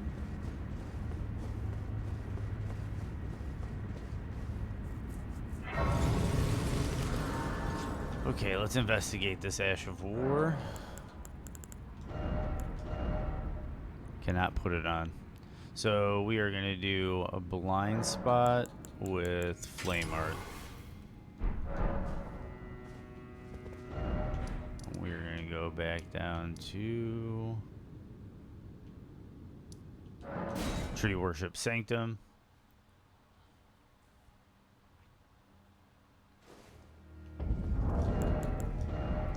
Switch to that, and we're going to switch that to this. Yep, and it's still bugged with flame art, so nice. Okay, give me 1 second, I'll be right back, and then we'll kill this boss, and then we'll move on to Mesmer. We're basically at the last 4 Remembrance bosses, which are in a straight line. Yes, burn them all out. Yes, I'm gonna burn out all the shadow tree avatars. But I'm going to switch back to Holy for dealing with Mesmer. And then I think I'm going to go back to Flame for, what's it called? Romina. But I'll be back in a second. I'm going to go use the restroom real quick.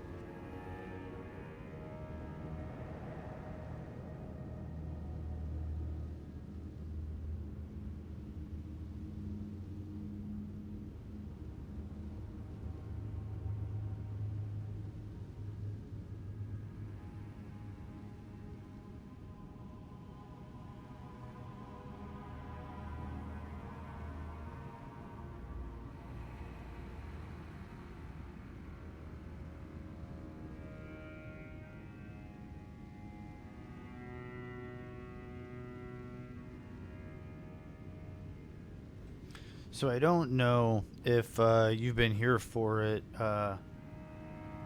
Mark Clark, but yeah, these weapons are totally, in fact, bugged. I'm sure you can already tell by looking at my stat distribution and looking at the stats of the weapon what's wrong. But yeah, it is receiving physical scaling from my faith. So all the Smith script weapons do this. Yeah, the 180 plus the 230. The 230. Look at it, dude. Look at my AR with these. 1618 with a one-handed weapon, a one-handed small weapon. 1618. That's more than the turkey leg. It's ridiculous. Which also allows you to use some of the physical damage boosting talismans, as well as the elemental. Yeah, it's busted. They're going to fix it. I'm sure of it. Arcane scaling was busted when the game launched in the reverse, where it didn't work at all. Yeah, dude. Yeah, I think what it has to do with, it's all the Smith script weapons, and what I think is it requires intelligence, faith, dex, and strength, and no matter what, you can't get rid of the intelligence and faith scaling, and I think it has something to do with how those 4 stats are being applied, that it just somehow goes into the physical scaling. Like there's something off with these weapons. So they're getting about 200, and this weapon is getting about 220 AR that it shouldn't be, which is almost like a third of the weapon's damage.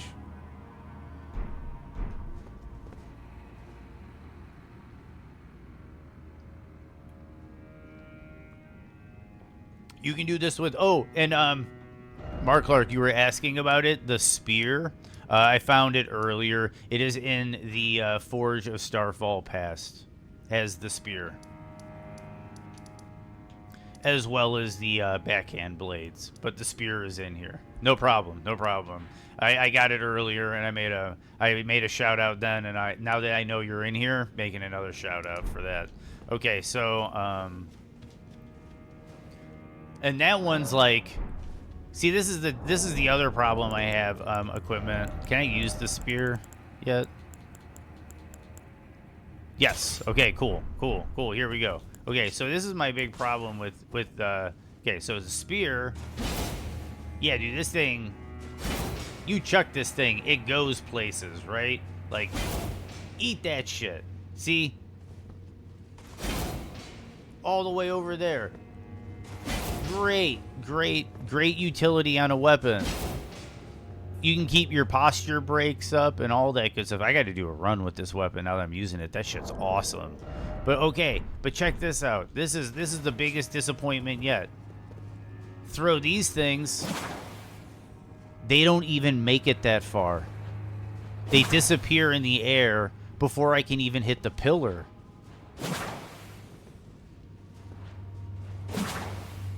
Doesn't hit the pillar. Now I hit the pillar. Jump attack. Hits the pillar, right? But yeah.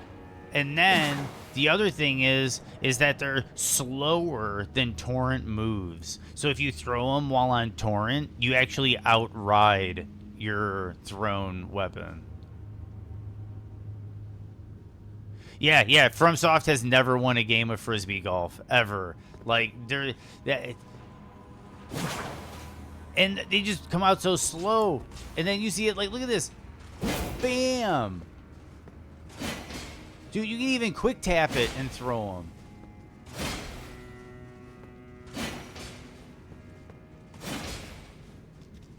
Dude, this is a really cool weapon. I'm gonna have to use, dude. That might actually, this might be a sleeper right here. I might have to use that in the future. I might use that with a sword and board. I mean, not a sword and board, but a tower shield if I have to with Radon or something. That could be interesting. But yeah, okay. So we're gonna go back to our the weapon we are using. Yeah, kind of disappointed with the thrown attack on these. But okay, right. All okay, got everything set up.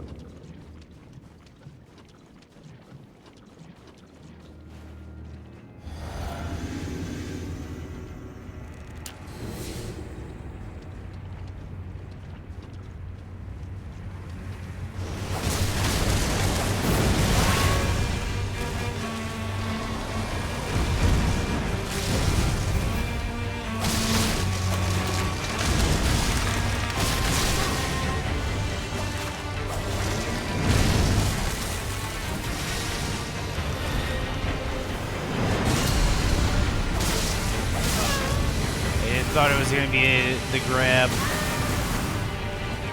Okay, that was nasty.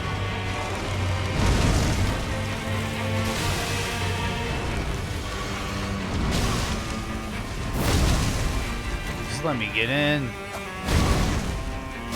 There we go.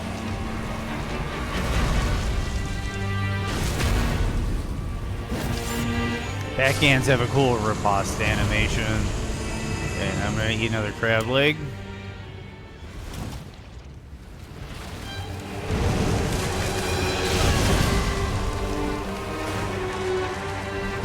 Oh, I rolled way too early for that. I probably could have used incantations to do this shit too, but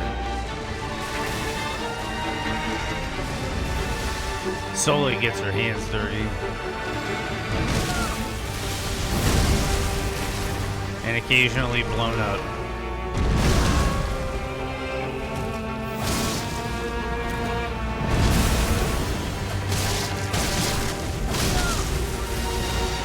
I agree. I never met a man for a taste of crab I couldn't trust. Okay. Where's your head? Here you are. Crab for the win in the DLC. Crab for the win.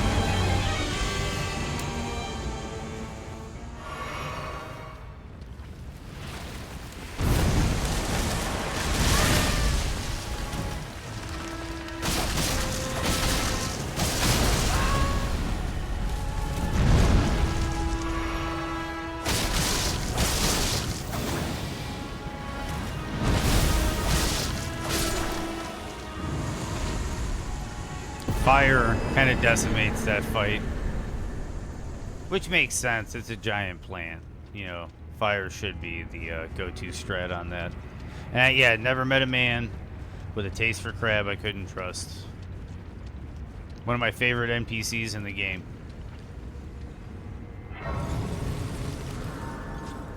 Just sucks he gets his anus ripped out.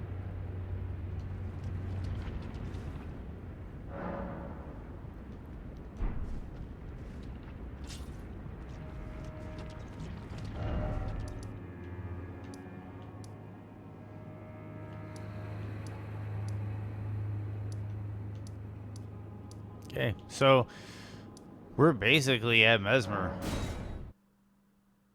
Yeah, exactly. Tough guy at first, but softens up quick. Yes, but I never advance that far these days. He lives on.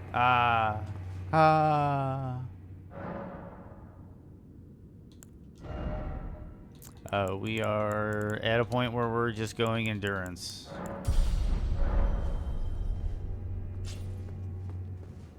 We have to switch our weapon. Because we do not want to be using flame art here. We need to mix our wondrous physic for holy.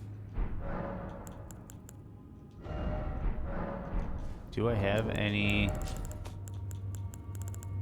Yes, this might be enough. Yeah, it's enough for a level.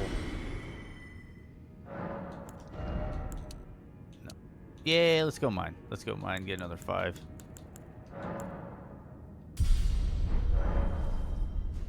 That makes sense. Give me 1 sec. Give me 1 second, because Mesmer.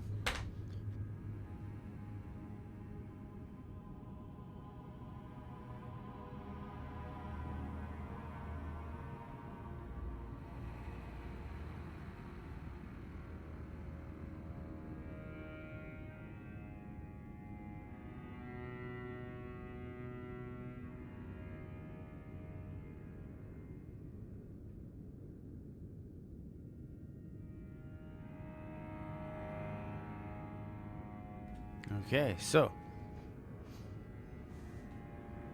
we are here.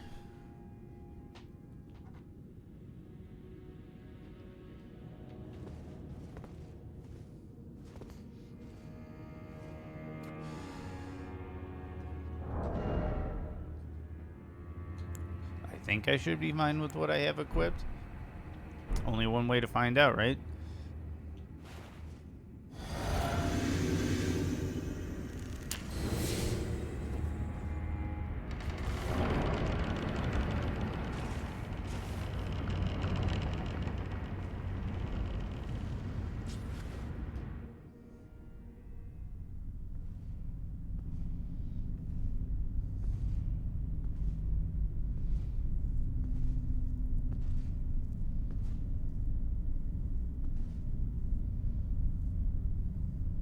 Mongrel intruder.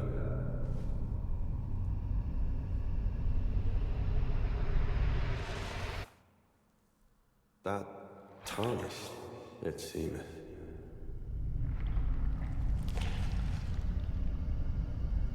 Mother, wouldst thou truly lordship sanction in one so bereft of life?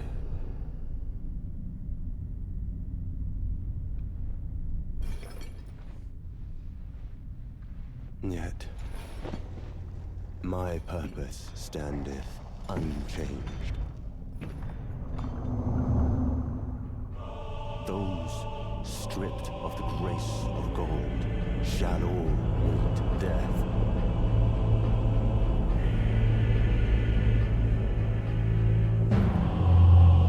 In the embrace of the listless flame.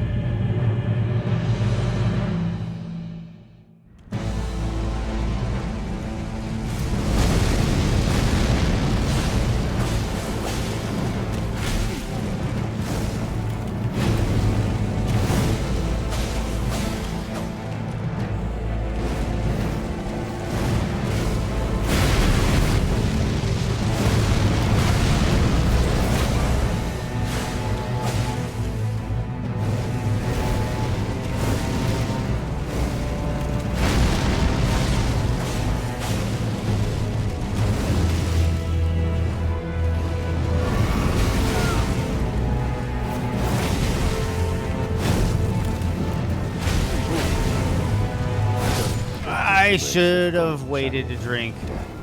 In the embrace. When the dog wanders in on you taking a shit. Mongrel intruder.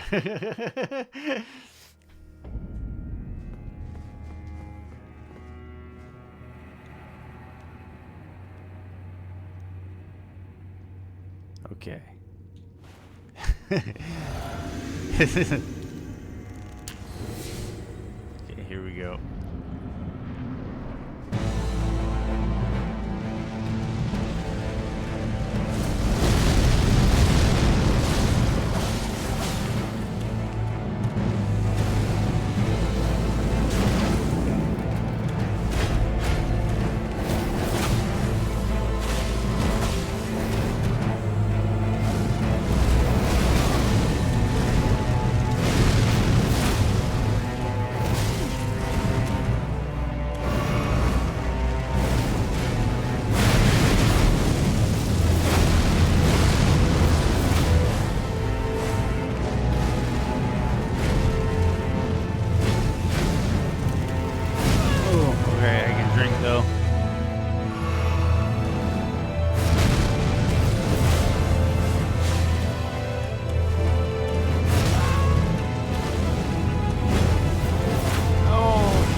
that time. Oh, not that time.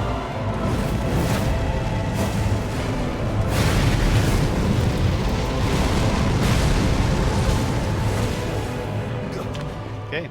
Second phase, everybody.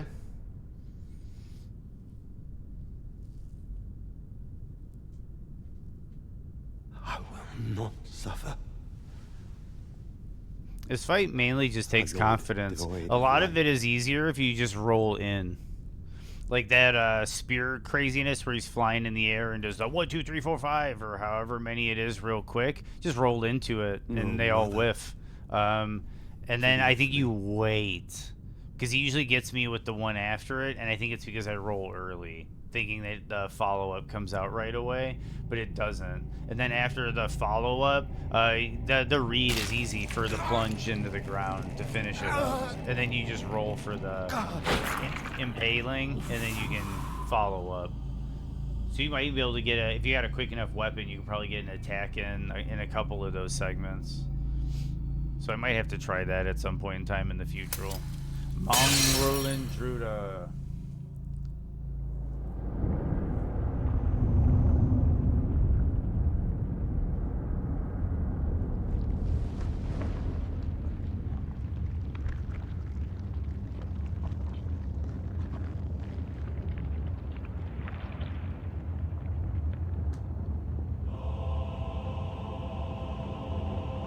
Soon tarnished.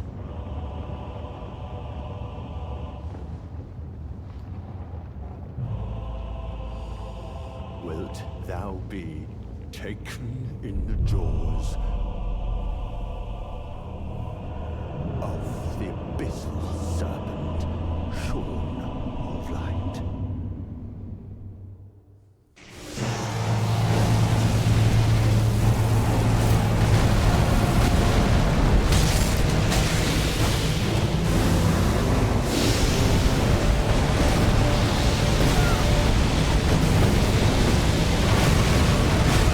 Oh, I rolled late.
Okay, I accidentally went back to single-handling my weapon.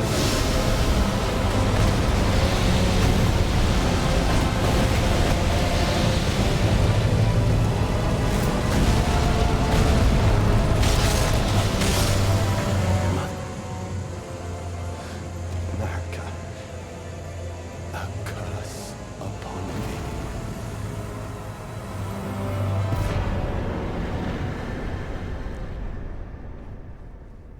Nice. So that's Mesmer down. Just 2 bosses left.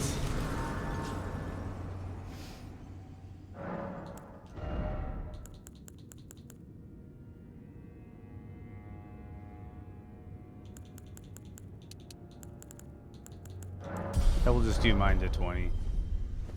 Might as well exhaust Horn Sense dialogue. It seems where now? Yeah, he's he's just not collector's edition statue material. Where now? Keeler with the one-liners.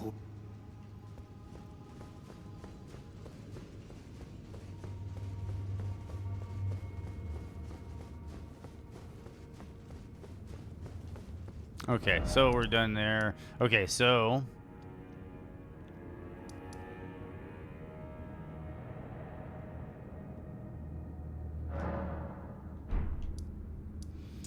It's either back from first floor or back from back section.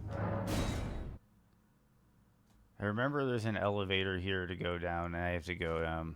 This is the one spot my brain is still not quite 100% on. That's the round one that takes us back to...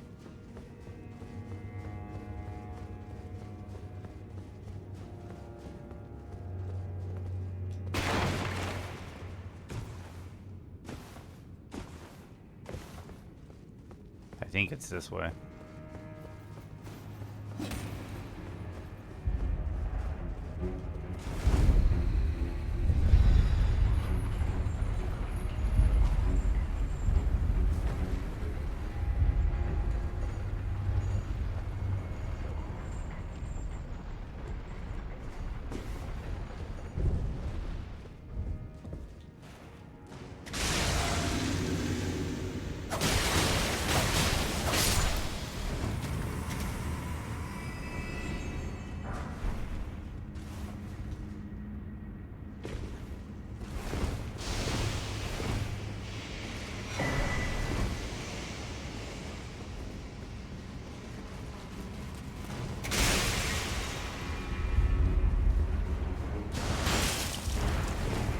Okay, I'll remember that one's on the right side.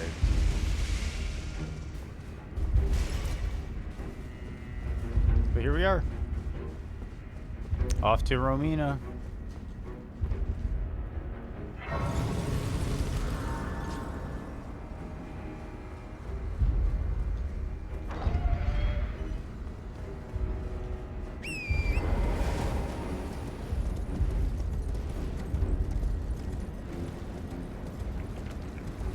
We'll get a Shadow Tree blessing along the way from the hippopotamus. Bale would have been too big. Yeah, Bale would have been too big a statue. Fucking A righty would be. 18 inches of Mesmer. Fucking like 36 inches of Bale.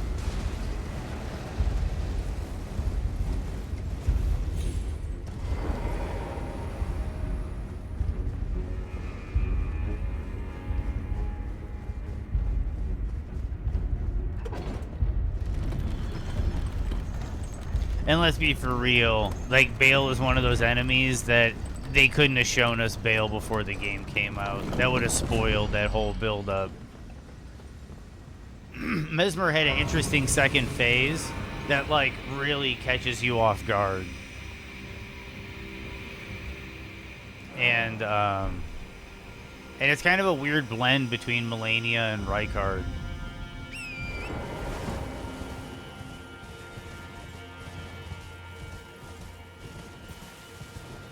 They could have.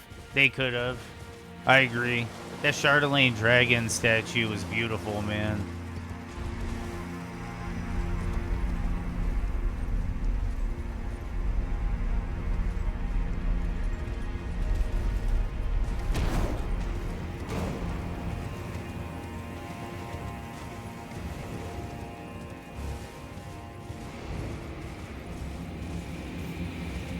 Yeah, that fight is beautiful.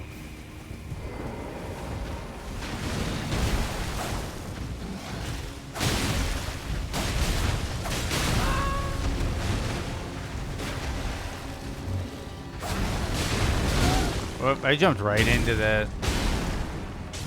I'm kind of playing sloppy because I know my damage. He's only like physical, and my damage resist is pretty chunky. See, look at that. I can almost play this like I'm playing like Monster Hunter or something.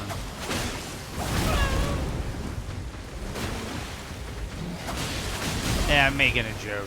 Monster Hunter is actually a tricky game. I'll give him credit for it. The first time I fought him, he killed me because I was looking at him in all of his glory. That fucking Bale. Yeah, I agree. I think I fell prey to the exact same situation.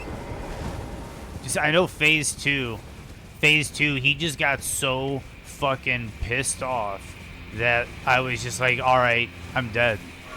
I'm dead. I'm dead. That's what that was. Oh my god. Whoa. I need to go back up. I need to go back up.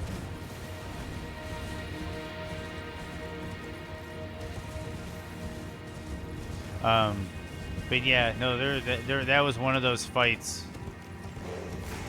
The first time he did the second phase where he gets really angry, pounds into the ground, and then like the whole arena explodes. My timing was all off for that because I was just like, I'm dead. I saw how fucking pissed he got, and I was just like, I'm dead.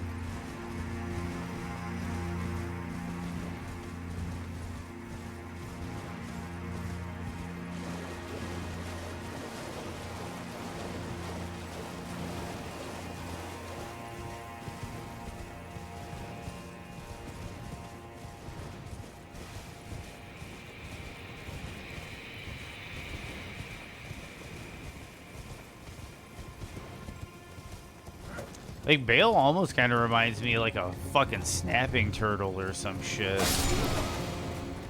A giant fucking pissed off snapping turtle.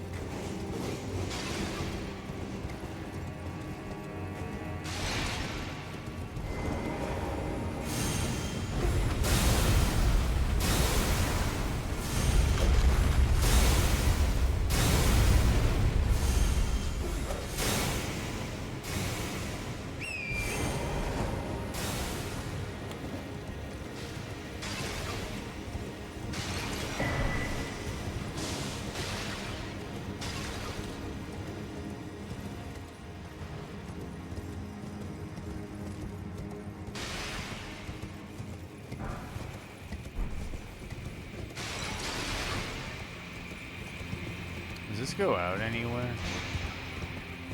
Like, helpful? Up here?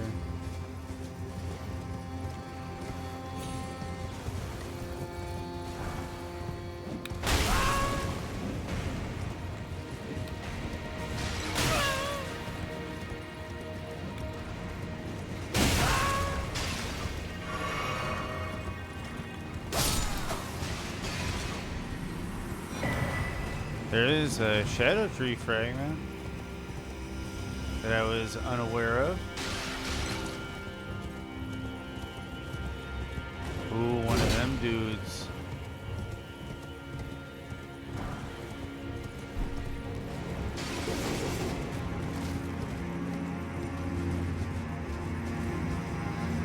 I can add that to the route.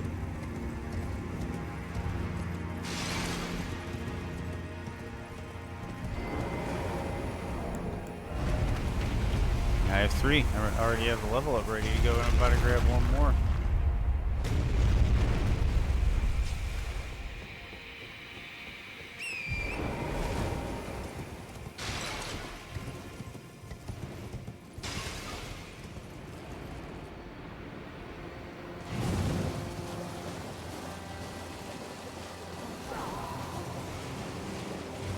I will say, though, the gank fight might be a roadblock on this build, but we'll see.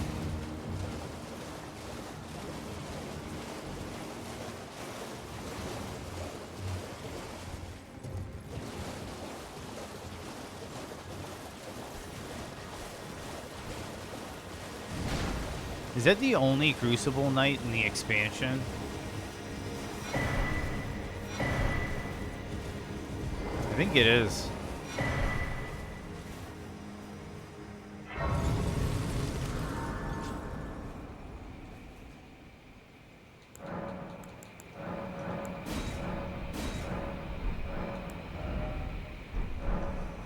I have any? I could pop America one. Oh, see how many this is. Yep, that's enough.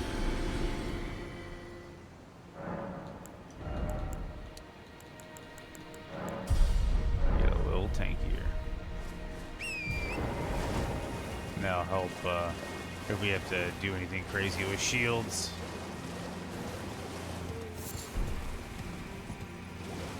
And then again, we might respec. We'll see what happens. And like I said, worst comes to worst, we'll just perfume them before the end of the stream.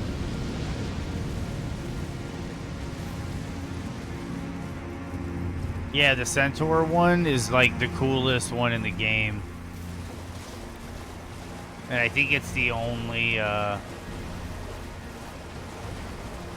think it's the only Crucible Knight in the, expansion.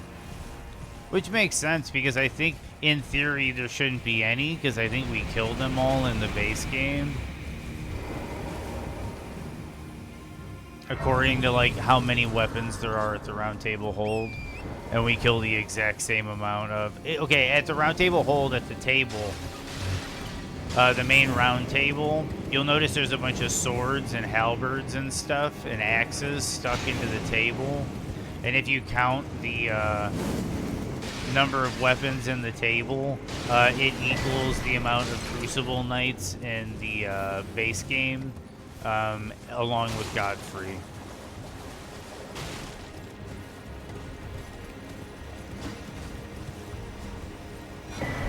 So it's kind of cool that like synced up. So we can make the assumption that Godfrey and the Crucible Knights left their weapons there. But now there's a new Crucible Knight in the expansion.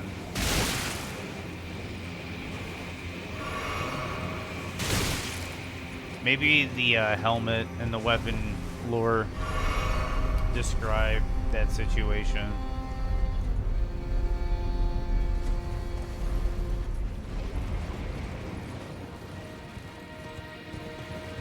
And I'm thinking fire is the way to go for this boss fight.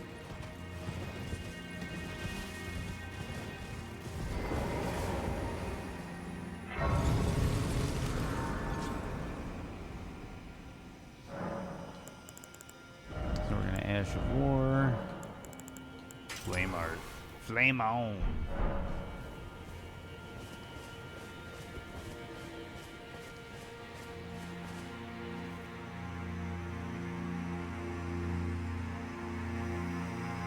Forget who you can summon for this fight. Oh yeah, that's right, Dry Leaf.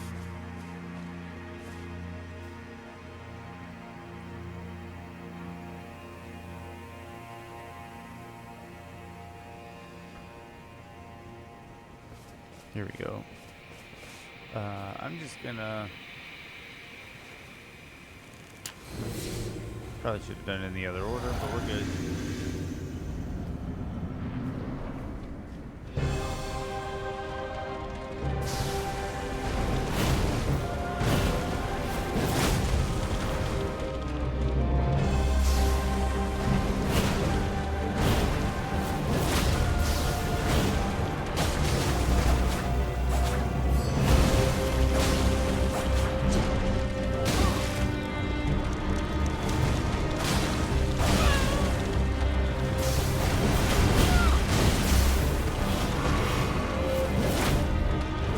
Out of reach.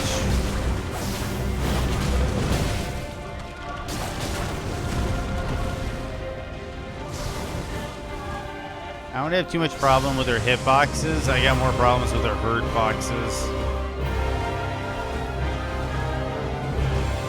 Where the heck can I go?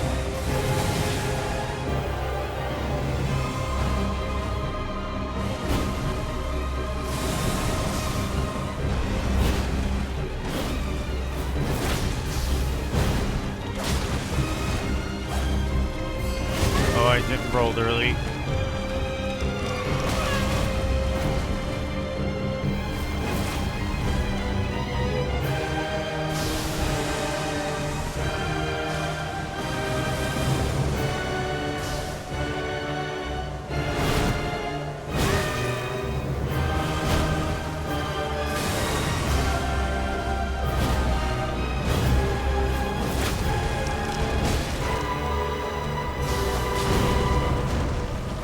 Cool thing is now that we're knee deep into the expansion, you can hear that all the boss themes were in that story trailer when the bosses were on screen,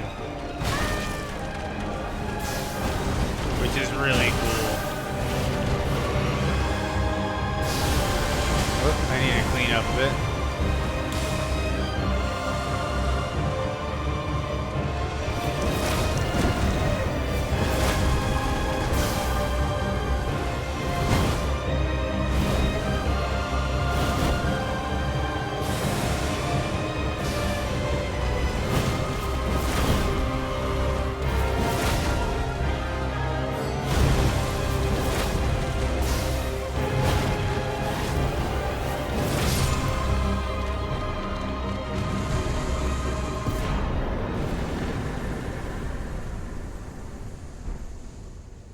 And there's Romina.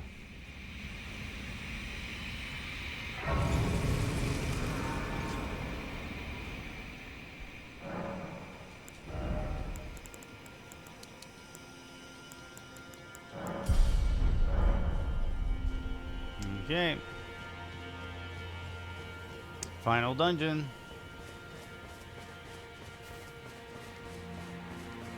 Gotta go past the monumentals from Demon Souls.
Oh, I forgot this. I guess keeping it fire might be a good idea with all these holy enemies around.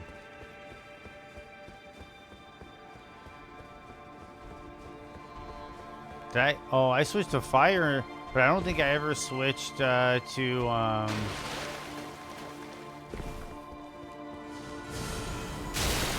the talismans. I actually kind of gimped myself for that last boss fight.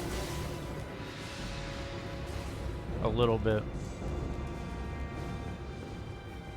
I forget where the jump is for Euphoria. I'll go back and grab it, I think, after I get through some of these graces.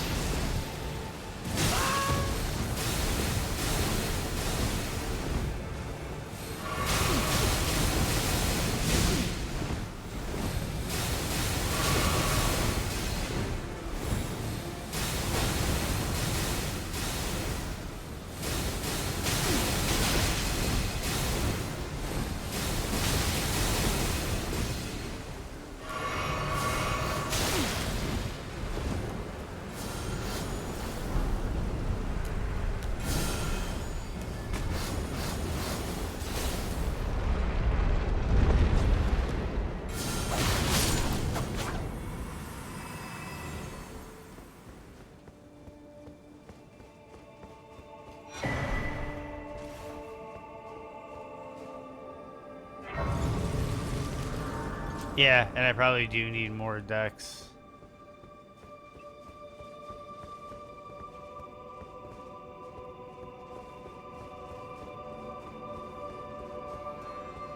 It's just one of those things of the weapon's really cool, and I should grab it. I got the time. But, like, it's just one of those weird things where it's a holy weapon right before Radon. And holy weapons, I think, aren't really that great for fighting Radon. I could be wrong, though.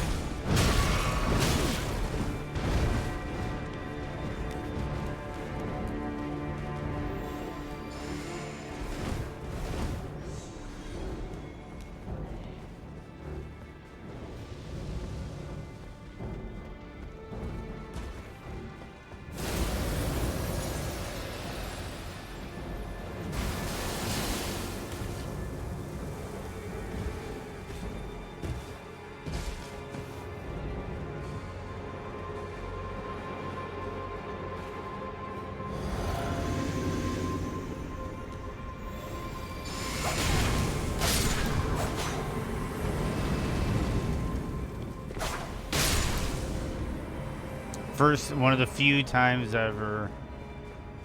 Yeah, second phase has to be bad for holy. And that's just kind of the weird situation I'm in. So it's like, I want to get the Euphoria, and I want to, like, you know, obviously check it out, read the item description, show everybody on stream and on YouTube, but I'm going to grab it. I just don't think I'm going to end up using it. I know you jump off of the staircase. I just forget which staircase.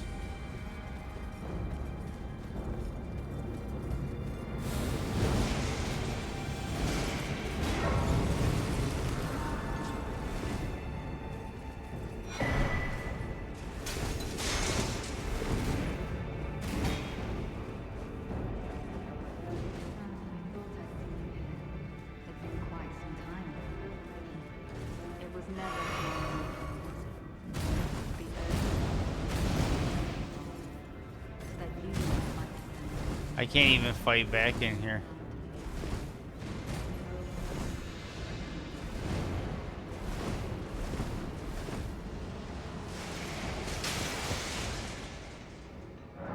There we go.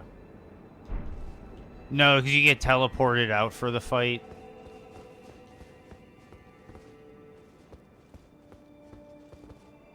Okay, so it's not this staircase. Let me pull it up on my phone real quick. Yeah, when you, it's like you invade Leda, and like an invasion sign when you do the boss fight. She just talks to you like Gideon when you first show up.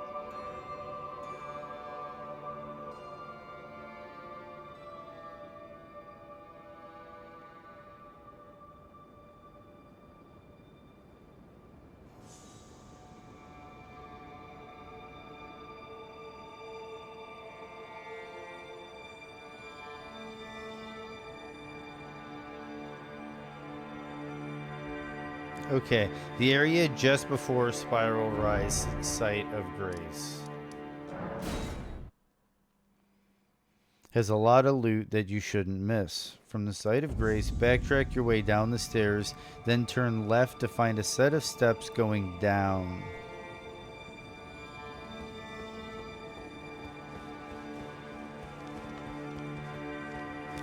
I see it. You know what? I'm gonna do this the smart way. Just kill me. Just kill me, dude. I'm gonna do this the smart way.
Inquisitor Ashes.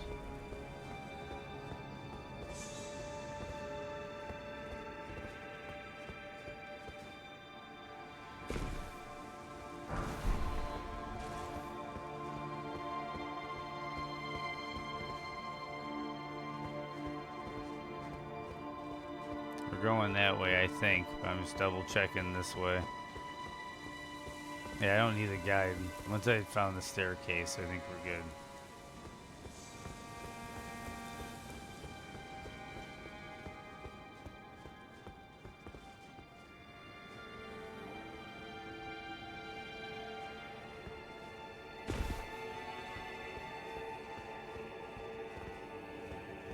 Yeah, this is like a super hidden weapon for those that haven't found it yet.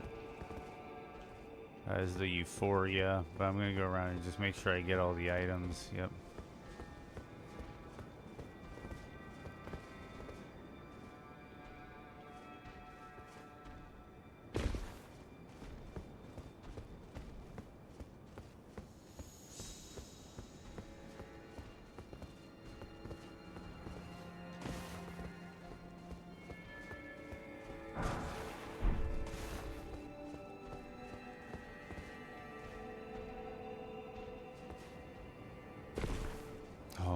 this shit. Woo! Woo!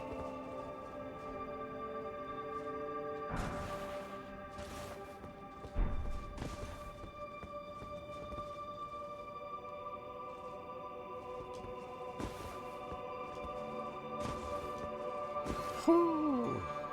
Okay, now we continue.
Oh. Oh, okay, there we go. Whew, okay.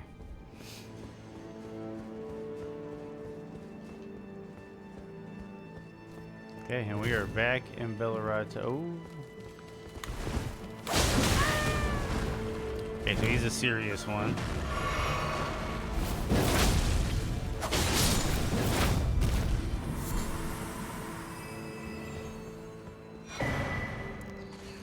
Okay, so Shadow Tree fragment.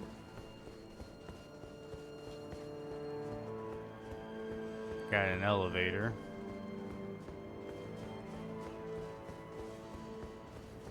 We'll hit that in a second. We got this elevator.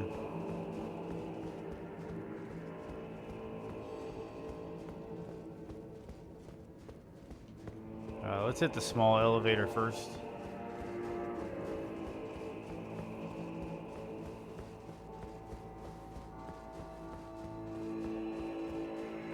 But yeah, we like went down to Bellerot Tower.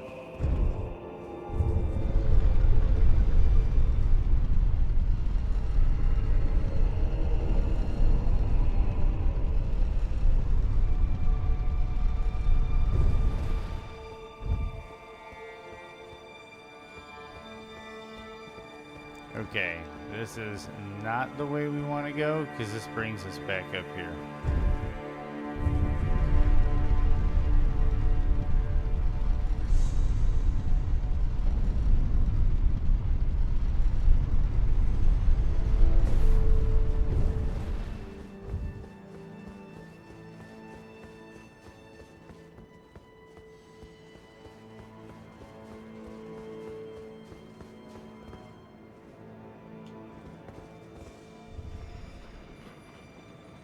This elevator sounds completely different.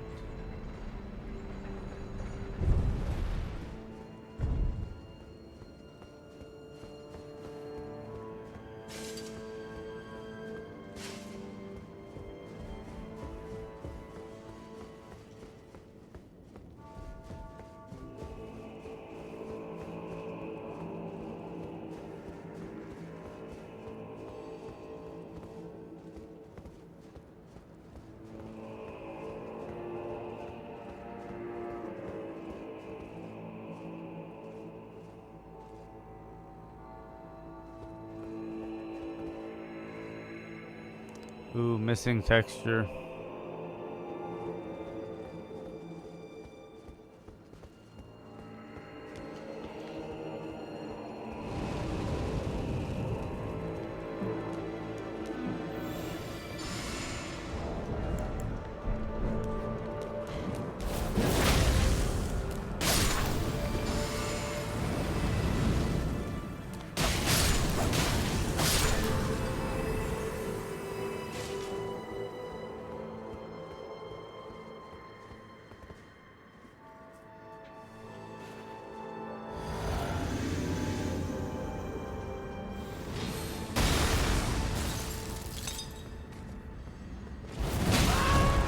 That should have been gold.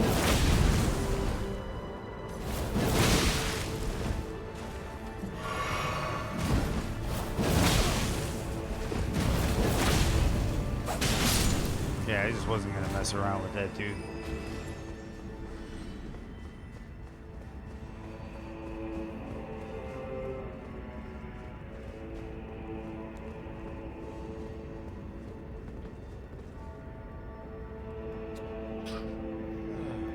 Sorry for sneezing. I try to get away from the mic.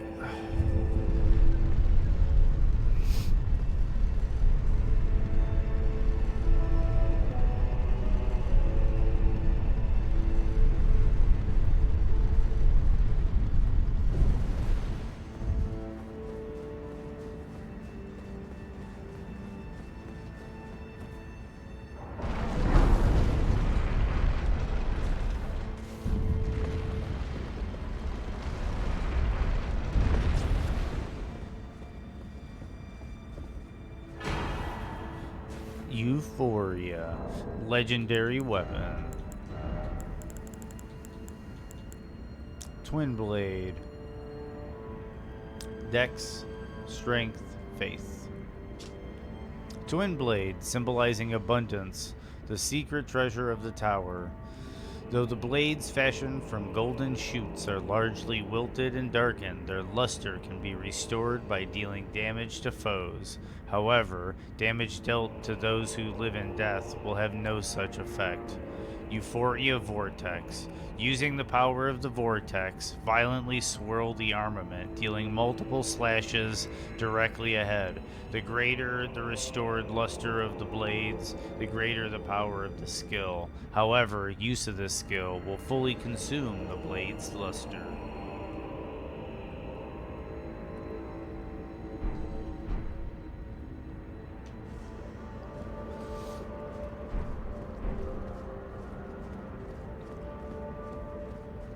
The interesting thing with that weapon is I think in the code it was originally intended to be, I think, Miquella's Great Rune weapon in the base game. But then when Miquella got removed, they basically removed his weapon with him. What's weird though is you don't use his Remembrance to make the weapon now. They tie it, instead of tying it to him, which I guess makes sense because he didn't use weapons. But like, instead of tying it to him, they tie it to the towers, which I guess makes sense. They might have fixed that. That's one of those things where that makes me kind of think that some of this lore is a little bit malleable. Like they had an idea and then they were like, oh wait, that doesn't make sense. We need to change that. So instead of Miquella having a weapon, you get Radahn's weapons. Okay.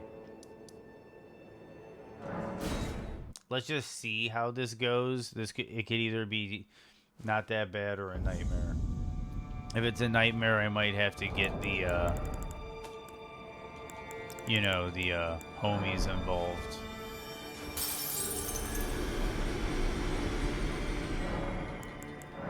Oh, I got another Shadow Tree blessing.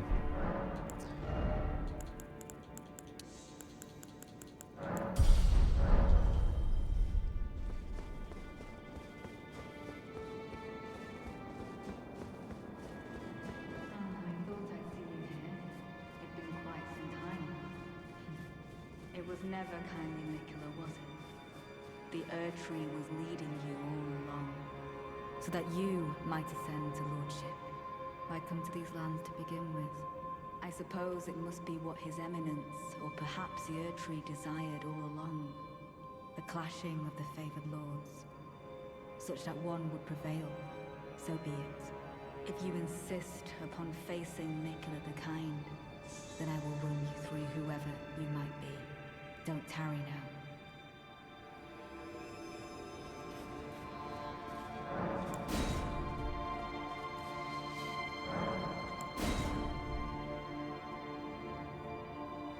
Let's hope this goes smoothly.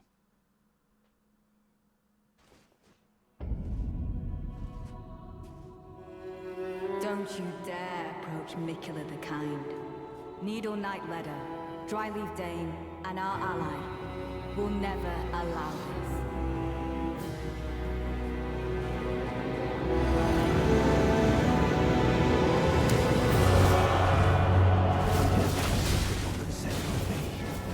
Lord of the Erdtree, Lord of America, you do deserve to face the reckoning.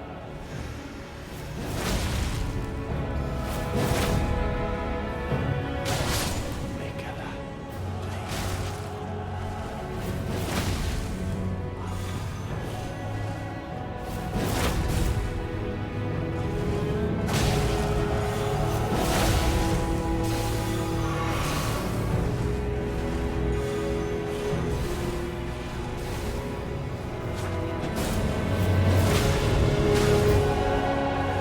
I'm sorry for speaking to you as a compatriot. As I said before,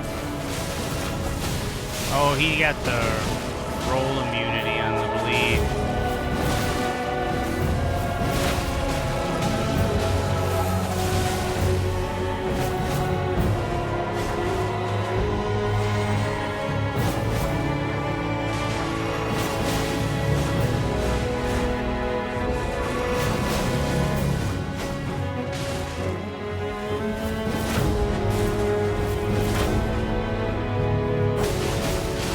by way of apology, I will reveal the marrow of man.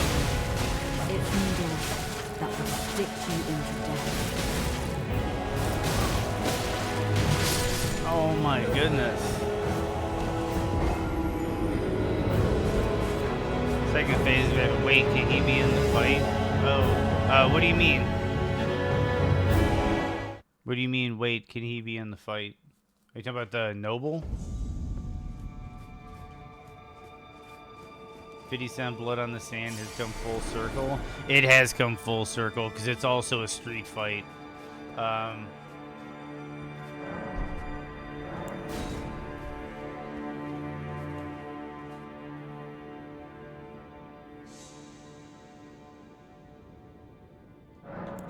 Yeah, and if you get other NPCs involved, you can get other NPCs in this fight. But for now, Don't you dare. Dane was just being really problematic. Needle Knight Ledder, Dryleaf Dane, and our ally will never allow this.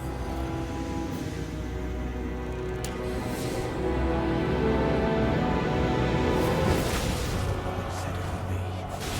Lord of the Erdtree, Lord of America, you too deserve to face the reckoning.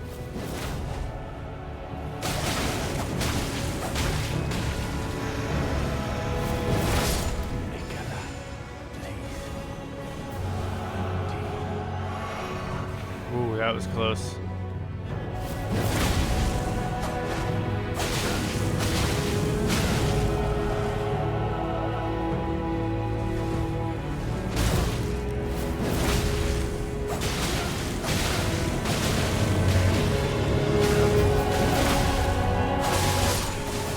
There we go.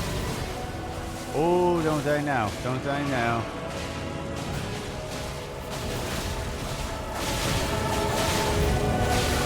I'm sorry for speaking to you as a Gangfest.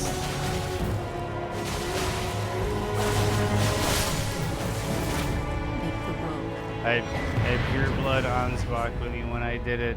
Yeah, the first time I did it, I had Pure Blood Ansbach and Thurlier. I had them help me out with it. Ansbach is a bad dude. I wish I could get his... Dude, that's one of the runs I want to do from the very beginning of the game with like a cheat engine, is do an Ansbach build. Because Ansbach is really cool.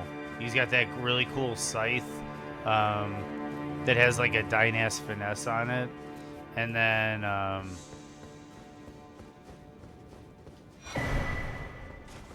future build idea. Dex Poison build with the Poison Fist weapon. Name him Sir Stinkpalm. That's a possibility. That's what we're going to start doing. Like, once we start getting to... these 5 characters done. This is number 4. And then we'll have one more after this at number 5, which is my arcane build. We're going to do... See, like, I'm wondering if I should do a stream on 4th of July. But either way, I'm going to do Killer 7 this week. I want to do either Thursday, Friday Killer 7 or Friday, Saturday Killer 7, depending on 4th of July scheduling. And then, yes. So that's going to be potentially Thursday morning. I'm going to do Killer 7. So we're going to start getting back to regular scheduled programming soon, to where we're going to scale it back to Elden Ring 3 days a week at first. And eventually we're going to get to less than 3 days a week, but I'm still hot. I still got a lot of killing to do, a lot of builds to try out. But that's what we're going to get to. Once I get these 5, you know... Because that's the thing, I don't like leaving unfinished business. So I have a few characters that, any plans for any Dreamcast stuff? Yes, I do have plans for Dreamcast stuff. But I do want to get my Dreamcast looked at before I start putting it through some rigorous paces on like 8-hour streams. The motor is making some unpleasant noises, and load times are starting to take a little unnaturally long. So, yeah. So yeah, we've got a build idea like Keyed Keeler. He wants to see a Dane Stormreach Palm Fist build. We can do the Poison Palm setup as well. We can do all sorts of interesting setups, but that's where it's going to start turning, is like community suggestions, and then we just start the beginning of the game with a cheat engine. You know, not levels. I'm not going to level, but like, you know, give myself the weapon that everybody wants to see, and then maybe give myself all the armor sets so we can like fashion souls whatever we want, and then just do a run from beginning to Radahn.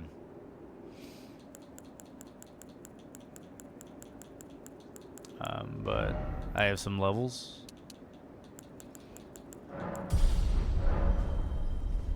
Yeah, so we can see new weapons. Exactly. Also from low level, you know, you'll be able to see, like, how does the because you know that glintstone blade katana is really cool. How does that fare in the base game from level, like, 8 or whatever you'll be at the beginning, compared to, like, going to farm the Moonveil? Well, not farm, but, you know, like, comparatively, where does it sit?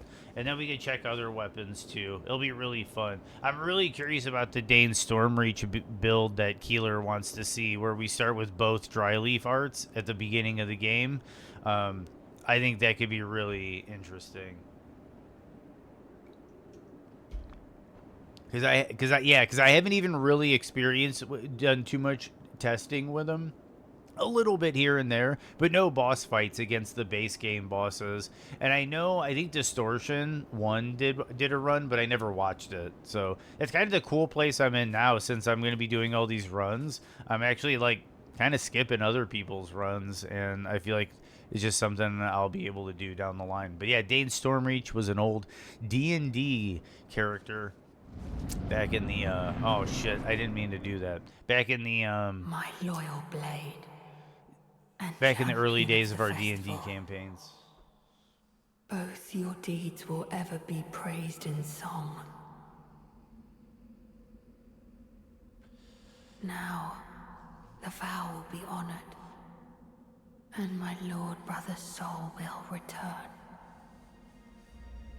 so that he may be my consort.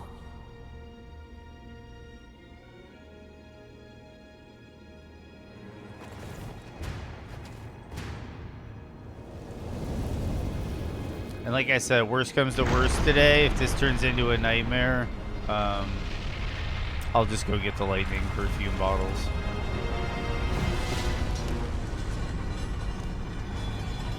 Tomorrow, though, I think I'm going to do the Antspur Rapier with the shield poke strat.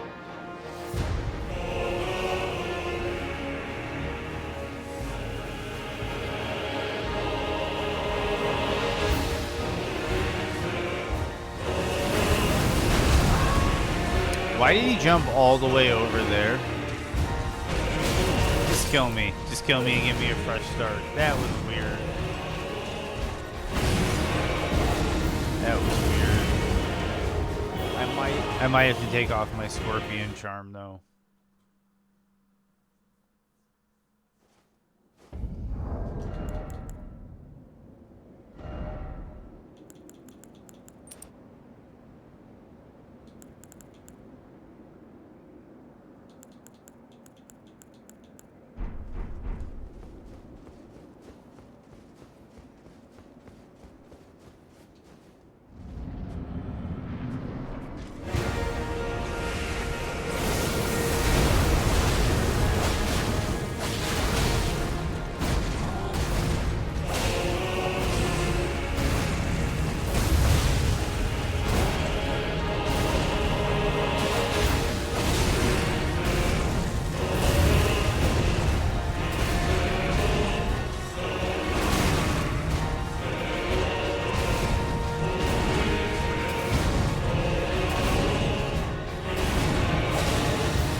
We are. I'll let this play out for the first time on every character. Seems like a good idea to do that. That was a good first phase. Now the question is how does the nightmare continue?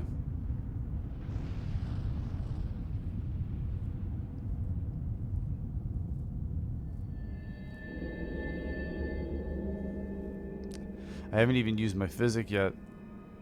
Lord brother. I don't think. At long last you are returned.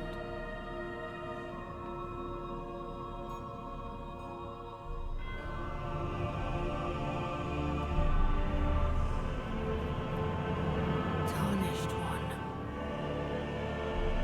Aspiring lord of the old order. If you have known sin, if you grieve for this world, then yield the path forward to us.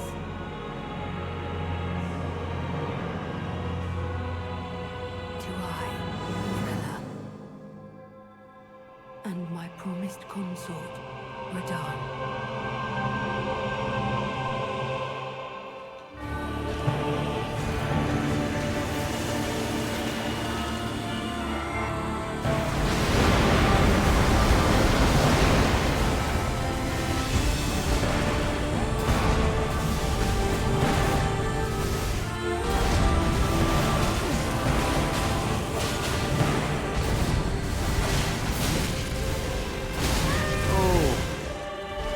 Drink. Drink.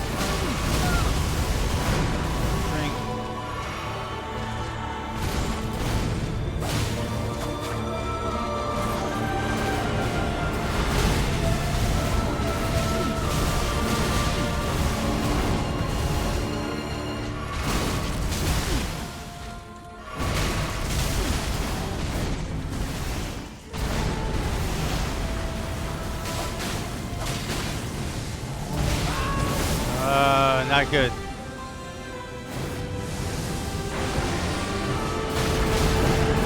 I died. I got it. He got me on the back foot. I'll try this a couple more times.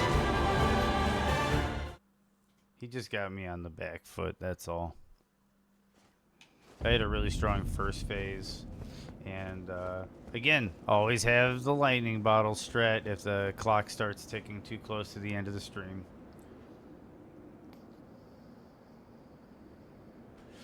And I think with my stats, I don't even need to respec.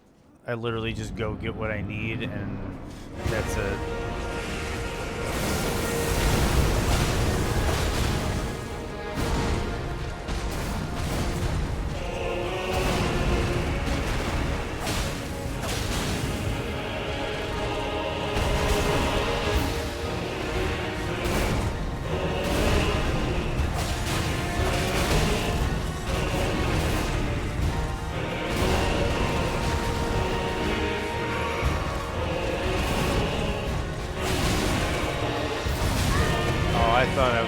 on that.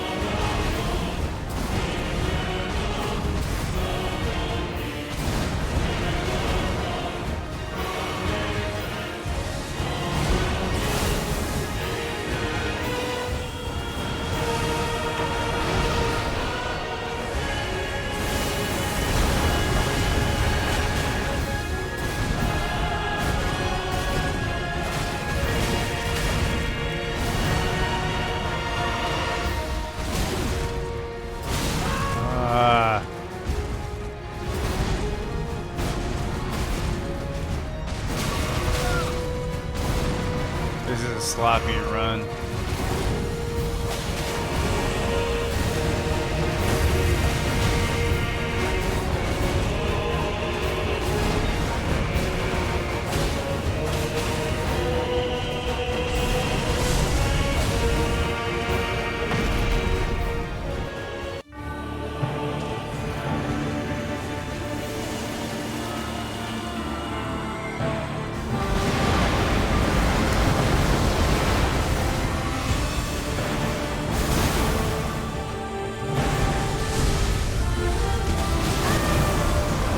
Should have been smarter.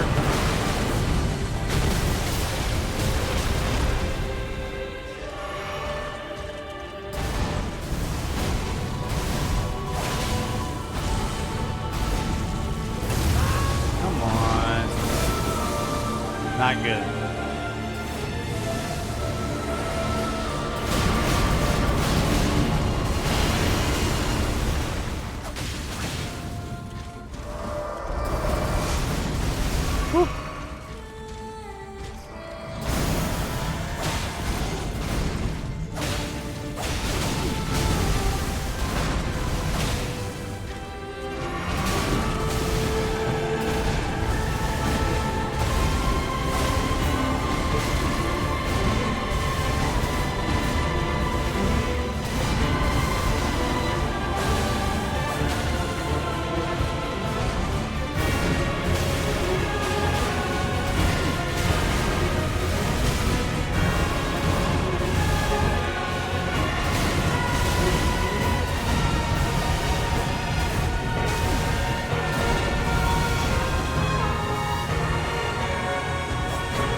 Oh, you game. You game. You game.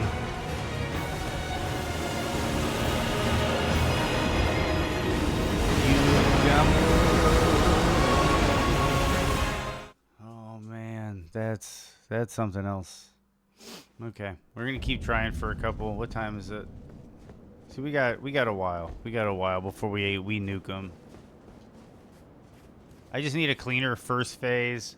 People are speculating that Marika divested her flesh like Mikola, and that the Elden Lord is the corporeal arm of the Golden Order, and that Radigan is the remnants of the flesh Marika divested because she wanted to stop the cycle and be eternal.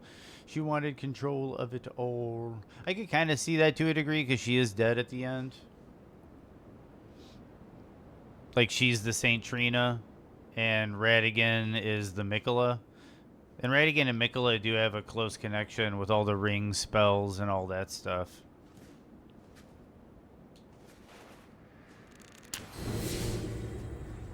Let's rock and roll.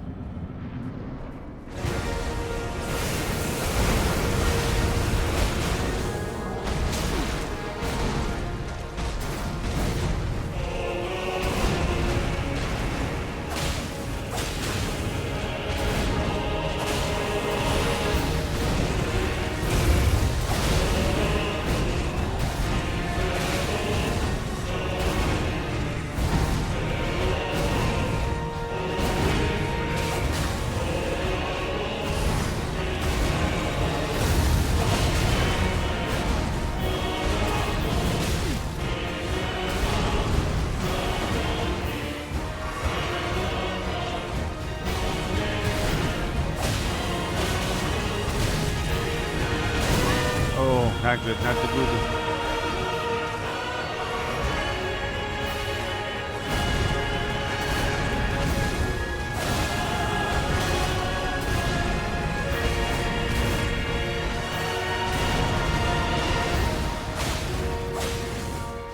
Sometimes I feel like that stomp is a little inconsistent.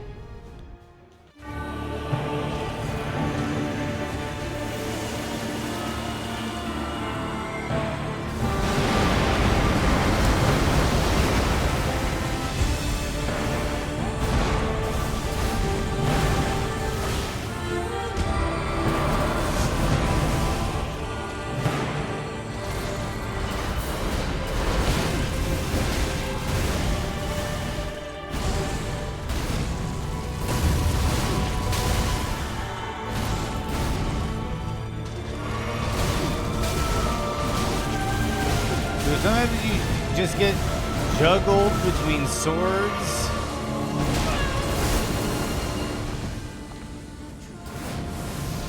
And those pyres of light.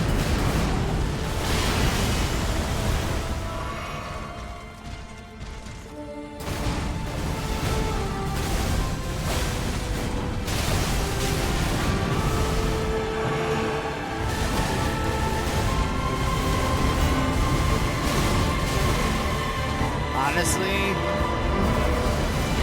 I think the pyres of light need to be shrunk down a little bit.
I rolled appropriately. Dude, it's weird. This fight gets weird.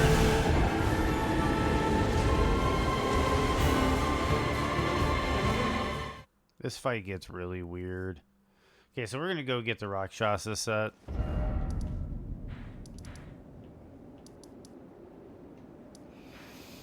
Okay.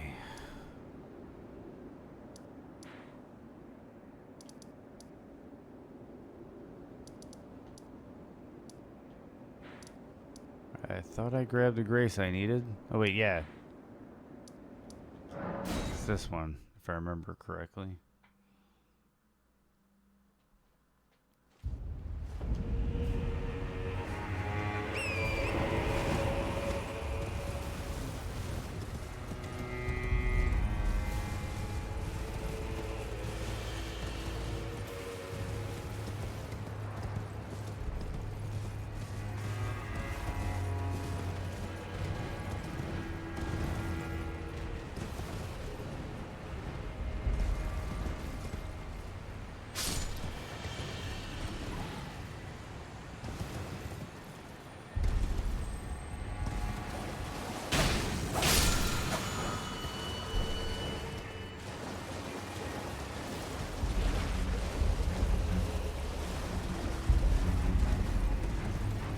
It's just the thing that bugs me is it's like you get staggered from his sword, then staggered from the explosion behind you, then staggered in his next sword attack, then staggered from the explosion behind you. And you get juggled in like a 4-hit combo that's just, once you get hit, it's unavoidable based on terrain. And sometimes you'll roll into him to dodge an attack, but then he'll bend his knee and it like pushes you back a bit into the explosion, even though you properly dodged the attack.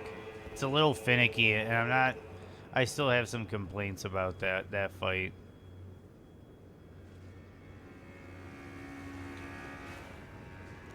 So we're going to get some damage output and see if we can just speed through the fight a bit faster. And then if that doesn't work, we get the lightning curfew bottles.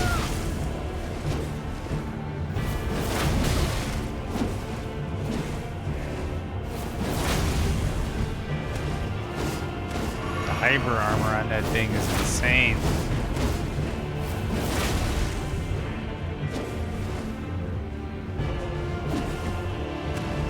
Get some stamina back.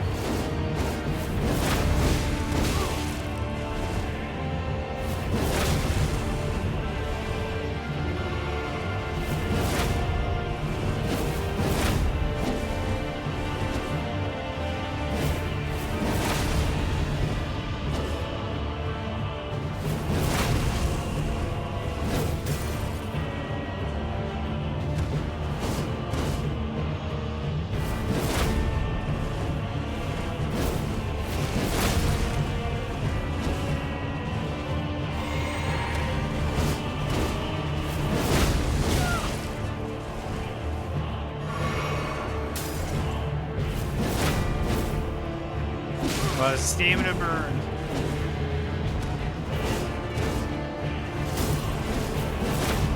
Oh, I went right over his head.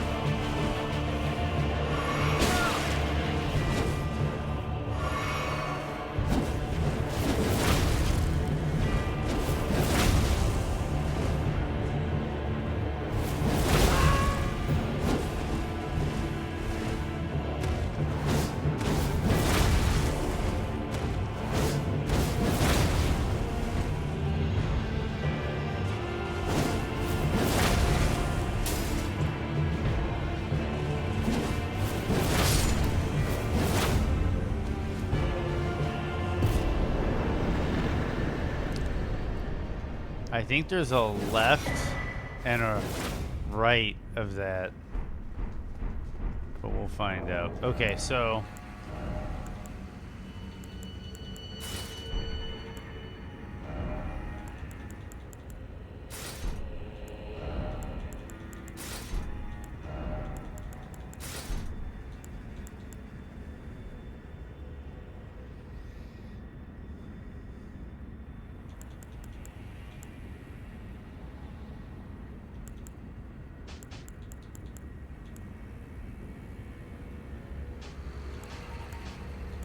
yeah, still mid-load. We're fine though. Okay, so we got Rakshasa set. Let's see what this looks like.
Oh, I got greedy. I got greedy and weird.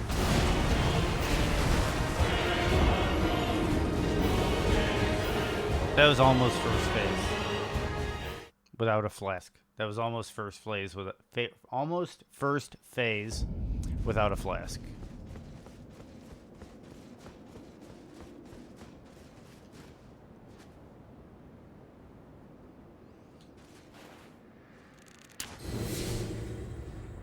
And we should be doing more damage in second phase once we drink our physic.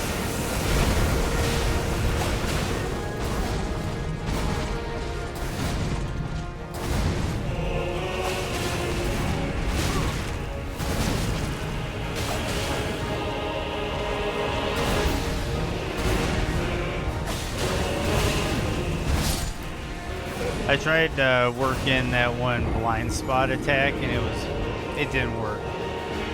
I think there's an iframe involved there, but I don't know exactly when the iframe happens. Should I be iframing with the button press or part of the animation? That's what I'm trying to figure out.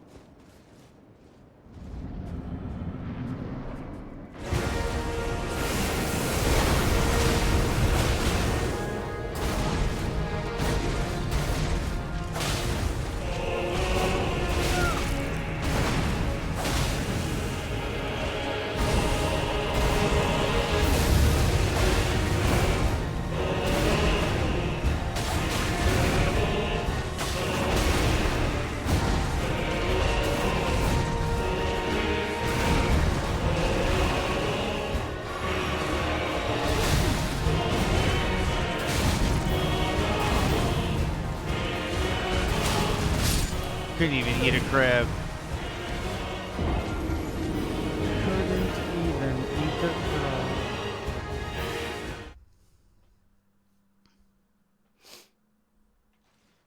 Okay. Because with this armor set, the defense reduction is like mandatory. Or the defense, the resistance. Man, damage reduction. Shit, I didn't mean to drink that. But I guess we're going. I have the wrong physic. That explains another thing. Put me down. There was no damage increase with the physic, which means I got the wrong physic.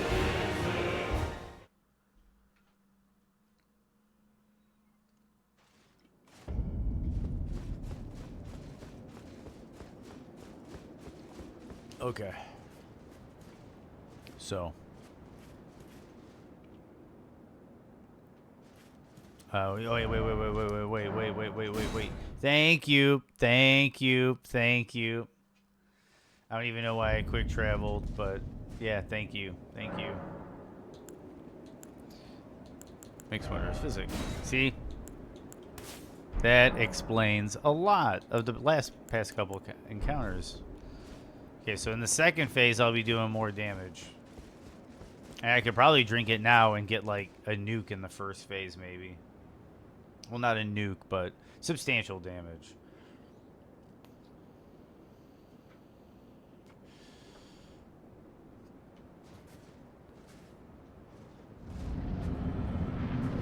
And I forgot to eat the,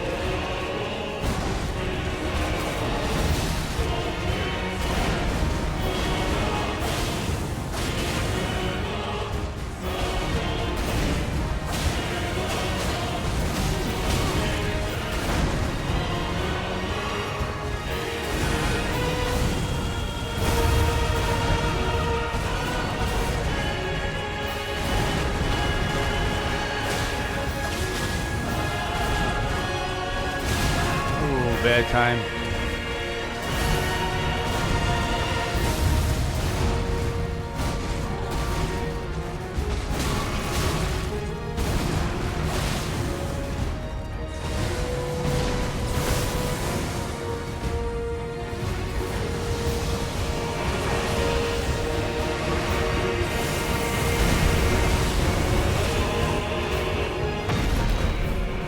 And we're into the second phase.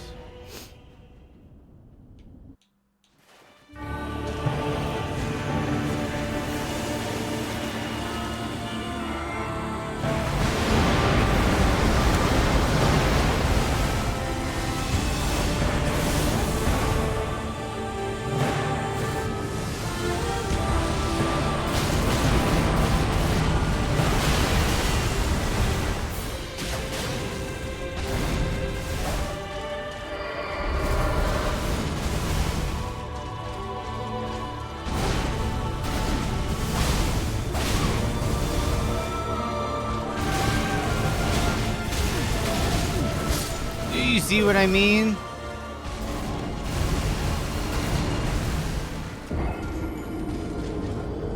Nah.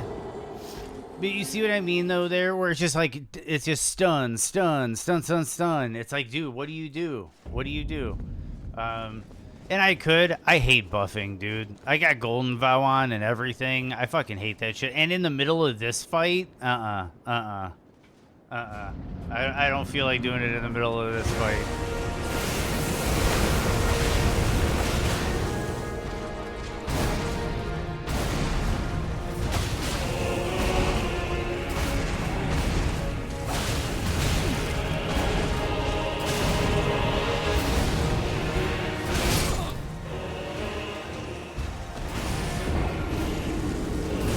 I hate buffing, and even then, like, I don't want to be, because that's the thing. I got to drink a physic, and I gotta eat the crab. There's no time to throw in a flame grant me strength. I gotta get ready to get in there after that.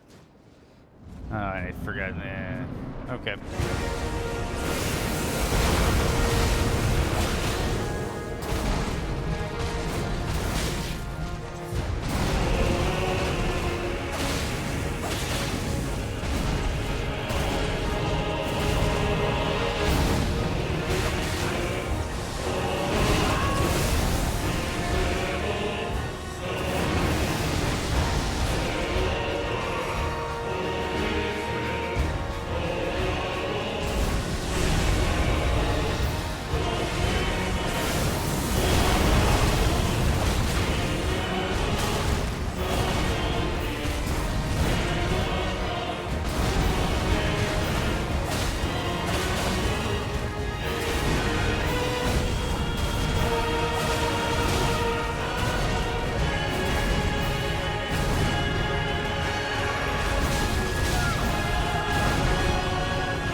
Dude.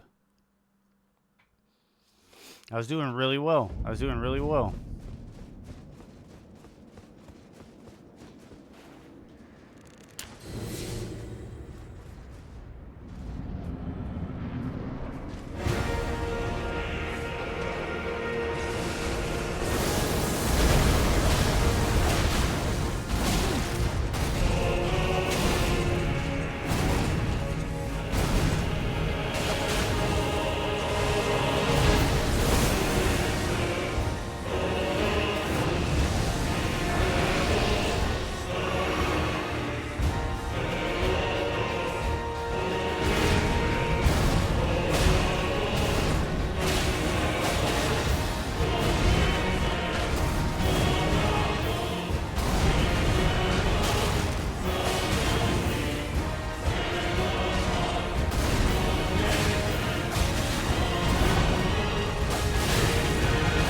Ugh. Okay.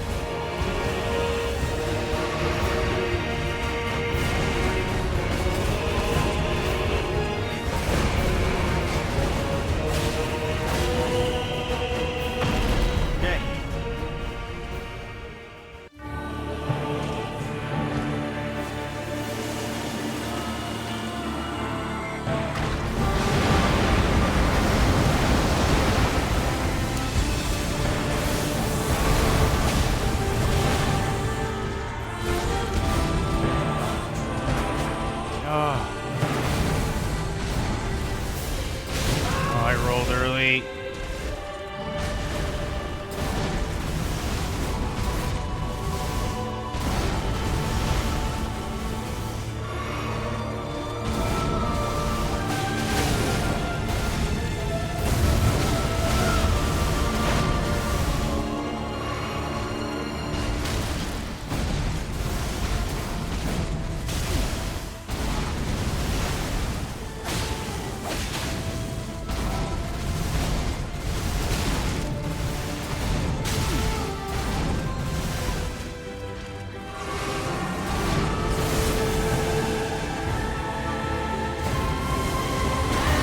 Oh, come on. I hit the wall. Oh my god, I hit the wall.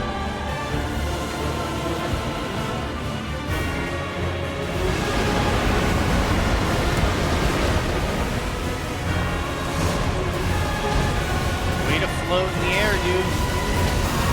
Way to float in the air, dude.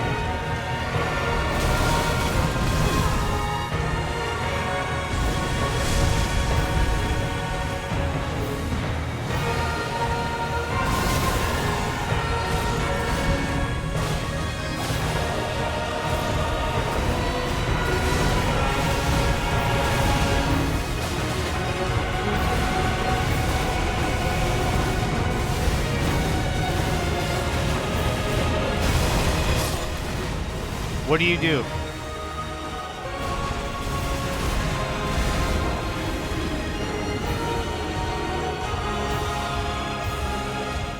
What do you do? I'm going to give this one more shot, and then I'm going to tell you what you do.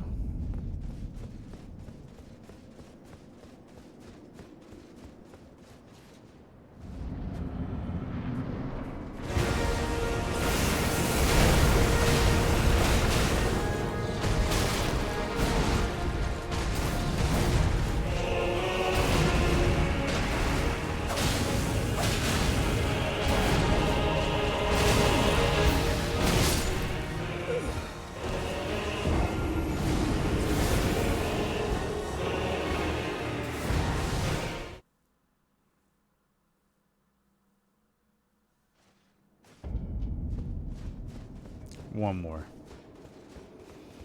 I'm a stubborn fella, and I didn't eat one of these before going in.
I'm up against the wall.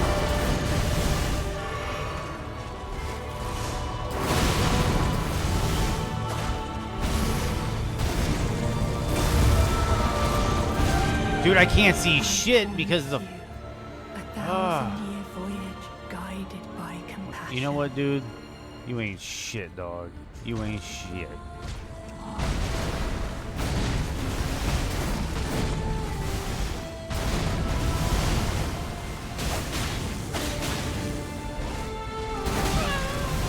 And of course...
Why did...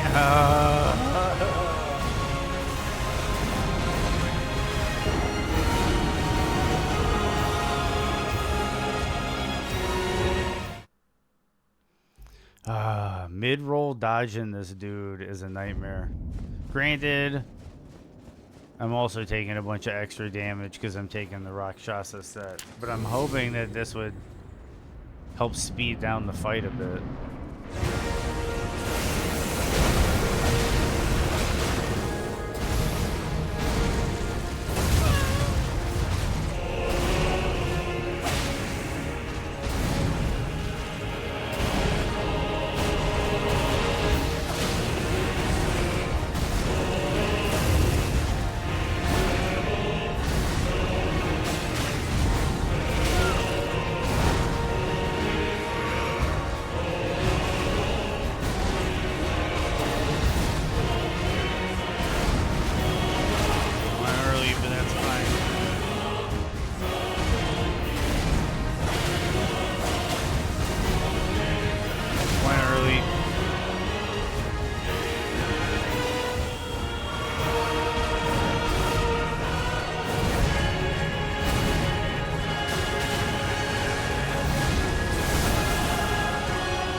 Now you do all this other shit.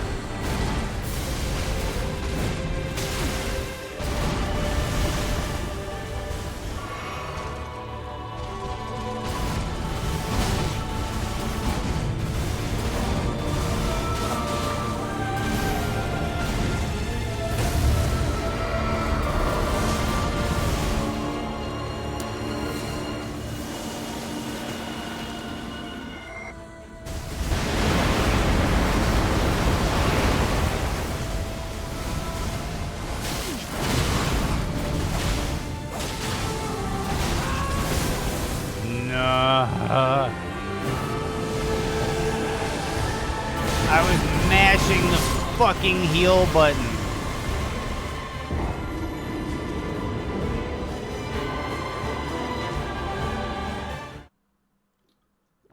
I was mashing the hell out of the heal button.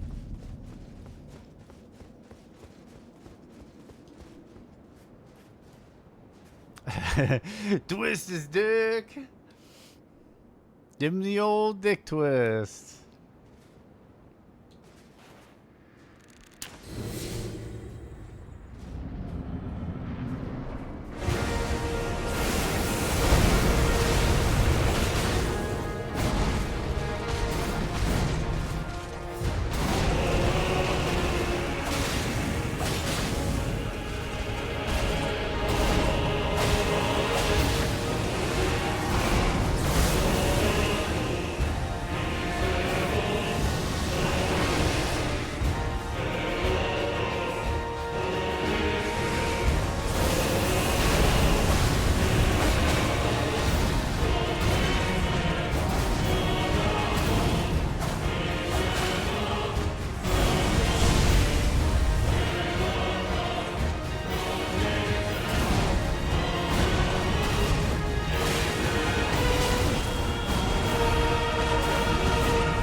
No, no, no, no, no, no, no, no, no.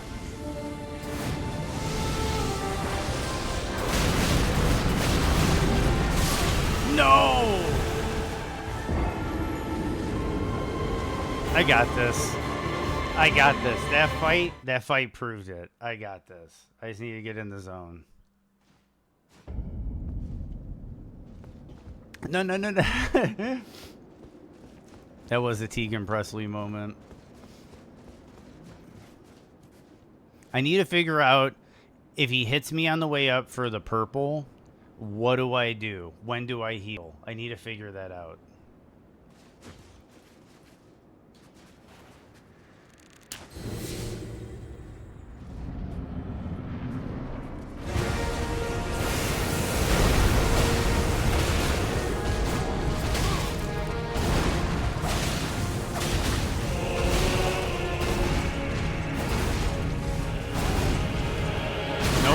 Continued the combo.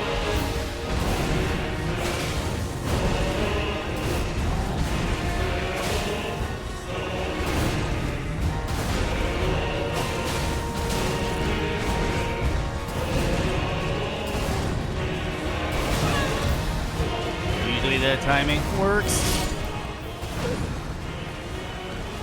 Now he's just like tired of my shit. And I'm a little exhausted after that long run. That's the other problem with this fight, exhausts you, and like my heart rate's up, and then now we're back into the first phase, so there's like a come down.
Shit. Yeah,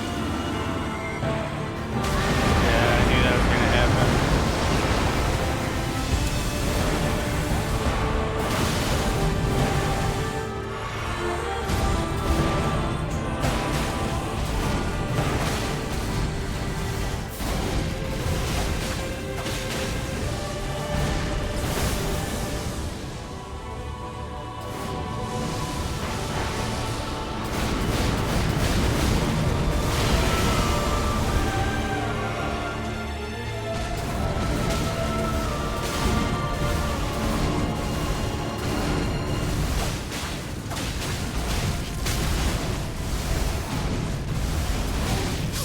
Yeah, stunned into the fucking pillar.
Oh man.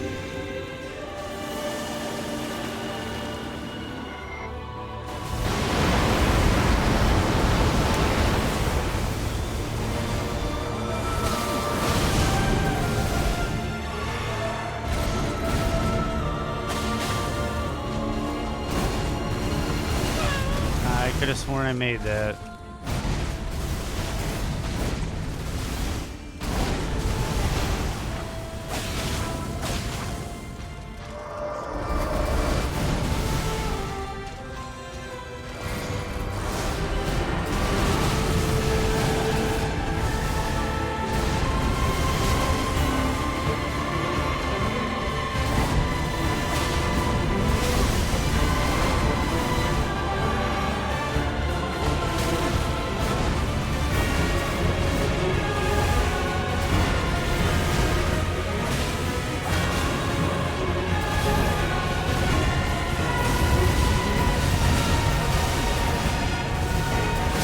Dude, what do you do?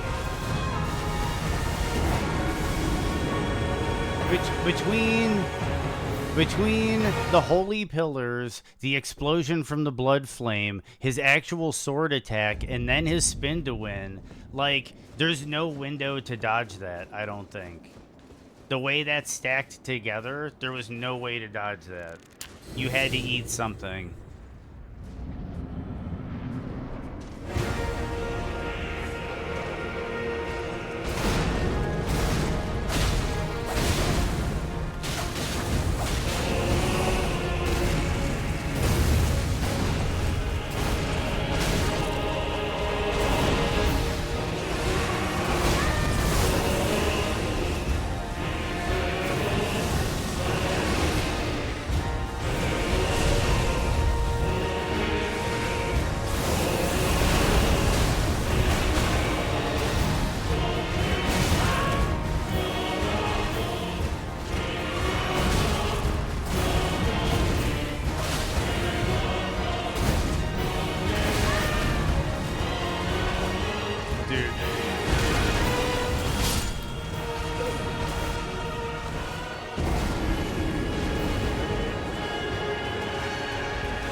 Okay, this is a sick of your shit moment.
Okay.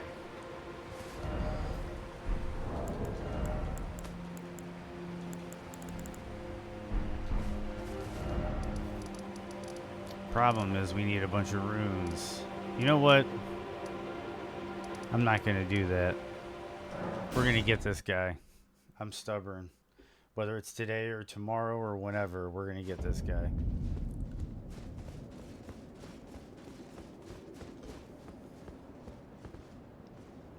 Just give me a moment.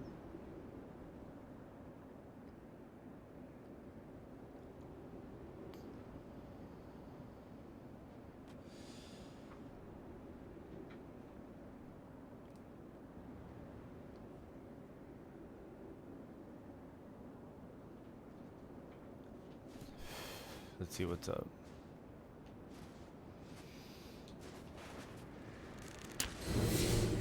I wonder what happened if I took this armor off. How much damage I would lose compared to how much survivability I would gain.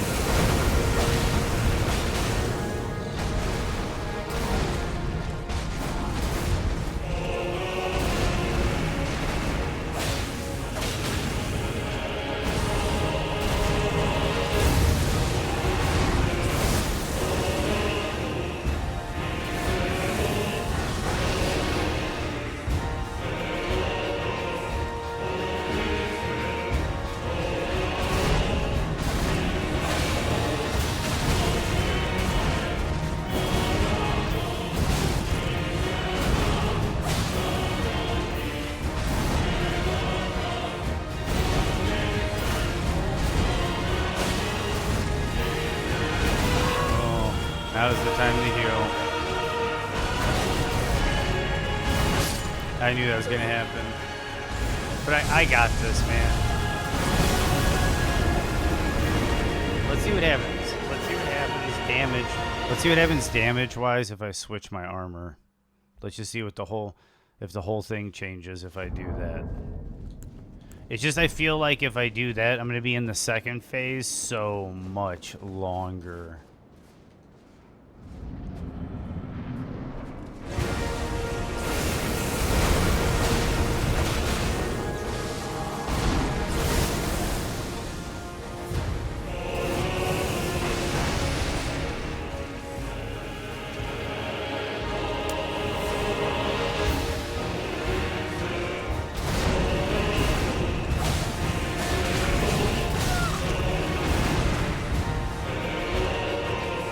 Why didn't I heal?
Dude, it's stagger locked again.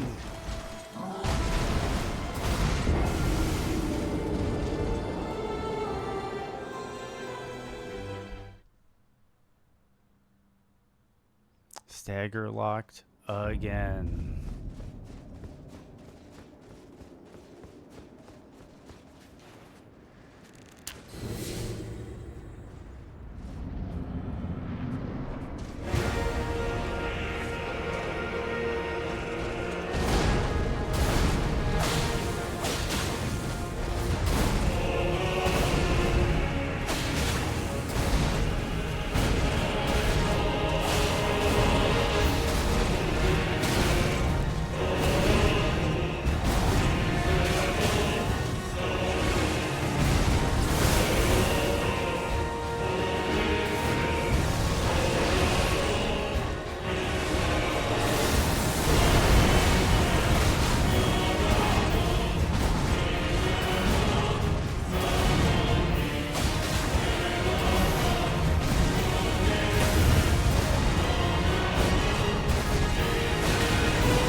This is trash sometimes.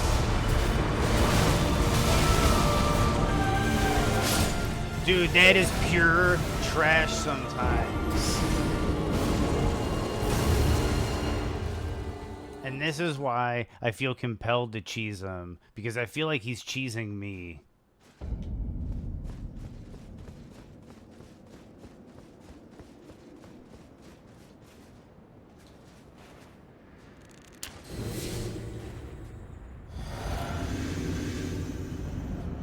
Oh fuck, I drank my juice.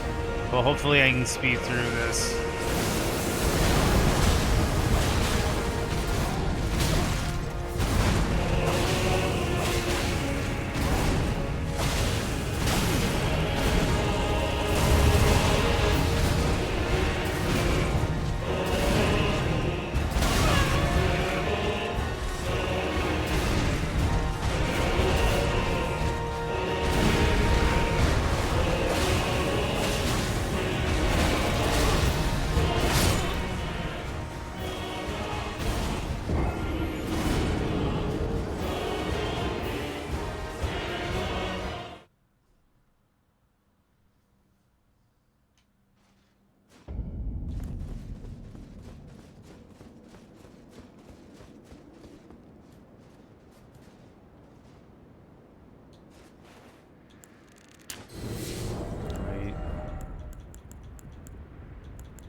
Oh my.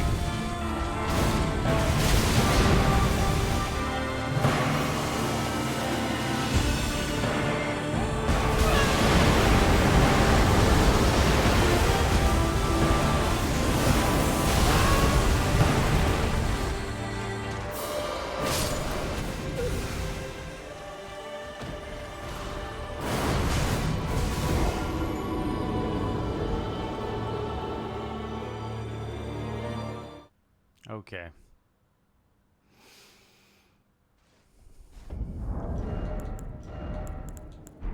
Let's do it one more time.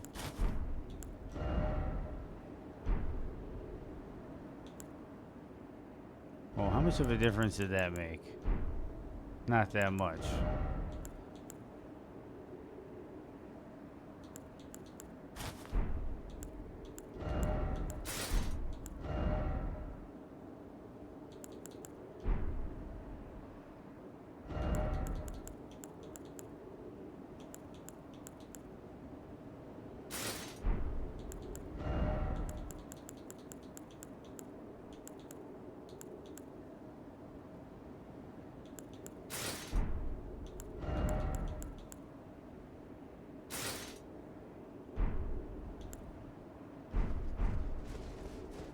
Let's just do it. Let's see what happens.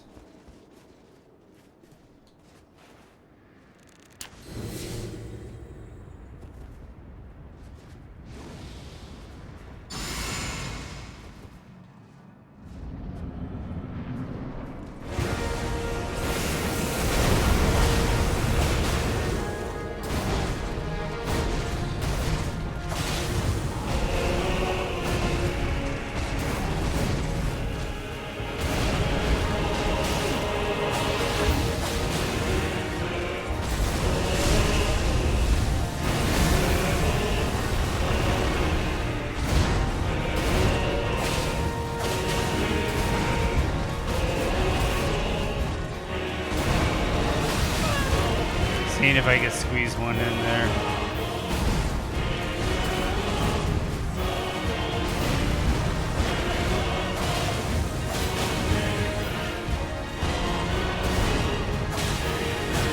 The Rakshasa set doesn't affect this type of damage all that much, actually.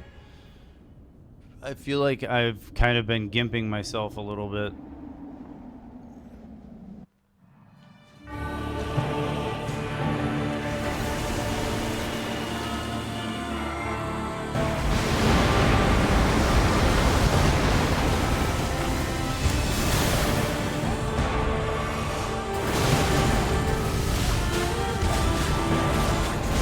Oh shit. I promise you, 1,000-year voyage guided by compassion.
Kidding me? I got this. That fight had it. That fight had it. I am gimping myself. I can take way more damage in this setup.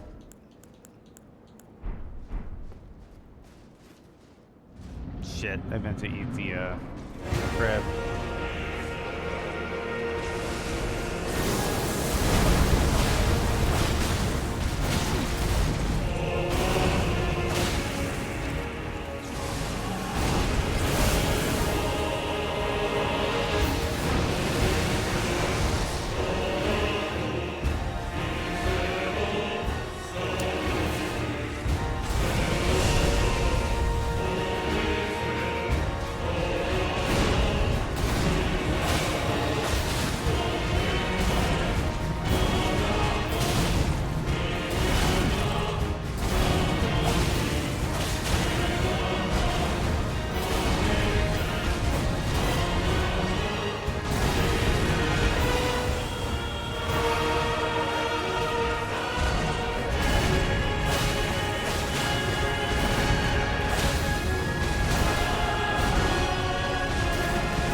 shit.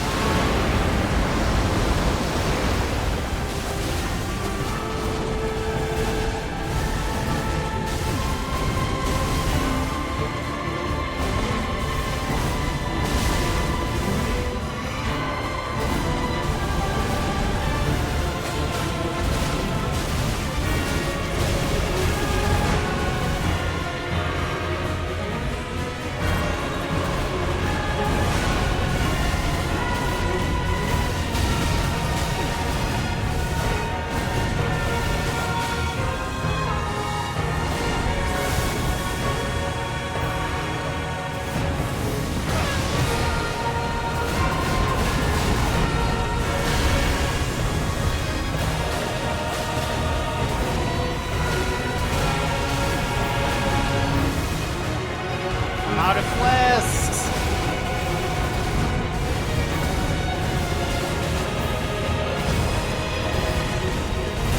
No!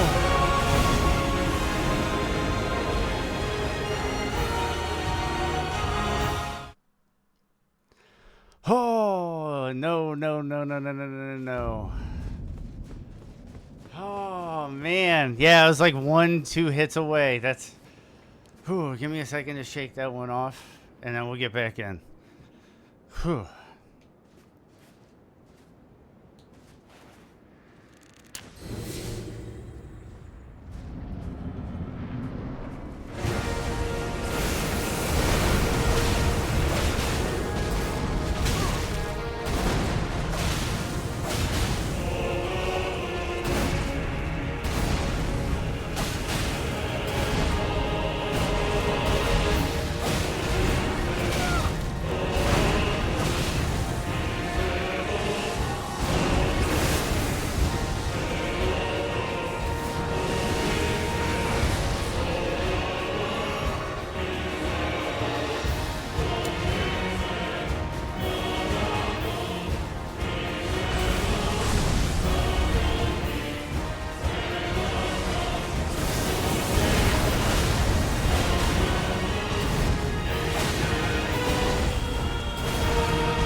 Early.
No!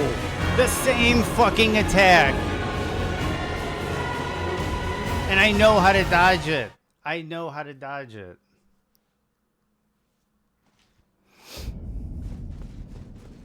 I know how to dodge this.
What the hell? And plus sometimes that stomp, I don't get it.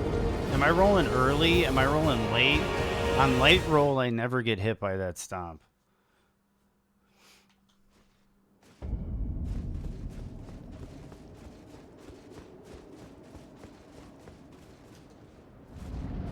Whoops.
There we go. There we go.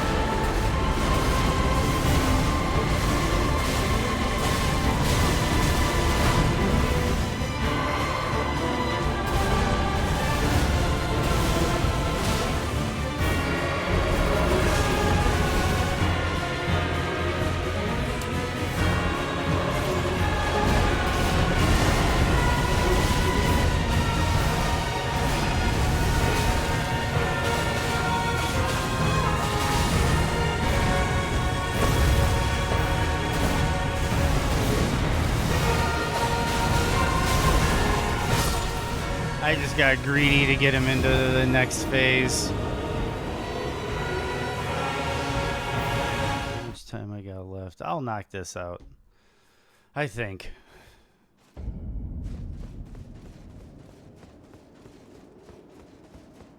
I can go to like 5:30 or so if I need to.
Take it. I got the heal off.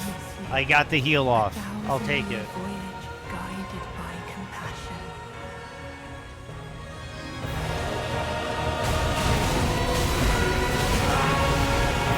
I'm stuck up against the wall.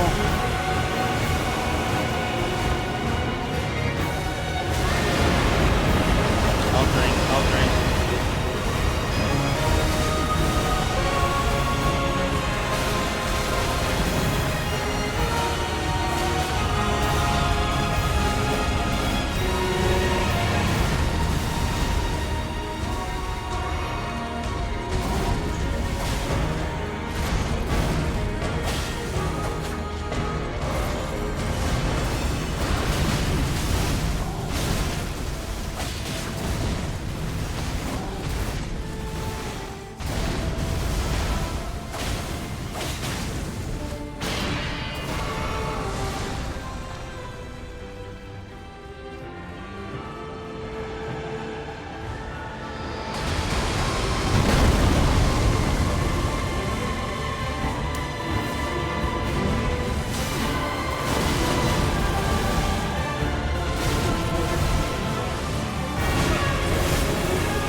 I got greedy. I should have healed.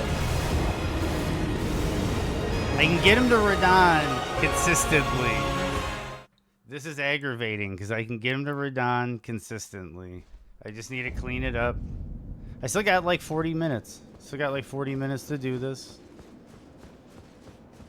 Yeah, and that's an improvement. And what's crazy is eventually over time, I'm going to get this to where I don't need cheeses. I don't need gimmicks. I could take fist weapons in here. I could take everything. Exactly. Thank you, Mark Clark. I'm on the cusp of mastering.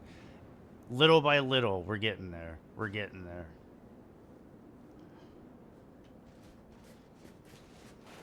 I am going through a lot of crap, though.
That wasn't too smart.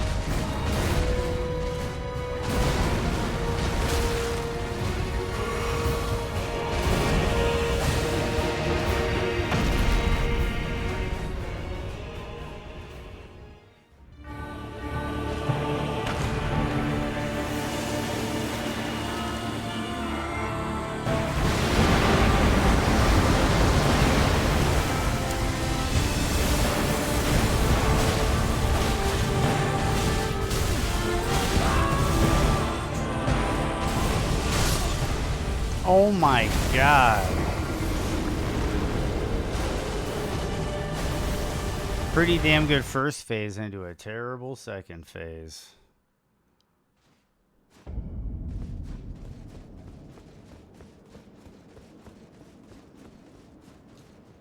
Oops, should have used the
This might just also be a really tricky weapon to use for this fight. I'm getting no posture breaks. Yeah, there's no bleeds, no frosts. But this is fun. I'm learning it. I'm learning it.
Dude.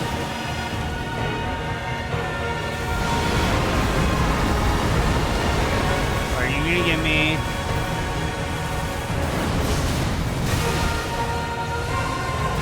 Dude, he's not even giving me a chance to attack.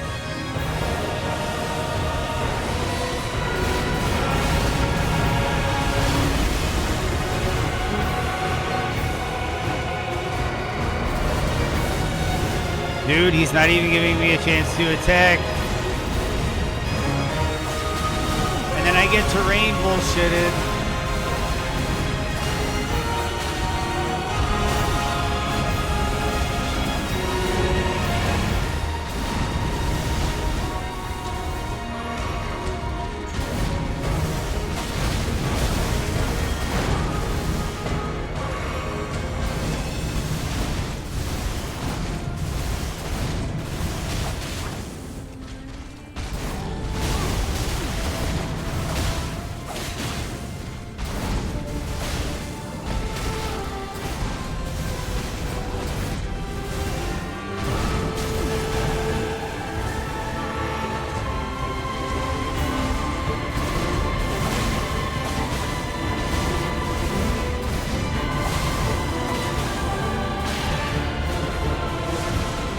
Oh my goodness.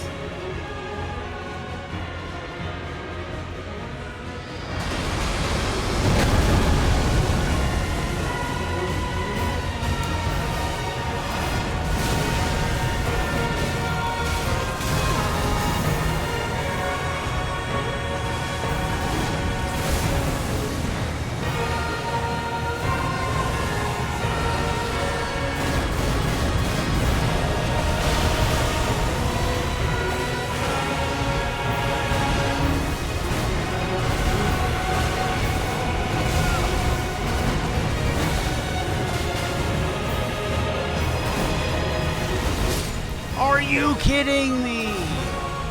I dodge that move every time.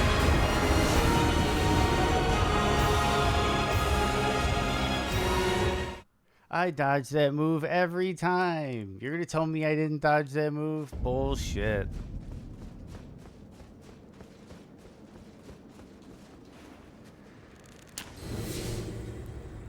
Thank you for the support on that one.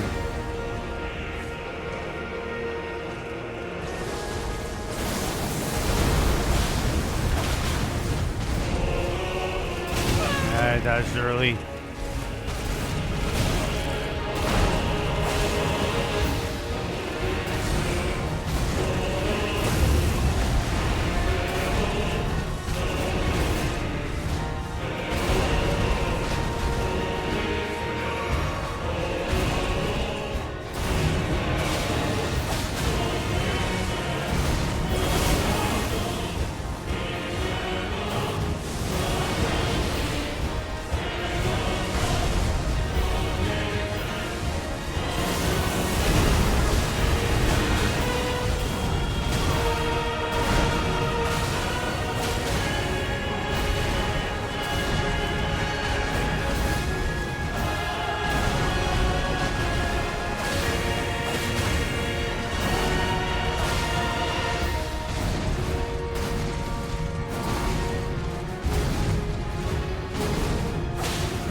Dude, he needs to give me a fight. None of this teleporting around bullshit. None of this fucking, I'm gonna create a big AoE, then fly up in the air, and then zoom at you with a bunch of shit, and then gravity. Like, dude, he literally went maybe a minute where I just couldn't hit him with shit. I don't mean to sound frustrated, because I'm not really frustrated. I get excited about these things. And I start, like, growling, so to speak. But I got this. It's just some of it feels a little cheap, and it feels like the game is going a little extra to make sure I can't get this done. Okay, so you get out, take this, eat crab.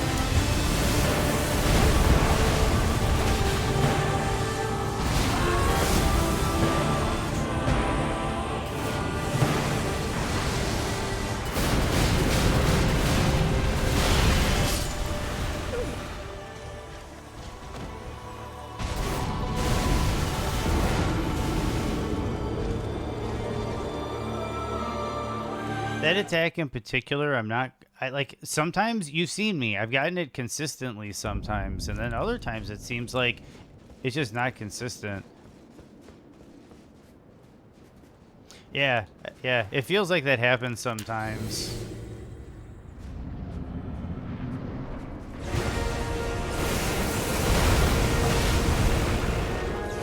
And there just ate my inputs.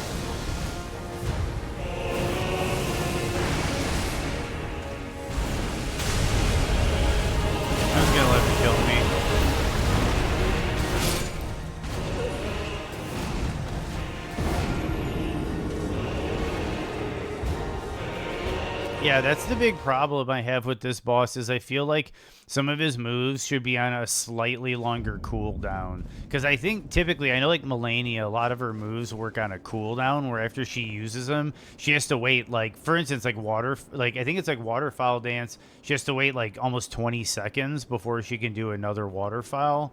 But it just seems like this dude is just busting out whatever he wants, whenever he wants. And sometimes that string just makes it to where you can't even get, like, a fight out of him.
I could have sworn I rolled through that.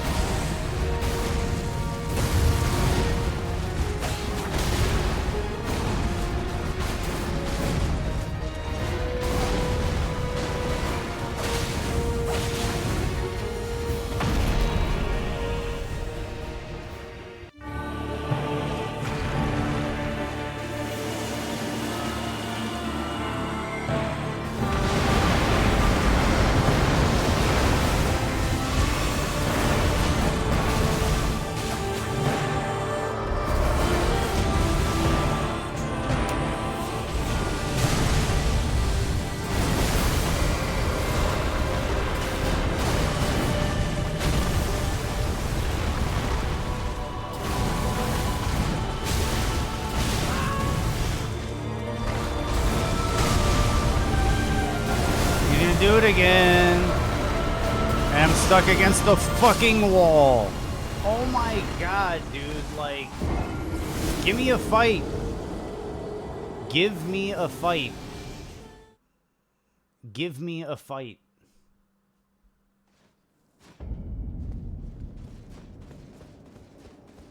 First phase, he gives you a fight. Second phase, it's all this. Yeah, he doesn't want to fight me, dude. That's the thing. This dude's fucking scared. He doesn't want to fight me.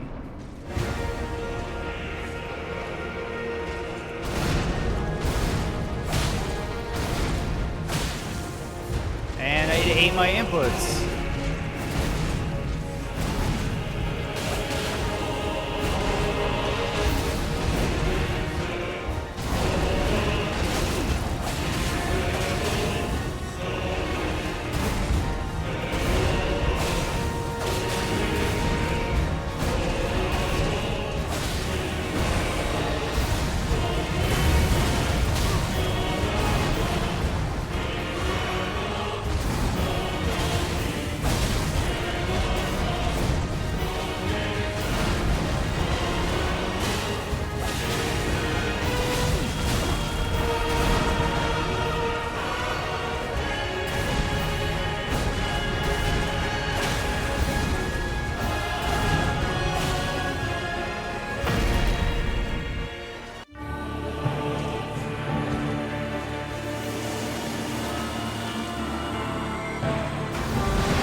This.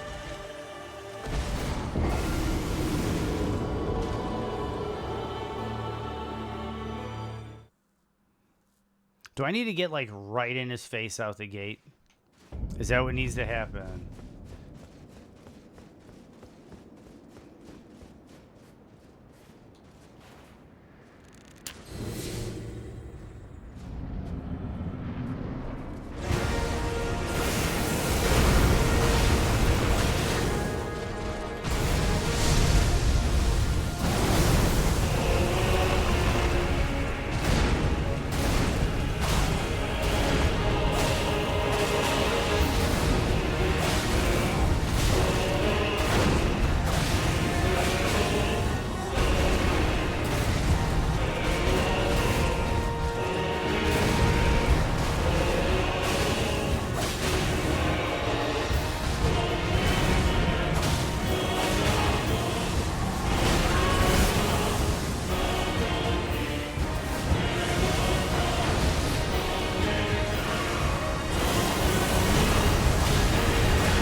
Dude!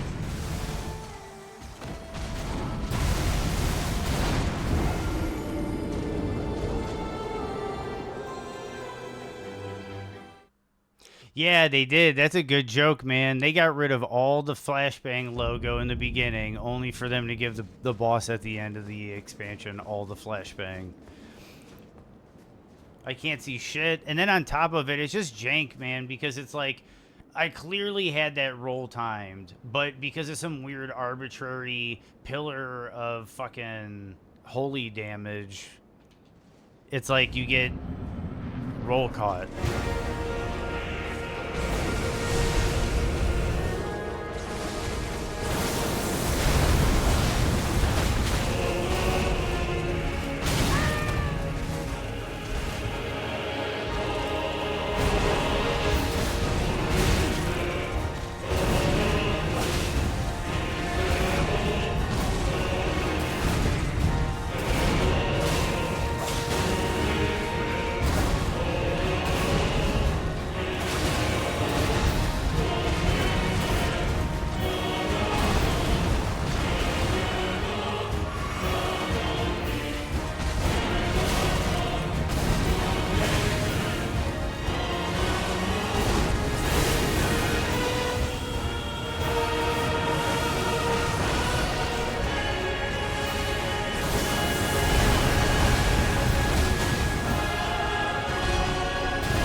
Come on.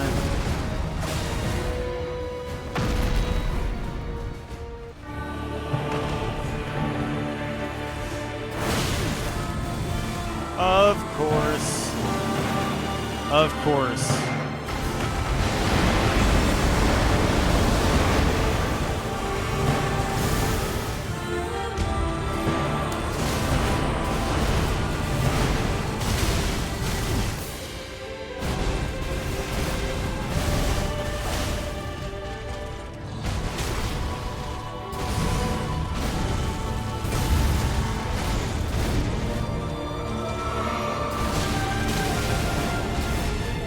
Can't see shit.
And you get stun locked into this bullshit.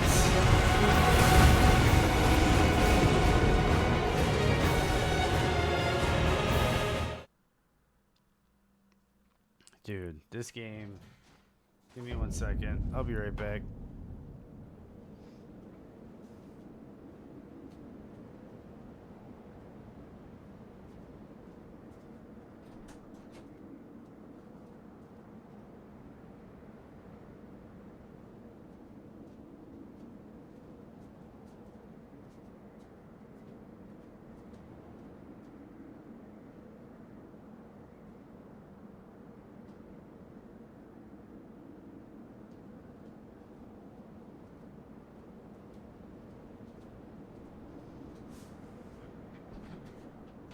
Okay. Oh, okay. So coming in hot.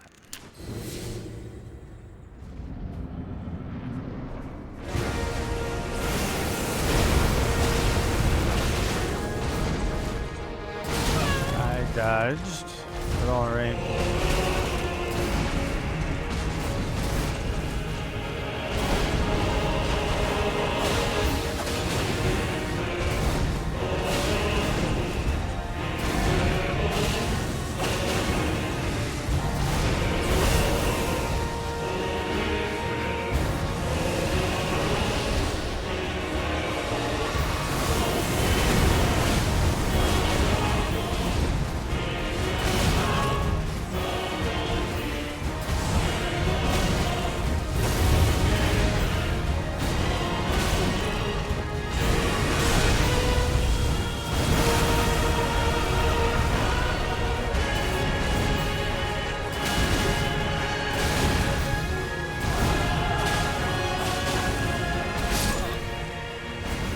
Oh my goodness.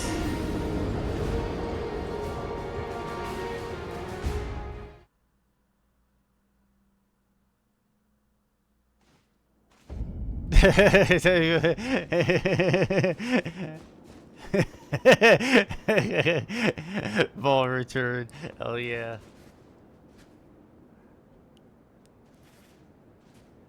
Okay. Whew.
Dude, how? How?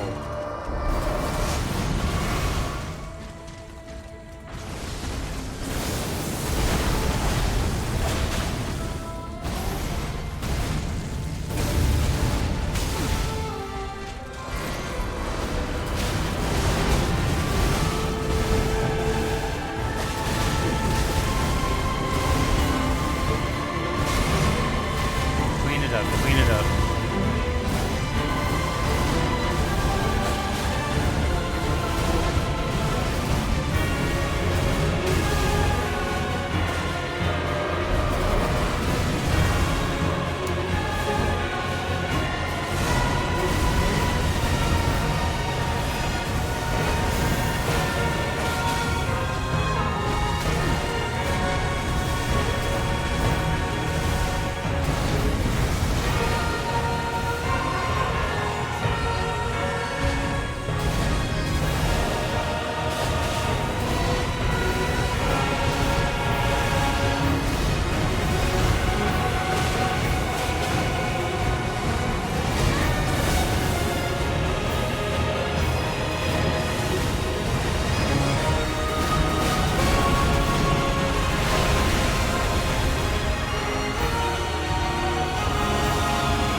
Woo!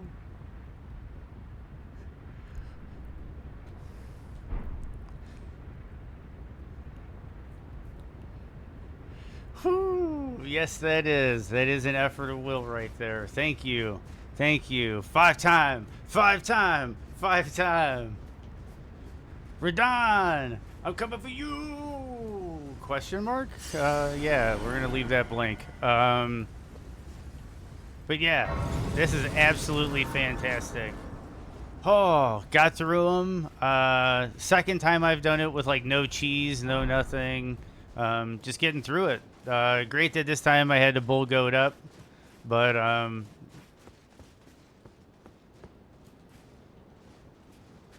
the Joel's kid come and put you over. Oh shit! Congrats! You had to take a leak. Oh yeah, yeah.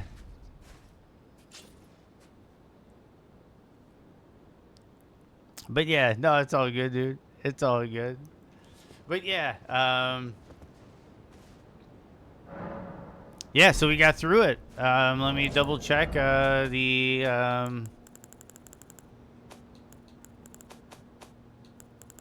Oh man, now I got landscapers outside again. I almost call them greenskeepers. I used to work at a golf course.